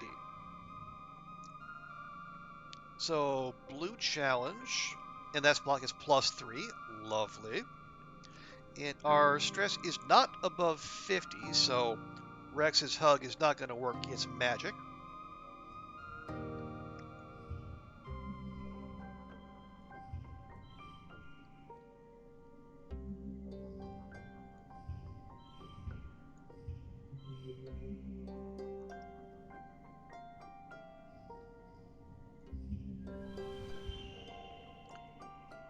There we go. Got the super goal. And honestly, we only have room for one more point, so no sense fussing over that. Excellent. And max engineering gets us... Ooh! Equip additional gear. Nice. And also we get the second breakpoint in toughness. We can upgrade basic cards at the garrison gym. Nifty.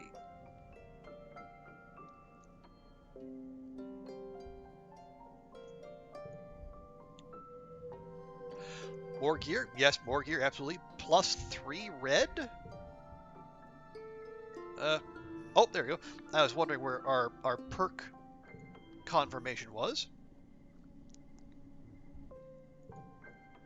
It says upgrade basic cards in the garrison gym. Interesting. But first and foremost, how are we going to fill out our last slot here? Well, we can just give a +5 to everything.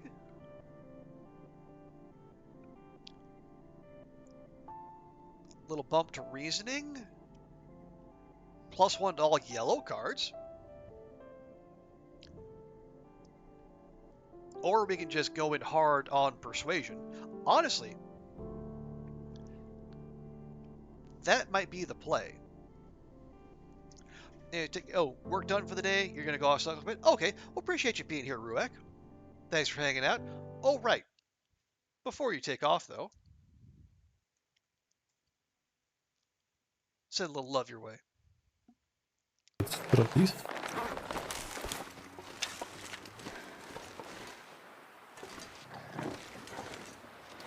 Sneak around Sounds like something. and do this. It sounds like something heavy's coming. Oh, yep. Oh. Oh no, it's a Timberwolf Mountain Bear. Oh dear.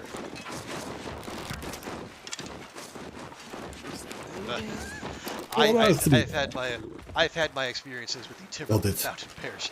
They have not been positive. But yeah, good shooting, Tex. But yeah, thanks for hanging out, Ruek. I appreciate that. And yeah, have a great rest of your day and a good cycle wherever you might be off to.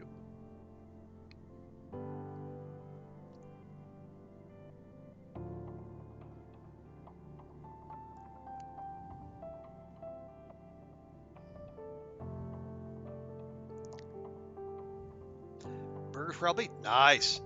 Excellent way to spend a Friday. Yeah, have a good one, Ruek. Okay, look, let's.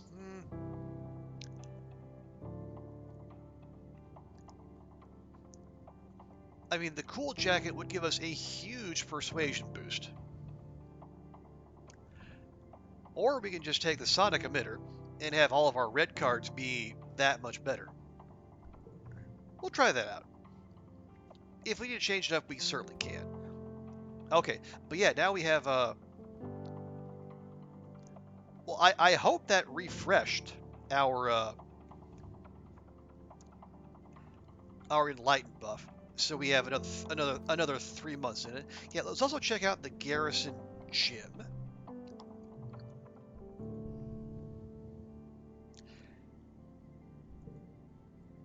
Really?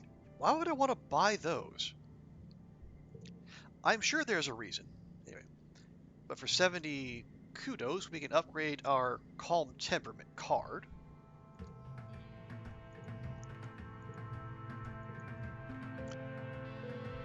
And what did that do to it? Oh! So now it has a gem and is -5 stress. Hey! That's some good stuff. I guess, honestly, what we probably did, we probably sold off the other basic cards so that we didn't have anything to upgrade. Oh, right, yes. It is now the...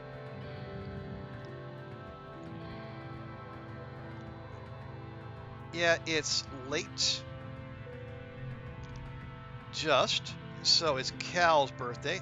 Now, normally we would give him the cake, but his relationship's already maxed, and we can put that cake to better uses, so we're going to give him A little bobber fruit.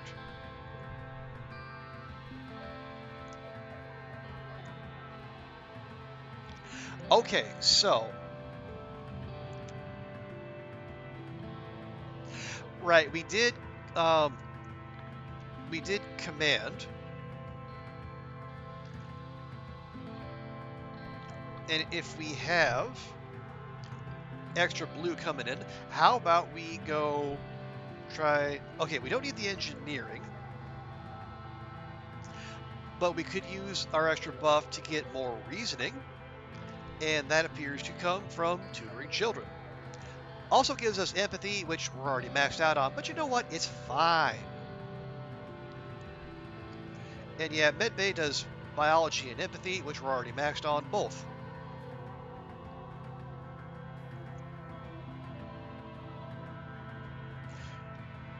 So yeah, let's go do some tutoring, and let's make sure to get the vote from Hal and maybe congruence.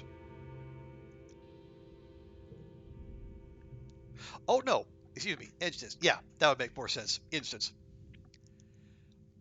After work, you have Chief Engineer Instance for a few minutes of her time. She allows you into her office and begrudgingly listens as you explain that you and Mars intend to hijack the elections at the next Virtumalia. When you're finished, she heaves a long-suffering sigh and pinches the bridge of her nose in her fingers. Why in the world would I support this plan? We're barely surviving as it is. Lum is right. The planet is at war with us. Every year we come closer and closer to total annihilation. Is this really the time for dissent?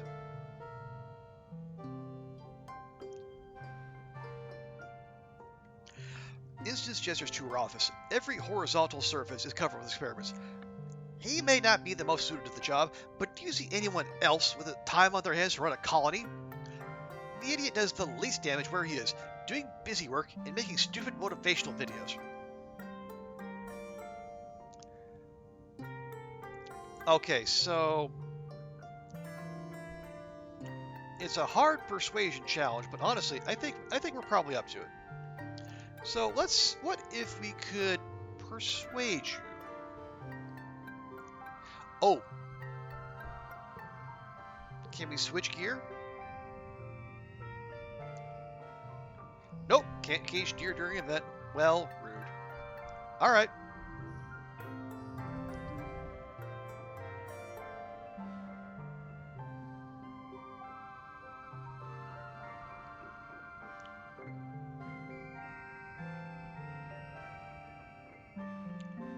Whoa.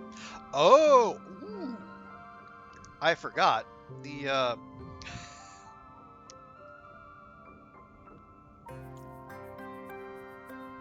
Yeah, I forgot the. We have the sonic emitter in, so this all the red cards and all the wild color cards also get a +3 buff. So that is that's pretty substantial.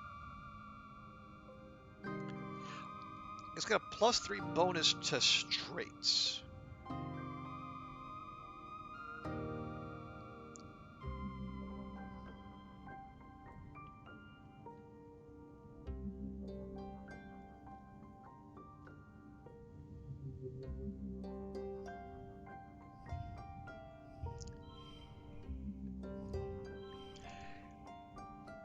Yeah, not ideal, but we're saving up for a big finish.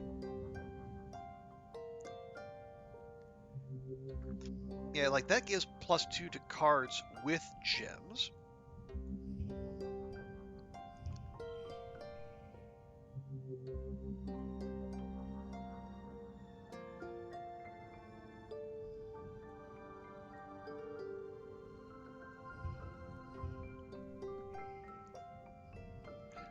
Well, see, that's blue, so we could actually do that. Yeah, so that counts as 5, 6, 7, and we just got a chonker of a card right there. We 26 off the last round, easily done.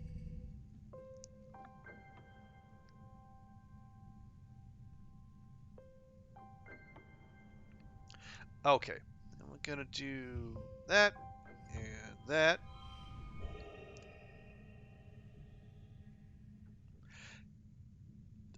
yeah, we can actually drop...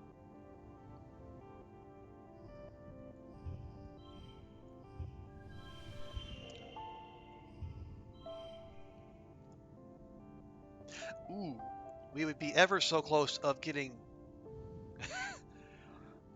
If we can somehow milk an extra 5 points out of this, we can actually get a score over 100. Is there an achievement for that? I feel like there would be, but I don't know for sure. Anyway, it's fine. It's fine. It's fine.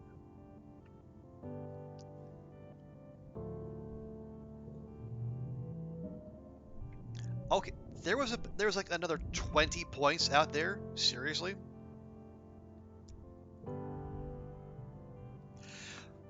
Instance hasn't survived this long under a hostile regime by being soft. It's hard to convince her that you have a chance to oust Lum, but she does like to win. And she appreciates a good game of 8-dimensional political chess. If you win the election, and you convince her you will, she'll be free. Well, she says, sitting back in her chair, it seems that you might actually be cut out to be our next governor. You have my support. She gives you a stern look. When you strike, strike to kill. If Lum knows I'm moving against him, he'll put me on the wall. Actually, I want you to vote for Marzipan. Instance stares at you for a long time, as if sizing up your mettle. Calculations go on behind her eyes you can barely hope to understand. Good. Tell her she can count on me. Nice.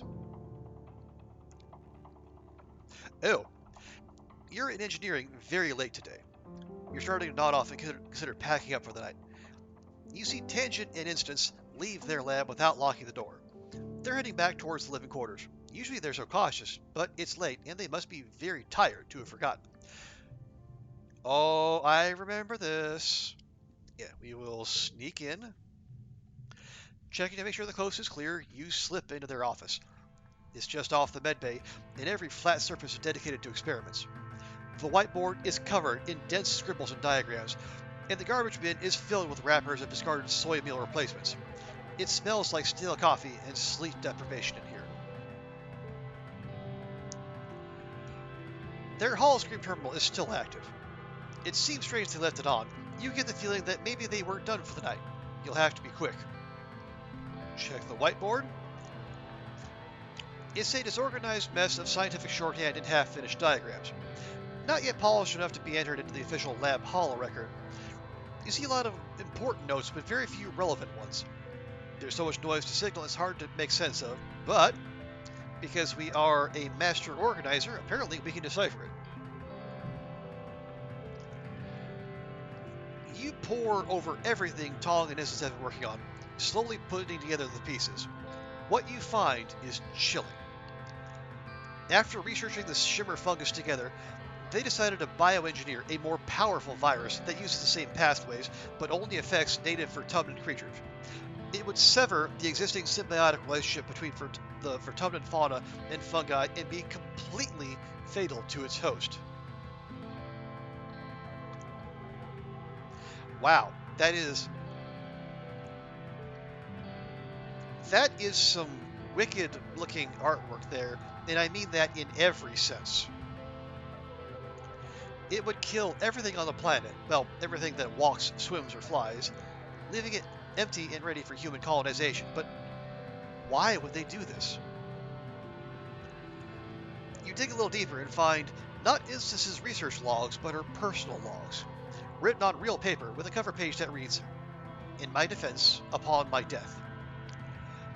You read through the papers, in which Instance details being approached by Lum shortly after the Helio landed and he took control of the council. The Helio had been sent to retrieve congruence and bring to justice the people who stole her. Instance, primarily, but also Hal and your mother. When they realized they could never return to Earth, Lum became interested in Instance's research instead, particularly her research into Vertumnan ecology. Under threat of execution, Instance was essentially forced to pivot her research into finding a way to cleanse the planet for human colonization. She writes that she tried to shield the other scientists from her work for their protection, but that she couldn't keep it a secret from her apprentice, Tangent. She speaks highly of Tangent, almost as a mother would talk about her own child. She agrees that she couldn't protect her, too. You scan copy of the missives. At least you have evidence now. Okay, I feel like if we knew this beforehand, this would have made persuading instance a lot easier. But you know, we got the free persuasion out of it. So we got the little boost to reasoning. 3 more points, and we get to the second break point there.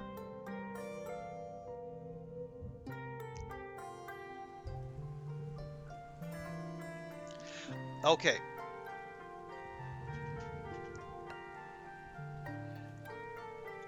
So, new season, yeah, we definitely need to talk to Tangent about this whole, you know, killing all life on the planet thing. Feels like that could be, you know, a thing.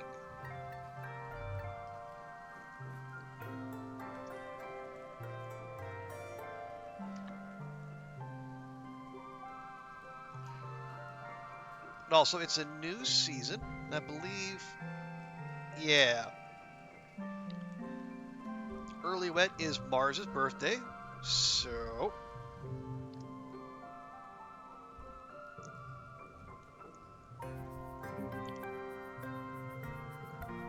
handing out more crystal clusters, you know.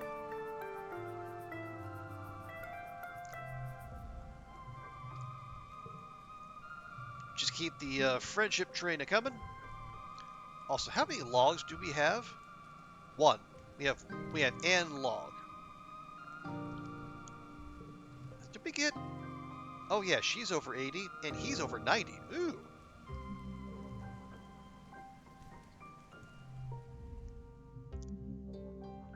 Okay.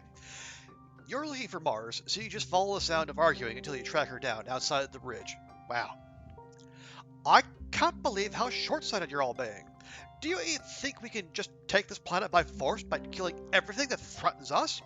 It's like you've never thought about anything other than your own ego for 1 second in your stupid life. Who do you think you are? Lumberers. You'd all be dead on the ground if it were for me and my soldiers. We're the only thing standing between this colony and destruction. That's the problem, Mars retorts, sticking her finger in Lum's face. You only care about defense, not about growth. She gestures wildly all around her. This place is a backwater. There's nothing here worth protecting. We need to start thinking about economic and social policies that encourage growth and creativity, or all we're ever going to do is scrape by a miserable existence on this stupid fungus rock. What do you think we're doing? We can't grow until the enemy is defeated. There will be time for all your... He waves his hand at Mars's extravagant outfit. Nice jewelry and fancy clothing when our work is done.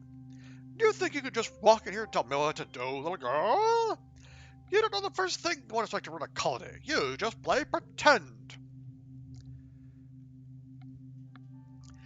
At Mars's shocked look, he continues. Yeah, I know about all your little club. You're a rich little princess playing politics. You should go back to what you're good at, looking pretty.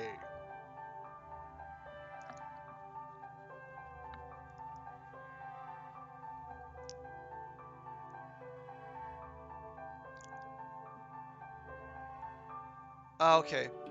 And we could... I'm kind of torn. I think Mars might appreciate letting her fight her own battles, but, you know, it's... Or she might appreciate the backup. I know. It's not fair.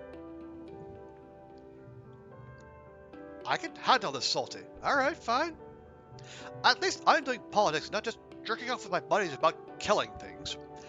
If every eye in the room wasn't already on her, it sure is now. While Lum is sputtering, Mars tosses her hair over her shoulder and smirks.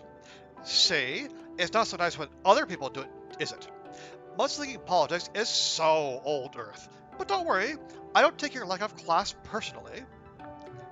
Get out! Lum roars, and Mars turns on her heel in Lee's command, grabbing you on the way out.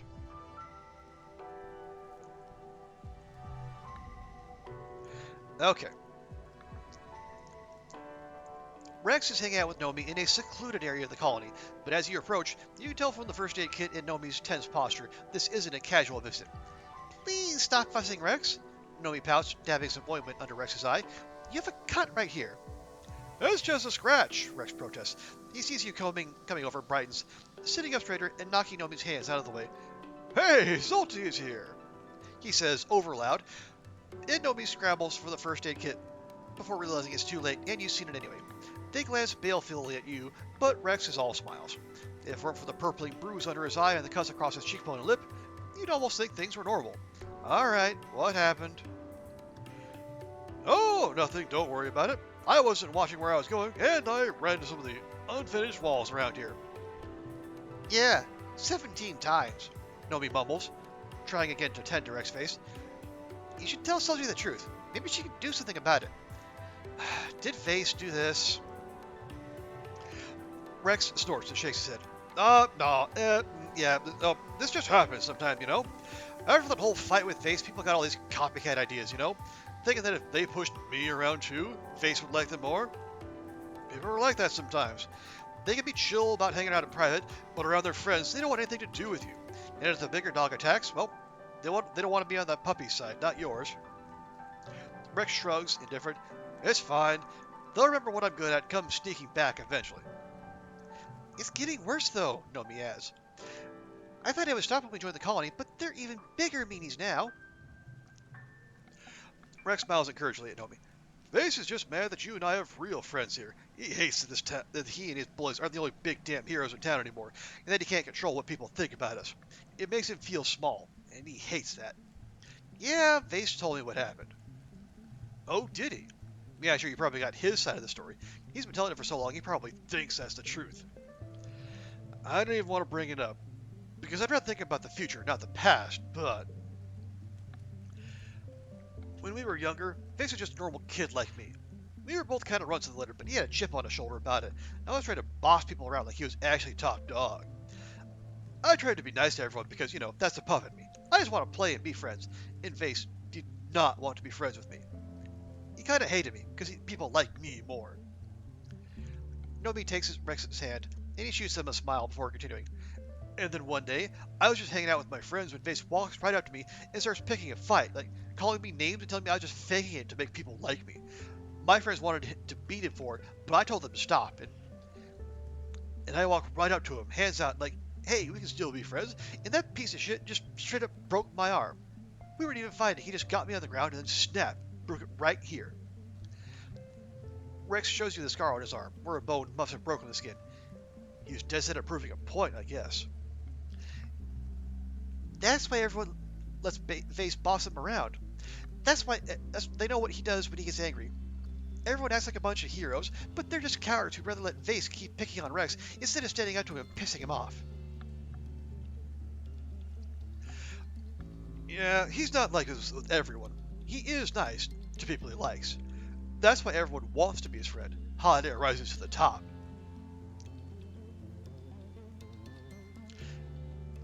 So... yeah, Vase told me it was a 4-on-1 fight. Yeah, of course you say that. That's what he told the adults anyway, so that became the official story. Honestly, I just feel bad for Nomi. If it wasn't for me, people would probably leave them alone. It's not fair that they get crap for being friends with me. Nomi throws her arms around Vex and grimaces with pain. I'd rather be friends with one good Rex than with 100 of Vase's bully cronies. Rex relaxes into their arms and hums happily. I mean, we're not going to destroy Vase. We're going to let therapy do that. But yeah, people should know the truth. It's too late for that. People don't like changing their minds. No, they might get beat for it. Besides, I'm a colony kid now. I can be anything I want, do anything I want, talk to anyone I want, and Vase can just die mad about it. Despite his bravado, Rex sighs and scratches the back of his head. I do kind of regret what happened, though. Like, it sucks that Vase got to the point where he thought the only way he could get respect was by being a bully. I mean, he's a douche and a half, but... Nomi thumps Rex on the shoulder. You don't have to defend him. I'm not defending him. I just, again with the spreading his hands. I just think that sometimes, like, if I could have seen he was hurting and be a better friend to him, I could have changed his whole life. Think about how different things would have been growing up with Helio if he wasn't the friend who got away. Rex musters a smile. That's why I try not to let it get to me. It doesn't matter what Face does to me. You can't hurt someone who chooses not to feel pain. He's gonna get his fool ass killed someday, and I'm just gonna be right here. He reaches out and takes your hand, and Nomi takes your other, so the three of you are linked. And I have everything I need. Okay.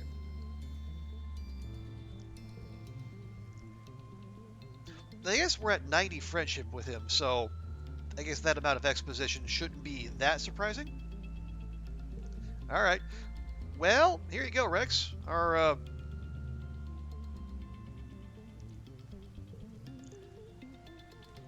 last log, use it in good health.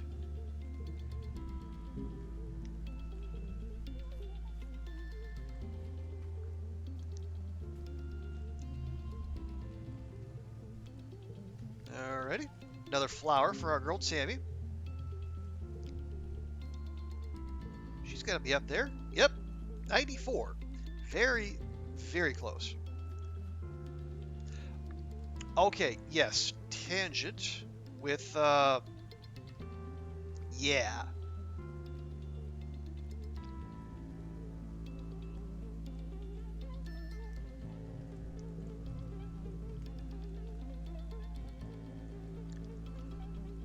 Now, I hope we haven't left this too late, because there's, if we have, this would go poorly. Tong seems especially troubled today, so you invite her on a long walk around the inner wall. That's Tong's thing, thinking walks. She's touched that you know her that well. She talks in fitful bursts, then lapses into long silences. Finally, she stops, puts her hand on a wall like she's bracing herself. Solty, something's been bothering me, she says, clenching her other hand on her side. She collects her words with great difficulty. Is it morally defensible to do something you know people wouldn't approve of if you're doing it in their best interests? What if you don't have a choice? I know about the plague, Tong. Stop playing coy. Tong smiles, though it doesn't reach her eyes. It was only a matter of time, I suppose. Sometimes it seems like you know everything that goes on in the colony. Well, maybe because I've had a few run-throughs, then things don't change all that much. Thank you again for your help. You really were instrumental in overcoming several hurdles, whether you knew it or not. Okay, so Lum is just using you. You're committing genocide. I think she wouldn't see it that way. You know, she's helping the people who need her, support you. I do, just not like that. Terrible idea it is, but she's not gonna respond well to that. But because our friendship is 90 or greater, that is a high damn bar. But it's very nearly 100. As your friend, please don't do this. As my friend? A real friend would understand why I have to do this. I have to protect Dr. Instance. I have to protect the colony. She pushes herself off the wall and starts walking away. A few paces away, she stops, and her shoulders slump. I don't want to do this, Solty. If I don't help Instance, though, Lum is going to kill her. The colony needs her. I need her. I don't know what I'd do without her. I don't know. Maybe we can convince him to stop?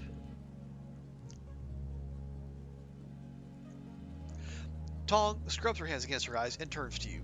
She looks so impossibly tired, and for a moment, as young as she really is. Lum is forcing us to work on the virus. I don't know what to do. I'll find a way to convince him. As a matter of fact, I know exactly what to do. Visit command to put a stop to Chief Engineer's genocidal plan. Tong will back you up. Now, because we have the evidence, hopefully we can just sashay in here. Ah, good. Yes, so we can do it without doing an activity. So put a stop to Tangent's secret project.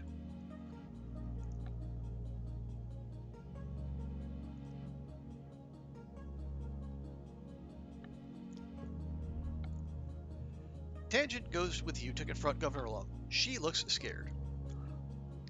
Lum is alone on the bridge. This is your chance to try to convince him to change course on his genocidal virus. Lum looks up from his hall of home when you enter. What is it? I'm busy. Tangent raises her chin and takes a breath to steady her nerves beside you. You hope she's still willing to go through with this. You tell Governor Lum that you know everything about the bioengineered plague he intends to unleash upon the planet, how he pressed Instance and Tangent into creating it under threat of death, and how it will kill every living thing on Vertumna. Lum listens intently, his face growing colder as you speak. When you're done, he gives you a stern look. You don't understand what you're talking about, Solty. I'm the governor here. I make the decisions, not you. Well, you're the governor for now. But I have evidence, and I will tell everyone. You show him what you found in Instance's lab. All of her notes and recordings, even her personal logs about her concerns over how they haven't managed to find a way to neutralize the dangerous fauna without causing a complete ecological collapse. Lum's face goes red, but he's uncharacteristically somber. I don't know how you got this, but it is damning. Thank you for bringing it to my attention. You stare at Lum. That's it? He gives you an exasperated look. That means you can go. Leave before I change my mind and throw you in the brig on espionage charges. You have averted what could have been the complete destruction of Vertumna ecosystem and save Instance's life. You can breathe a little easier today. And so shaves off 20 stress. Lovely. That's 20 gifts worth. I think that's a pretty good rate of return. Let's see. We gifted Mars. We gifted Rex. We gifted... Yeah, we gifted Tammy. Tangent will be fine. Where did Nomi run off to? Oh, right, we got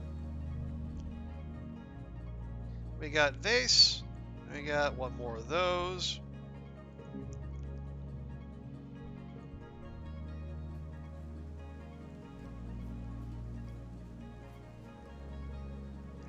Yeah, where... Did I miss Nomi? I thought... Maybe I did. I think... Well, I guess... If we didn't get them, we can get them next month. And we do still have crystal clusters? Yes? Yeah, kinda. Okay. Oh, yeah, we should... Where are we with Dees? 95. Yeah, we don't have very many medicinal roots. Oh, there's Nomi.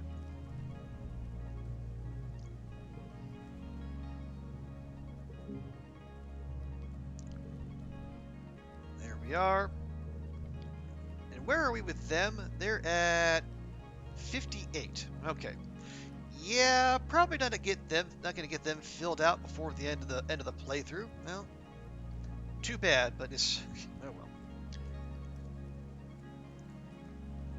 Oh right, and looks like Dees has something to. Oh right.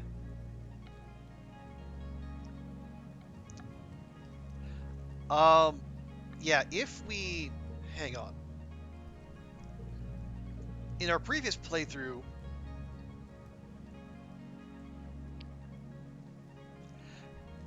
we let slip to Dees that what Tangent and Instance were working on, and he decided to take matters into his own hands by blowing up their lab. I think it would be good if we could avoid that. Okay. This evening, when Dees isn't in his quarters or his usual spot near the expedition vehicles, you have a sixth sense of where to find him. His old secret hideout in the big drainage pipe under the wall, where he still goes sometimes when he needs to escape and be alone.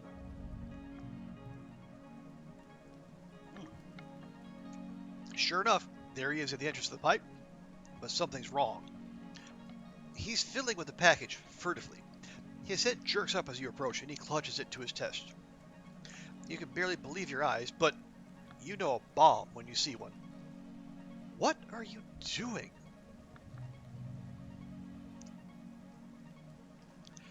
Dees stares at you for a few moments, weighing the truth. I'm leaving.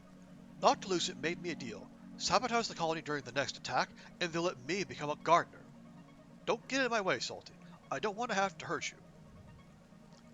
So we can say, please don't do this. We're at 90 or greater, or I won't let you do this, a hard empathy challenge. But you know what, if we have the friendship with Dees, and we do, let's use it. Especially since we're already maxed on empathy. So, no point in doing that. Please don't do this. Dees looks stunned, but shakes his head.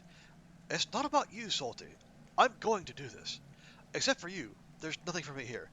You're the only thing that makes me feel, well, he looks down at the package in his hands and sighs. Human. No one has to know, Dees. Just give me the bomb. Dees clutches the explosive to his chest tightly and lets out one shuddering sigh. Okay, He shakes his head and hands it over to you. Take it, before I change my mind. You dispose of the deadly package and thank all the gods from all the religions that you can name that you were here tonight to stop this. Yeah, we've seen how bad things can get when suddenly the walls aren't there.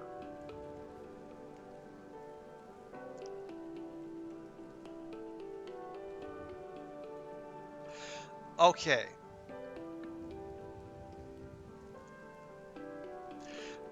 So in terms of securing votes, we have instance in engineering. I think we have Seek and Udicott from command. We still have the living quarters. We've got geoponics, expeditions. Is that it? I think that might be it. Yeah. 1, 2, 3, 4. Oh, and the garrison. Right.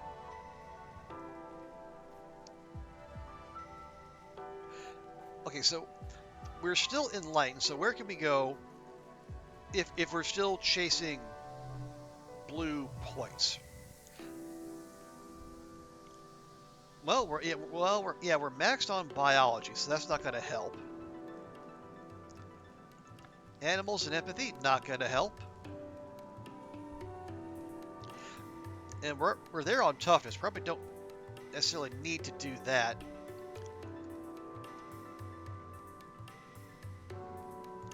I mean, we could burn a month and then just do more xenobotany research. If we're particularly fortunate. Oh no, it won't. I was thinking maybe it would let us do the research on that. It let us do research on that radioactive flower that Cal found, but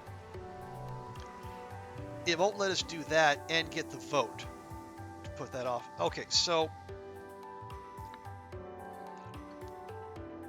could we? I don't know. Anything that gives us combat? Yeah, we could do defense training. It'd get us those last 2 points in combat.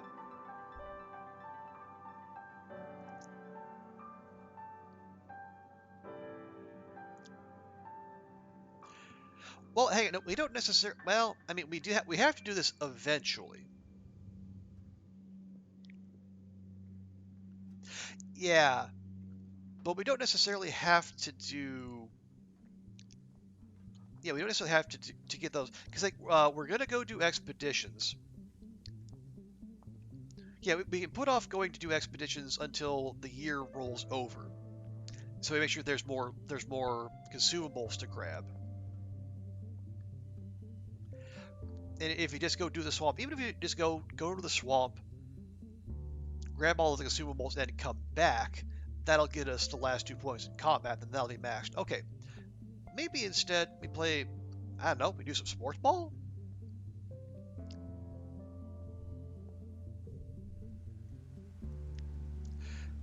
Let's see, who do we still have to? We still have to do the garrison, we have to do living quarters, We have to do geoponics. Expedition report geoponic. Yeah, I think it's... That should be it. Do we get any blue stats in here? And this is, yeah, this, I know this is some very annoying min-maxing on my part.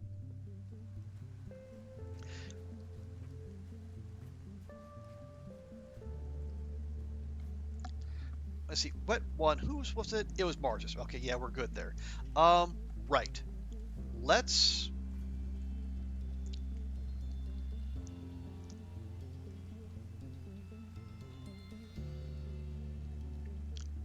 Well, hang on. No, we don't necessarily need to rush this because, like, the whole thing needs to be wrapped up by the next Vertumnalia.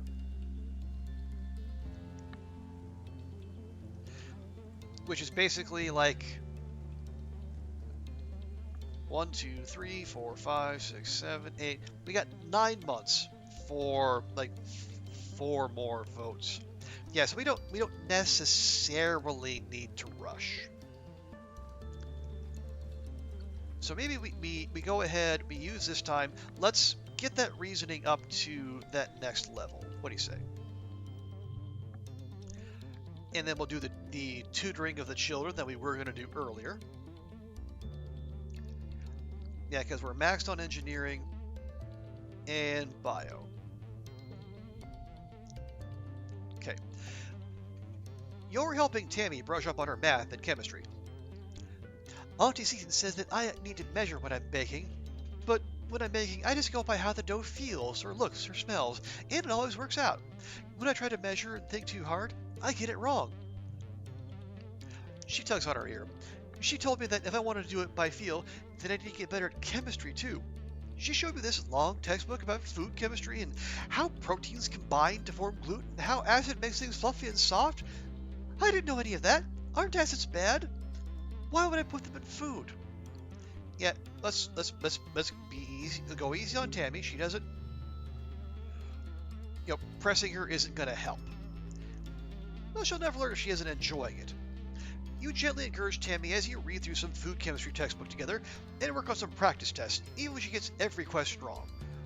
Though she'll probably never be a chemistry whiz like Tong, she blossoms in every compliment, slowly gaining confidence in her abilities. Oh, this isn't as scary as I thought it would be. Thanks, Solty. When the lesson is over, Tammy insists she bakes you a cake to show what she's learned. She didn't really understand the lessons, but she has the confidence to taste it as she goes and adjusts the recipe based on gut feeling, now informed by some solid book learning. Did she really learn anything about math or chemistry? Maybe not, but she's a better baker now, and that was her goal. Hey, we even got a free cake!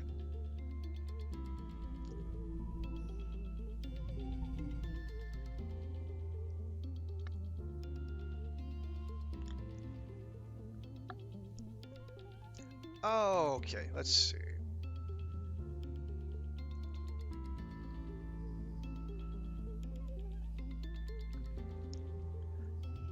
Yeah, we got that. I mean, the art there, very evocative, with Tangent and her little vial and that dying, the dying Unisaur. It's definitely one to grab your attention.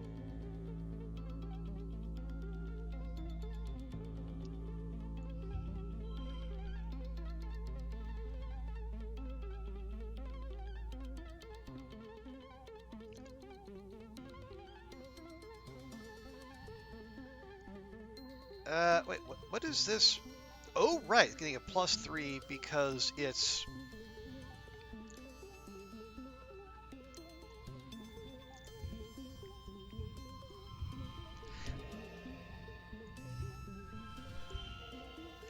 Right, yeah, because it's, we've got the sonic emitter in for the 3 to our physical cards. Okay. That's fine, right? That's probably fine. Okay, it's mostly fine. This time we only have 5 points on the board, which I guess is an improvement. We got 7 reasoning. Nice. Next breakpoint. Ah, this is where the autoplay fairy is. The autoplay fairies sometimes play the plays the best hand for you. Yeah, I don't know if it's the best hand or if it's just a better hand.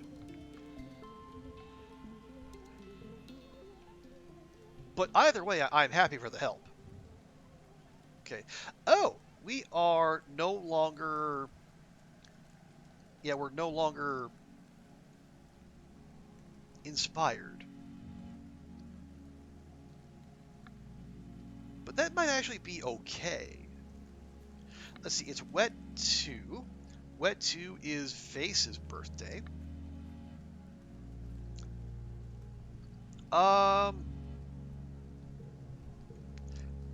Well, we're down to one of those.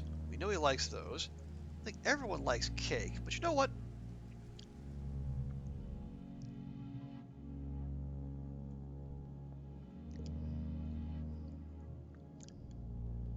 Yeah, we'll just. He's the only one who actually likes those, I think, other than Dees. But we have the medicinal roots for Dees.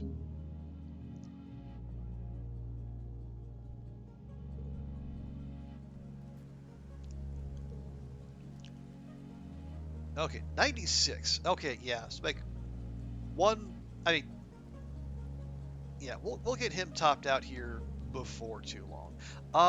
Right. So if we're not inspired anymore, what we can probably do is look for. Oh yeah, well, let's go do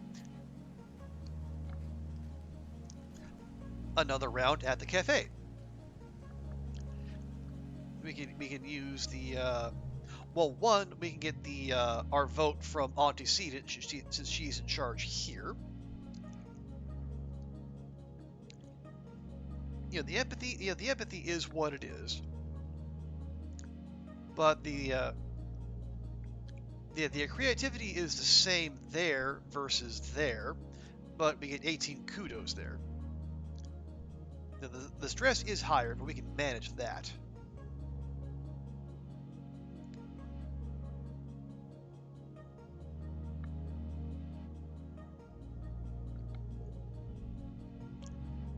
Okay, Anne is easy to track down. She's in the rebuilt crèche, giving the bottle to one of the new babies. Despite everything, people are still having babies. It's incredible to think. Oh, Solty, she says, giving you a gentle smile, would you mind passing me the canteen? You hand Anne the canteen that had just been out of her reach, and she juggles the bottle to hold it and the baby in one hand while she takes a grateful drink. Never enough hands. Someone should figure out how to give us telekinesis. Let's see science work on that, She laughs, which rocks the baby in her arms. So, what can I do for you, Solty? Well... Anne listens patiently as you explain the plan to force a vote at the next Virtunalia to depose Lum. When you're done, she sets down the bottle and lifts the baby onto her shoulder to burp. That's quite the plan. You've come a long way from when you were this little. I'm proud of you for sticking to your guns, no matter what happens. So, can we count on your vote? Anne makes a thoughtful noise. Well, I'm not one for fighting any wars on nature. Honestly, I'm so busy with the living quarters and the kitchens and the crèche, I barely pop my head outside these days. But I do trust Lum to do what's best for us. He's a little empty in the noggin, but he surrounds himself with good people. Does he, though? And that's what matters to me. The baby lets out a wet-sounding burp, and Anne coos at it. Great job! Great! Good work! Better out than in. Well, what did the others think? If they're on board, I don't mind chipping in a vote to make it a majority. I have 2 votes so far. Oh, you're quite close then. You'll need at least a 2/3 majority. That's 4 council votes to make an attempt. I'll give you mine if you shake down 1 more vote. Okay, so that's 3. We only need 1 more. I feel like we would do well to go for all of them. Okay. +1 to yellow. First collectible use is free.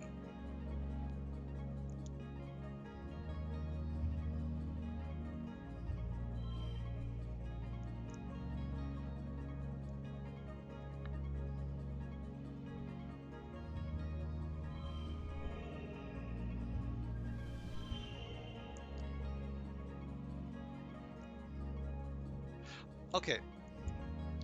we're already clear there. Let's see. Let's see. If I put the blue wild in there, that makes it a 77. If I put that there, 79. Okay, works for me. Oh right,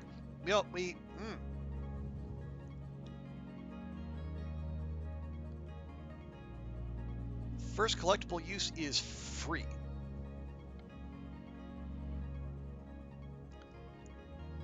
Do we actually want to use any of those? Okay, is that counting as a straight? It is. I don't. Well, we don't want to change the color because it's going to lose a +1. Guess we'll drop a flower on it. Okay, made it 80.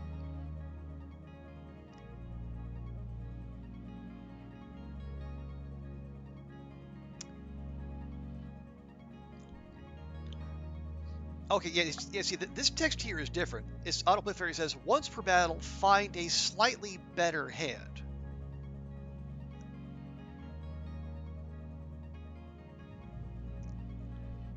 Is there a slightly better hand? Okay, apparently that's 81. Fine.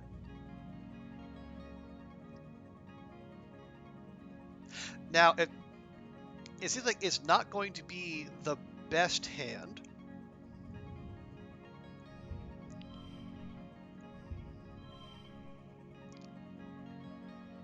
But, better, I suppose. Yeah, not best, but better.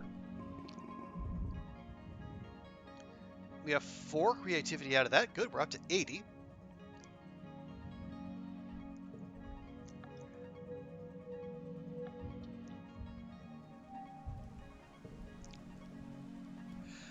Okay, now, let's see, it's wet 3, which means it is the twins' birthday.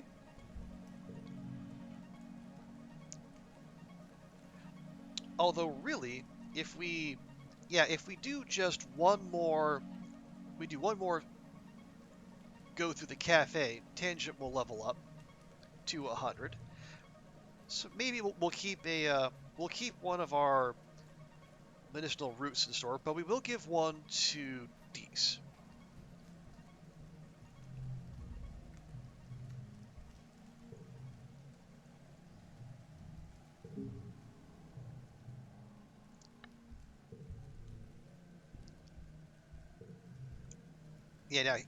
Now they're both at 99.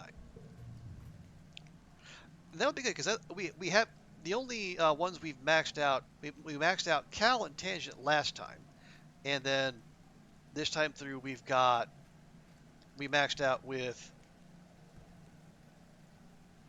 Nem, so we could have up to 4 characters in the main screen.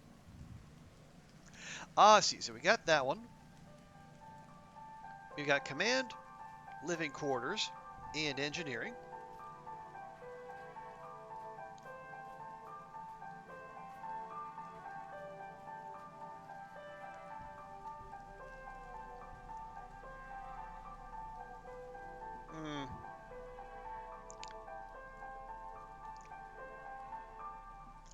We could go get our vote from Geoponics, which would be from Mom.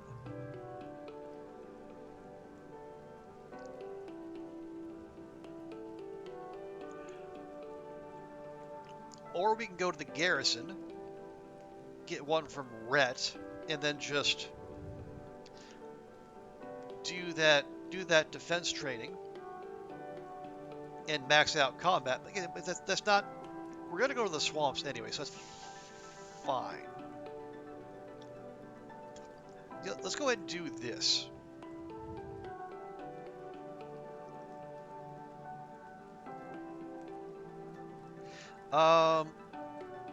Now, does it matter? I don't think it necessarily matters. Yeah, like animals, empathy, biology, organizing, we're all maxed out there. I don't think toughness is worth the extra stress. Well, okay. No, I was thinking, like, can we still have to claim our Unisaur. But is it going to let us do that versus getting the vote from Mom?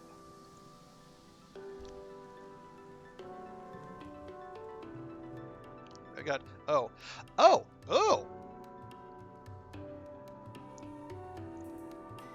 Okay, I thought, are we not going to get the vote? I guess we'll see. Yeah, back in the lab, you have all the right equipment to properly examine the radioactive plant you found. Okay, yeah, this is... Yes, we are super confident we're not going to screw things up. Everything goes smoothly.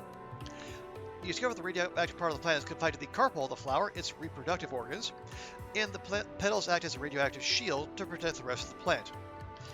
If you press the center of the flower, the petals close and block the radiation. Ah, nice. We can do both.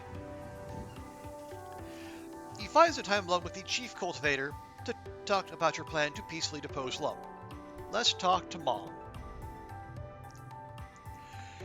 Your mom is a busy woman, probably the busiest in the colony, honestly, so you keep it brief. You explain the details of Mars's plan, depose Lum, get voted in, save the colony, and maybe the planet. I hate all this bureaucracy stuff. Say what you want about the new guy, at least he doesn't waste my time with pointless meetings. This isn't a pointless meeting. No, you're right. This is important stuff. You're right to care about it.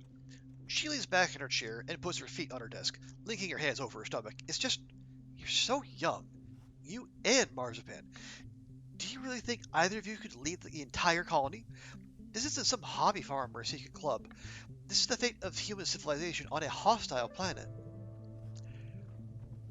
Are either of you really prepared for the tough decision you have to make as governor? Of course. And this isn't even a hard persuasion challenge.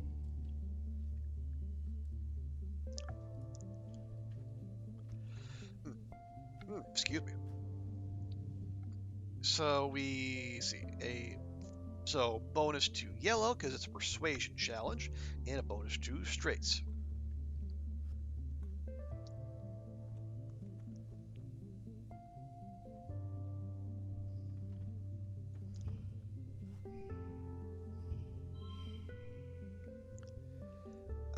Sure. Yeah, there's no gems there. We got... Oh, wait, no. That'll be fine, because they're wild, but they also count as... Oh, but there's only 2. Although, I guess that's fine? Question mark? It's fine.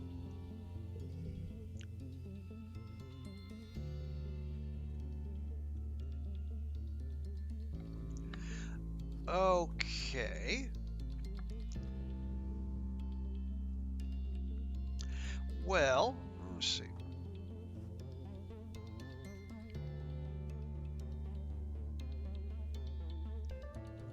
If I was to do that... What? Oh, it's turning blue. Right. So it's losing the +3 from the sonic emitter. Gotcha.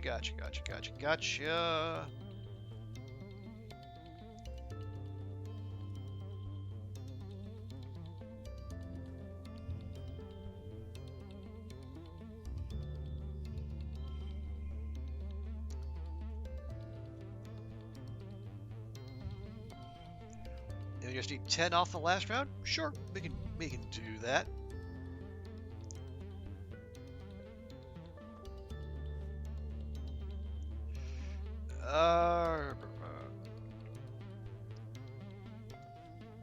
+2 to and from, +2 2 cards with gems.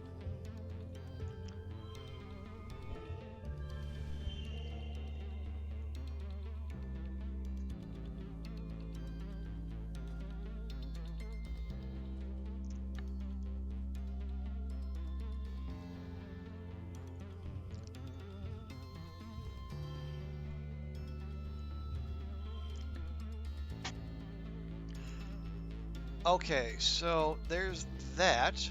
We can check with the autoplay fairy. see, we got 64 showing. And somehow that makes 66, despite having one less gem on the board. How does that work? I don't know. I'm not going to worry about it.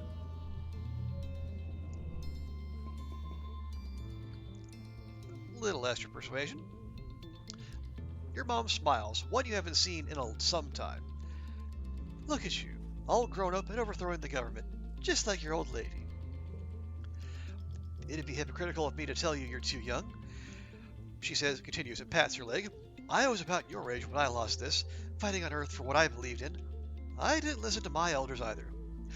If I hadn't done the same thing you're doing right now, I probably wouldn't have had a place on the Strata with your father, wouldn't have had you, so who knows what you're capable of and where it'll take you. If you truly believe you're ready, you have my support.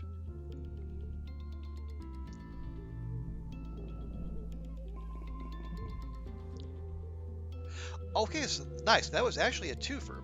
We got the radioactive thing out of the way, and we got the vote from Geoponics, so we have enough now. We have 4. And then we still have to do... we still have to do the garrison and expeditions.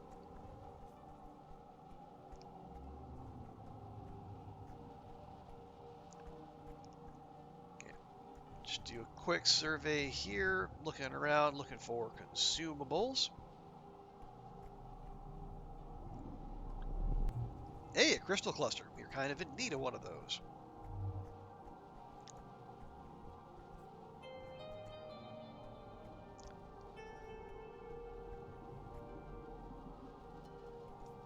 Yeah, looks like everyone's out and about. Yeah, Tangent and Dees are almost there. They're there. Mars and Tamia aren't out. Makes sense.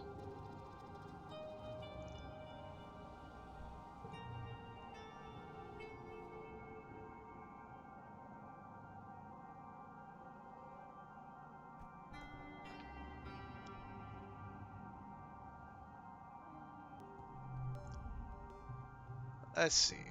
Yeah, we're out of the little fancy little things, but you want some cake? Everyone likes cake, right?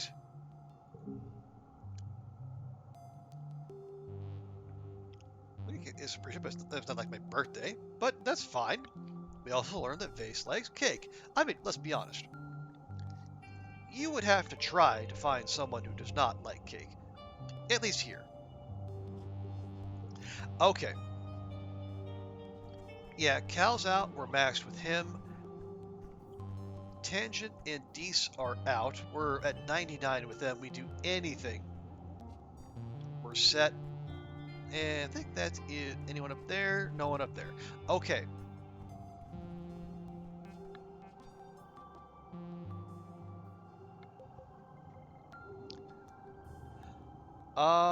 Well,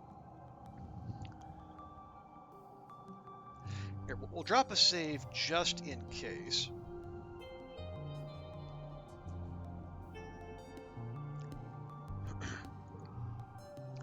I can't remember if this is one of the glows where we need to be out or not.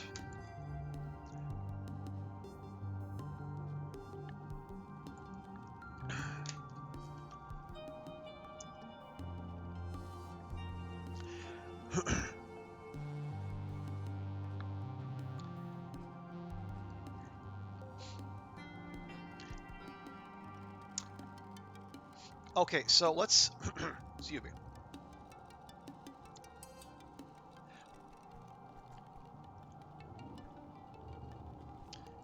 Let's see. We could go get the vote from the garrison. We can't do expeditions because no one's allowed out during glow, clearly.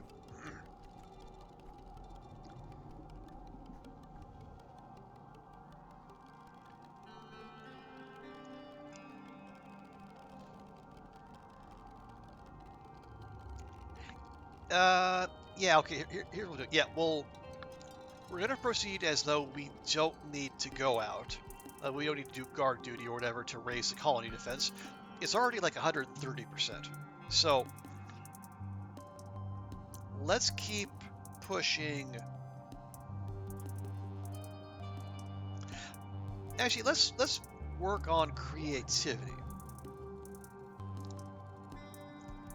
And then next month we'll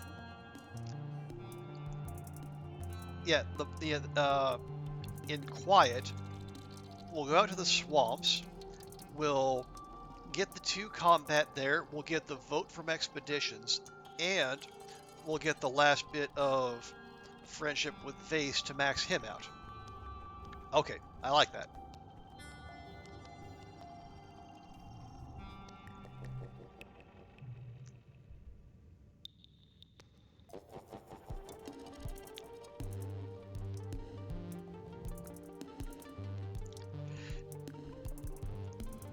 Now, I still want to keep pushing the work in the cafe because it's dangling the possibility of reconciling Dees and Tangent. So that is a tantalizing enough prospect that we keep pushing it, even though we're maxed on empathy, but we still get more creativity, and we get money, which practicing the photophone work does not do for us. Oh, right. We need to get Anne's council vote. Okay, yeah, because we needed to get 1 more before she's on board. Yeah, so now we have 3 with our mom. How you doing? Okay, can we talk? Of course, do you have the number of votes you need to form a majority? I have 3 votes. Oh, look at you. You're really serious, aren't you? How wonderful to see you all grown up. Somewhere in the creche, the baby starts to cry and stands up and excuses herself. You'll have my vote, dear heart. You can always count on Aunt Anne, like always. Okay, now we have 4 votes.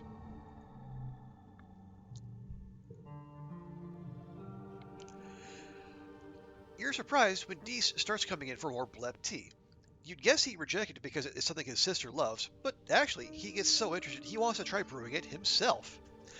You let him join you behind the bar to do his brewing experiments while you serve regular bleb to the customers. One day, you watch him stumble out from behind the bar, moving like he's underwater. He stares out one of the windows of the cafe, watching the colony move with unvarnished fascination. It's like a heart. Everyone moving around, it's like the blood. He tilts his head. Whoa, I think that last cup is messing with my head. I can, hear things. Like, the wind and the bugs? Like, everything's more real. I think I get why Tong likes this stuff now. It's like a symphony out there, if you tune your mind to hear it. Yeah, the bleb tea does have, it has mild hallucinogenic effects. Yeah, sounds cool, man. Dees tells you his technique.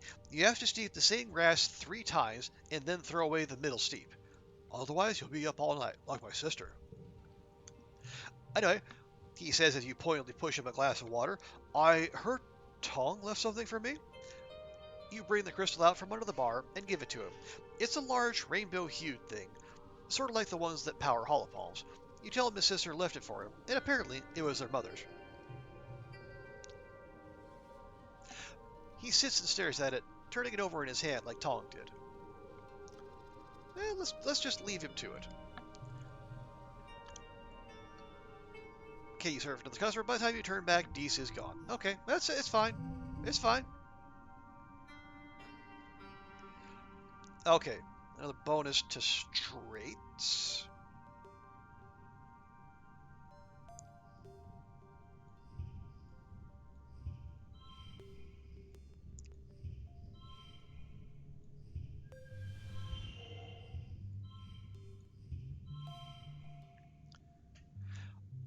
Okay, now that has 71. There's only 1 other wild card in there, and it's a blue, so it wouldn't. Mixing any of these in would break that flush. So, all right, autoplay fairy, how could I have done better?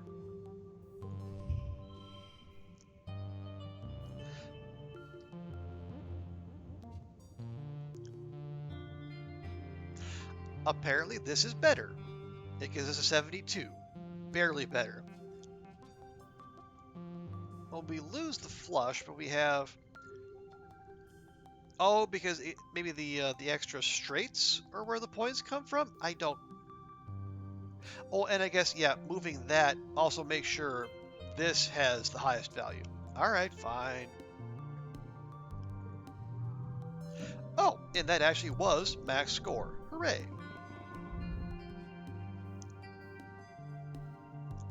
It's an 84 creativity. We could probably max that out before we finish up here.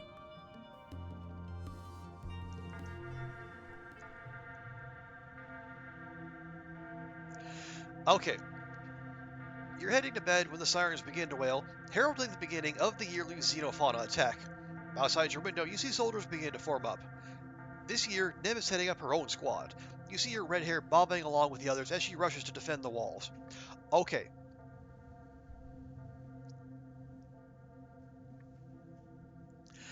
Now, if we could rush out and get heroic, but really, unless we were trying to max out toughness, I don't think it'd actually be all that useful.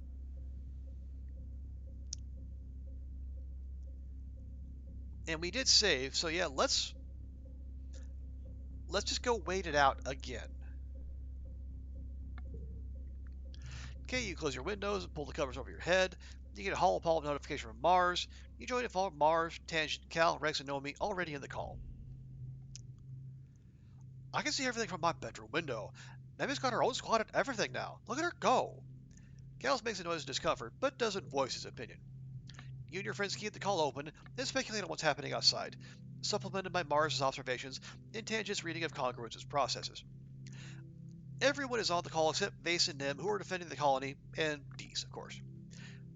You open a private holochat with Dees, who assures you that he's safe.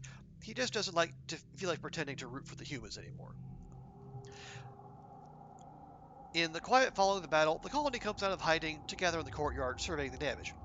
Everyone looks weary, but you survived another year, and with remarkably few casualties.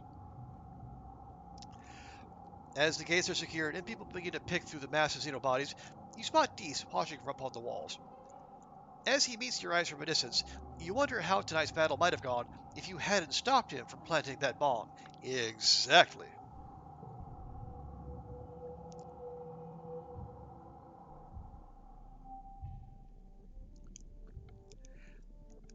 And there we go. That was our 18th year. We topped up a handful of stats. And we already have, we have 1, 2, 3, 4. We have 5 maxed out and 2 more. Very close to being so. We picked up, some good loot. We maxed out our hot buy. We got this fancy flower gun. And we, definitely pushed way more relationships. And we have 2 max. No, we have 3 max, excuse me. 1 about to be so. And we can probably easily max out Tammy. And Rex. And Vase. And maybe even Mars.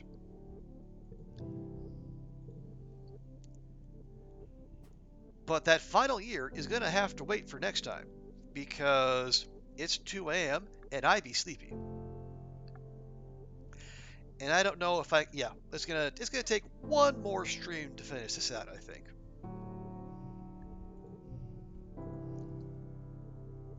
But yeah, we are very close to the finish line. Yeah, real quick, I just want to see. Yeah, so Tangent's full friendship event is there. Nem, Vase, okay. We got at least one dialogue box to look forward to. But yeah, we're going to leave it there for now. And hey, Nem has joined the main screen. Hooray! But folks, thank you all so much for joining me tonight. Really appreciate everyone hanging out. Big thanks to Ruak, not just for the chat, but also for sending me the little emote treatment of the Rexachino. Also thanks to Fishman, Been a while since we saw Fishman in here. All, thanks to Bella for hanging out, and Bucket and Q as well. And also thank you to all lurkers. We, as you always say here, lurkers are the backbone of Twitch, and we're happy to have people hanging out in whatever form they choose. But we're gonna close things out here as we always do by finding someone to raid. So let's see who's out there doing something fun and or interesting and raidable. We have some of our long dark crew, Slid, AV. Inada's doing a cooking beef in black bean sauce. Interesting.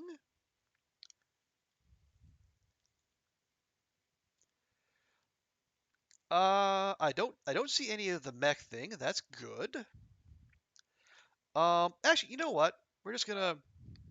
Oh, Halion is playing the just released Blasphemous 2, which looks it definitely has a interesting look to it. It's very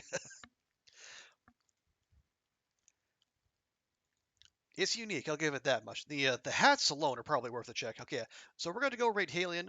Folks, if you can stick around for the raid, I greatly appreciate it. Show Dan some love. I love hanging out in their channel.